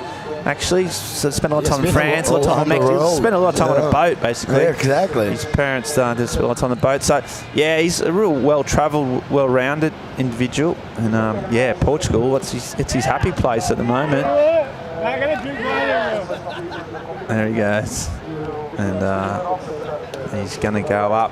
Paul Evans is about to get on that presentation and do some of the honours. But incredible result there. And let's see what he's got to say. So I love his interviews. He's always got something to say, and it'll be interesting to see how he got out of that hole that he was in, and has managed to turn it around. Sunny blue skies in Santa Cruz. The weather, good call to run the final as it was. We've got a 15-point heat total, and the winds has puffed up now. So hats off to the organisers, to Rob Gunning, and of course everyone involved in those calls. So 3 out of 4 events he's talking about, and he's a European champion. Everyone's pretty stoked. Hey, I gotta go get mine. You gotta get your hat, mate. You gotta go talk to Joanna. Yeah, I'll get it. It's in behind. Almost making it to the backdrop, but let's get. Why? I need my. Needs a hat. Yeah, he needs the hat. Give me 2 minutes. 2 minutes for the champ. Okay, we'll come back to you and Joanna in 2 minutes. That's fine. Give us a call when you're ready, and we'll get that man and what he has to say. And we see the crews coming in. There's Paulie Evans, presenter, and mate, it's been a pretty big week. We start off with what? 6 to 8 foot swell, incredible waves. We've ended up with high performance action. But how would you sum up this week in Santa Cruz, Philippe? It was really good. We had big waves, small waves, some chunky conditions, some clean conditions. So we got a little bit of everything. And the guy I thought he was going to win. Won. Yeah, you called it from day one. Fair play to you. Yeah, I mean, straight off the bat. Yeah, I like that. Obviously, one of the form sort of rankings surfers, one in Portugal, obviously. And he's all class. And it's great to see him go that next level. Now on the Challenger Series, we'll come into Ericeira with a lot of confidence and trying to make that CT where he's surfing belongs. To be honest, we'll go through the final here though. See the recap of what was an action-packed wave. What we saw, as we said, 32 waves ridden over the course of 35 minutes, but only 4 of them counted. And it was that man that came back strong after this man had got a really strong start. Yeah, Gatien started off really well with this 6.17 right here, because he was just going for broke and catching the better waves and maintaining composure. And while Marco was just a little bit all over the place, just not doing anything special, and out of nowhere he caught this wave and everything changed. This is actually the 7.67. Yeah, that's his best wave of the final. As soon as he got this wave, the thing shifted. He wanted that crown, and then it just started off from there. Like every single wave was made countable, and he did really well. The combination of good and nice blowtails, and that was a bit of a shot up, but still it's a turn, and it was just absolutely smashing it. And this wave just offered him that finishing turn. As we can see here, he's gonna do one snap layback in there, right on the sand. So he deserved it. He went through a roller coaster of an emotion throughout the heat, but he did really well. Yeah, he done well, and he's down there on the beach with Joanna Garnell. He's got his hat on, and we're going to have a chat now with the winner of the Pro Santa Cruz, Marco Minho. Yeah, that's right. He's ready. He's a champ, and we want to hear all about it. I mean, I'm so blessed. The last 2 events I lost in the round of 16, and going into this event, actually, I was like, Whatever happens has to happen, and I'm gonna go with the flow. And taking the win here in Santa Cruz, I've always had a shocker here, you know, like taking the win here was really special. I don't know, I feel really blessed right now. You need to pack your bags and get a place here in Portugal, because this, as we said before, it really suits you. I mean, I'm gonna get some more money. Hopefully, the contracts get bigger, and we're gonna be buying a house in Ericeira soon. And what's the plan next? What's planned is to see the bigger picture. Ribera Dilas. This was a little warm up. I'm super blessed to have won this, but the bigger comp is coming up. I just want to say a big thank you to my brother, Nome. I want to say thank you to my dad, my little brother, Manua, my mom. I love you. I know that without you guys, it wouldn't be possible. Then I have so many people. I want to thank Jazza, because he's been here in my corner since the start of the year. I have so many people to be thanking right now. I just love my family. Thank you for everything. I love you. Well, go get up on stage and go get that champion trophy, because you deserve it. Obrigado, Portugal. Muito amor. Okay, obrigado. Classic. Yeah, good call. Thanking the family. It's a team effort, often, these athletes. And I like the little sort of subtle call for a bigger contract. Doing a bit of contract negotiation while you've got the winner's hat on is always bargain from a position of strength. And yeah, he thanked his family. Really close knit family, really incredible surfing family in the Mid-Nose. You think about, Nomi was a ripper. Yeah. Their cousin, the Lola was a longboarder. She's incredible. And there was another. Diego, brother. Yeah. So they're just incredible surf family. The parents are mad keen surfers, obviously, and been real stalwarts on the European scene for a long time. And it was nice to hear him have a shout out to those guys. So, it's going to be really interesting to see where he goes now down at Ericeira, whether he can take this. The important one, as he said, this was a little bit of a warm up, and we know he's on the Challengers. He wants to perform on the Challengers, so he's got to build his confidence. That's for sure. Yeah, well, he's been a standout, but he's been one of many over the course of the week at Santa Cruz. We had many athletes sort of on different days really light up and show some big numbers, some big waves. Just going to have a little look at some of the standouts from the week that was here at Torres Vedras at the Pro Santa Cruz. Okay, so we're going to. Well, you know what? Instead of watching them, let's talk about them. I'm better at talking than I am. Yeah, Tiago Carrique. I mean, he's one of the guys. Let's talk about him. Semi-finalist, but what a performance throughout the whole I really week. thought the final was going to be Tiago against Marco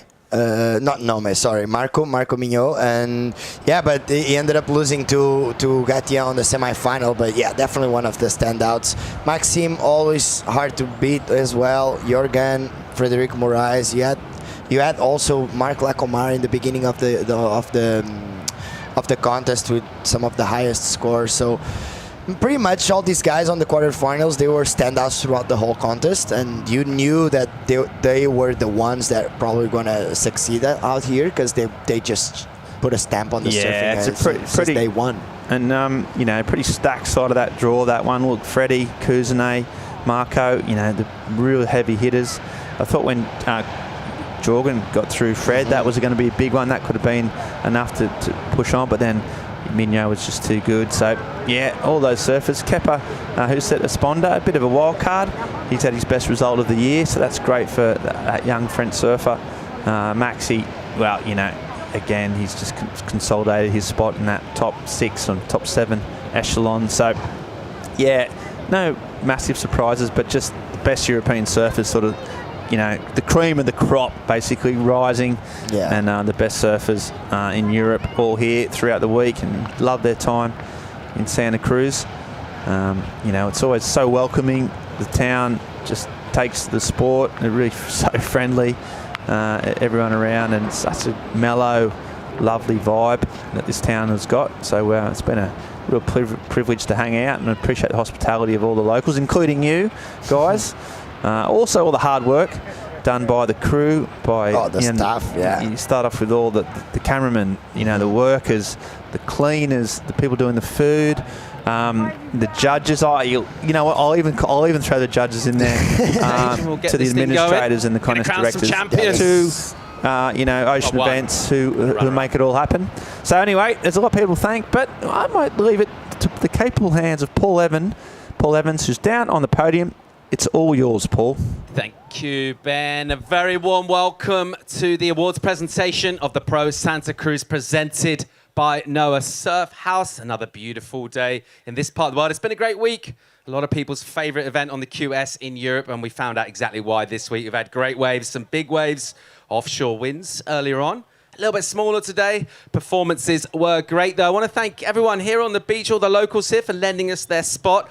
Also, a big thanks to everyone who's been watching online. It's been great to have you. It's been really, really entertaining, and today definitely didn't disappoint us. Let's welcome up to the stage for the presentation a couple of local dignitaries from Noah Surf House. Let's have Gonzalo Alves. Welcome to the stage, Gonzalo. Sure, a lot of you know this guy. Welcome, mate. And let's also welcome up the Mayor of Torres Vedras, Laura Rodriguez. A big round of applause for Laura.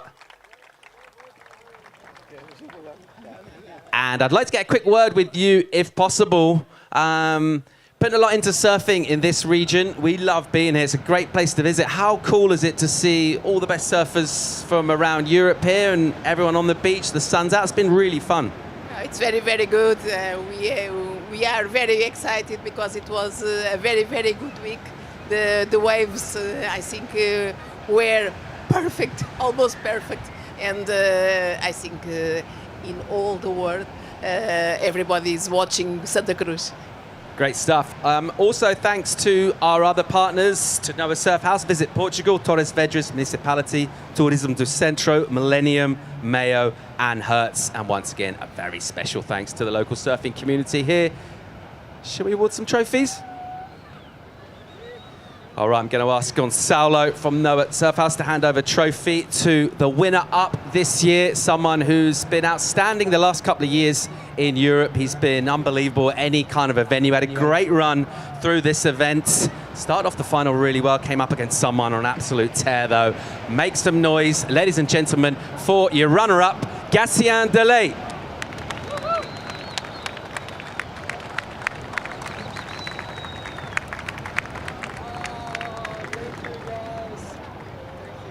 Well done, mate. So Gatien, the runner-up here. You're also, as well as the trophy and the points and the prize money, mate, you're going to get a voucher at Noah Surf House. I'll get a quick word with you, buddy. Obviously, you get to the final, you'd be hoping for the win, but nevertheless, it's been a great performance for me. It's great to see you back, mate. Yeah, it's been a great week. It's been a great contest. The waves weren't the best, but we gotta make the best out of it. And yeah, just today to be sharing this final with my good friend Marco was pretty sick, and I couldn't ask for more. Second place, podium. Yeah, I'm super grateful. Thanks, everyone. Round of applause for your runner-up, Gatien Delay. Wow, a lot of people here have a great relationship with Portugal, enjoy their time here. One young man, perhaps more than most, he won an event here down the coast in Caparica in the spring. He's come back in autumn. He's had great waves. He's been electrifying throughout the event with his performances. A worthy champion. Make some noise for your champion, Marco Mignot.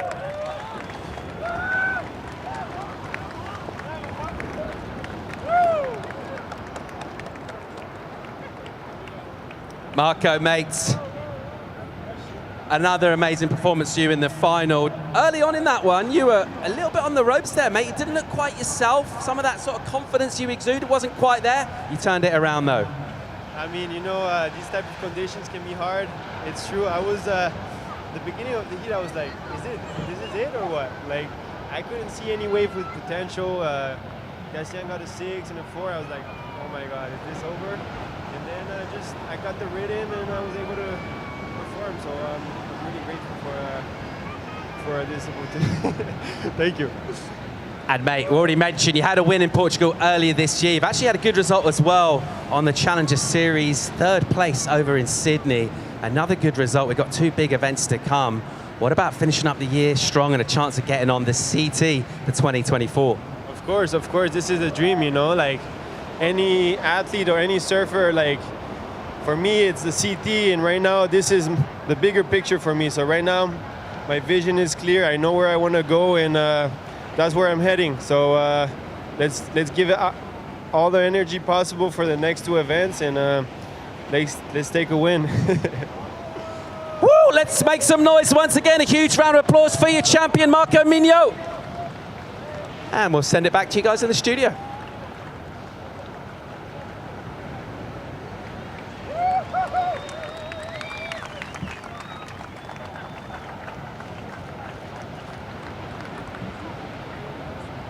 Hey, I want to say thank you to Jason.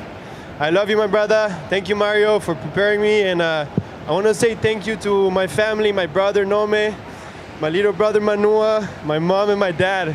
I love you guys. I know you guys are there for me, so I love you so much. I just want to say thank you to Portugal. Obrigado, Portugal. Você é muito bonito. Woohoo!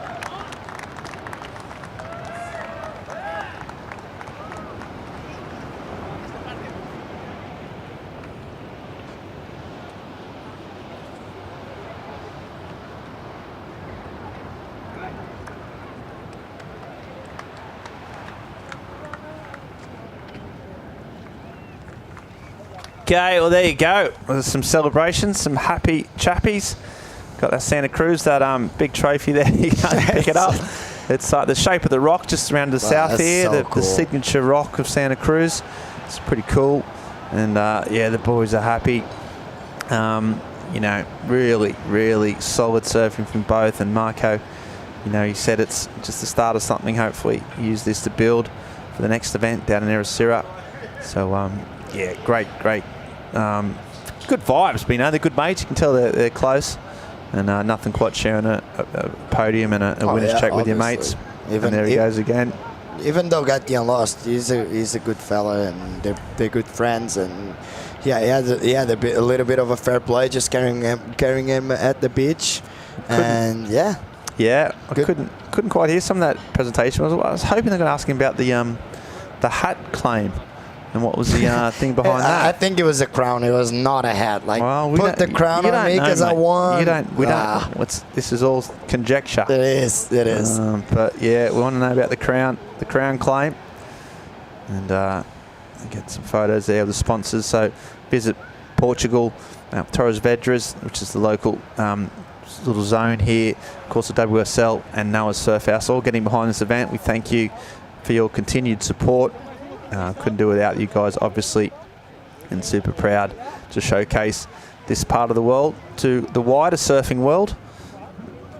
And we're going to go now to have a look at some of the waves of the day, or the wave of the day, the best wave caught during the quarterfinal, semis and finals which we had today. And let's have a look at that now and see just who's going to get it. I don't remember, honestly. I don't remember. It's got to be Marco, hasn't it? Oh no, it's Karik. The wave of the day, quarterfinal heat number 8.33. Oh, that was his first full rotation. I was on the athlete zone just watching. That was really sick. Yeah, that was so clean. The rotation was perfect. His feet were the feet positioning perfect. The body positioning was perfect. So, yeah, well deserved. As we see here, the whole team behind this event. What a bunch of legends up on the stage there. Yeah, I'd assume that Tiago Karik has got probably 4 or 5 waves of the day over the course of the week. Yeah, so well-deserved wave, that massive aerial rotation. There's the beautiful spot where we're based down here in Santa Cruz. Really cool surf town, lovely people. And yeah, he's got, I think they're instruments that get made at Noah's Surf House. I think they're handmade instruments. Yeah, they or are, drumsticks. but they have a paper inside. Probably, Right. if it's the same that I got last year on the expression session, it has a paper inside offering you 2 nights at the Noah Surf House. It's just congestioning again. I'm not Yeah, sure, but okay. it probably is because it's just like it looks similar to the one I got. So Right. I'm pretty sure it's Okay, it's what that, a prize that is. It is. Yeah, I mean, you won the event. Have you seen you got the points, spot? you got the Yeah. prize money, and you got a couple of nights of Noah's. Have you seen the spot? It's absolutely amazing. I think it's a bit too much. Anyway, I want to thank you, Philippe Jervis, for all your thank you so insights and all your much. help. It's been a was pleasure a nice hanging week. out. Yeah. Thank you for all the listeners watching. Don't forget WSL Finals is on later on today on the WSL.com, so that's one to watch. Is that confirmed? Wow, that's confirmed now. 90%. I've just said it. So, yeah, as far as I'm If you concerned, said it, it's confirmed. I run the show, so that's done. That's on. Thanks again. We're going to go watch the highlights of what's been an incredible week. Thank you for your support, and we'll see you again next year. Bye for now. See you. Santa Cruz, Portugal. We are here for the finals day of the Pro Santa Cruz, presented by Noah Surf House. And some of the best surfers in Europe, we could achieve anything we set our minds to. First wave flying down the line, so nice, air reverse. Looks like it doesn't fall at all.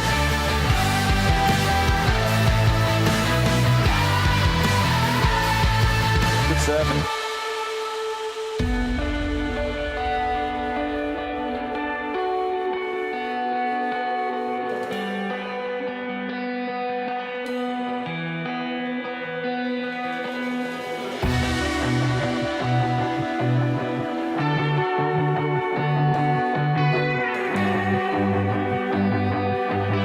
Hucks the fins forward and lands really cleanly.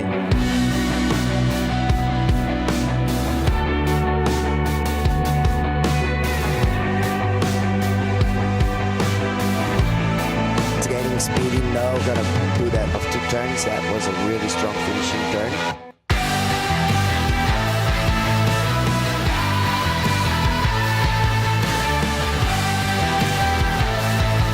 Just went for a little floater. That was really good.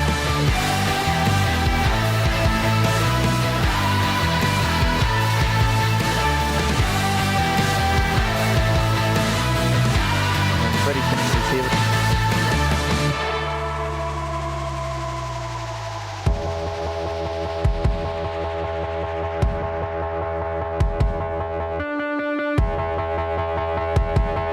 Just through it, please, Francisco. Nice snap off the top there. Winds up again. Nice carve here, the last one.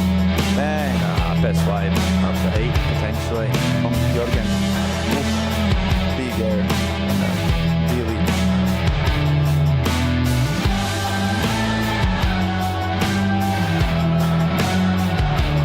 Amazing. Big tail pro reverse on the meaty section. Comes again. Bang. Top. In the final against Gatien Delay.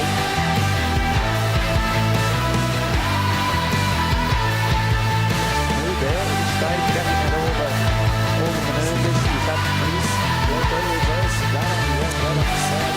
Yeah, that was the way that goes nowhere. The momentum just shifted. He started off really strong on that line. Straight into a huge local reverse again. And there they are. And this is how much it means to them. This copyrighted event broadcast is produced by the World Surf League for broadcast around the world and may not be retransmitted, reproduced, rebroadcast, or otherwise distributed or used in any form without the written consent of the World Surf League.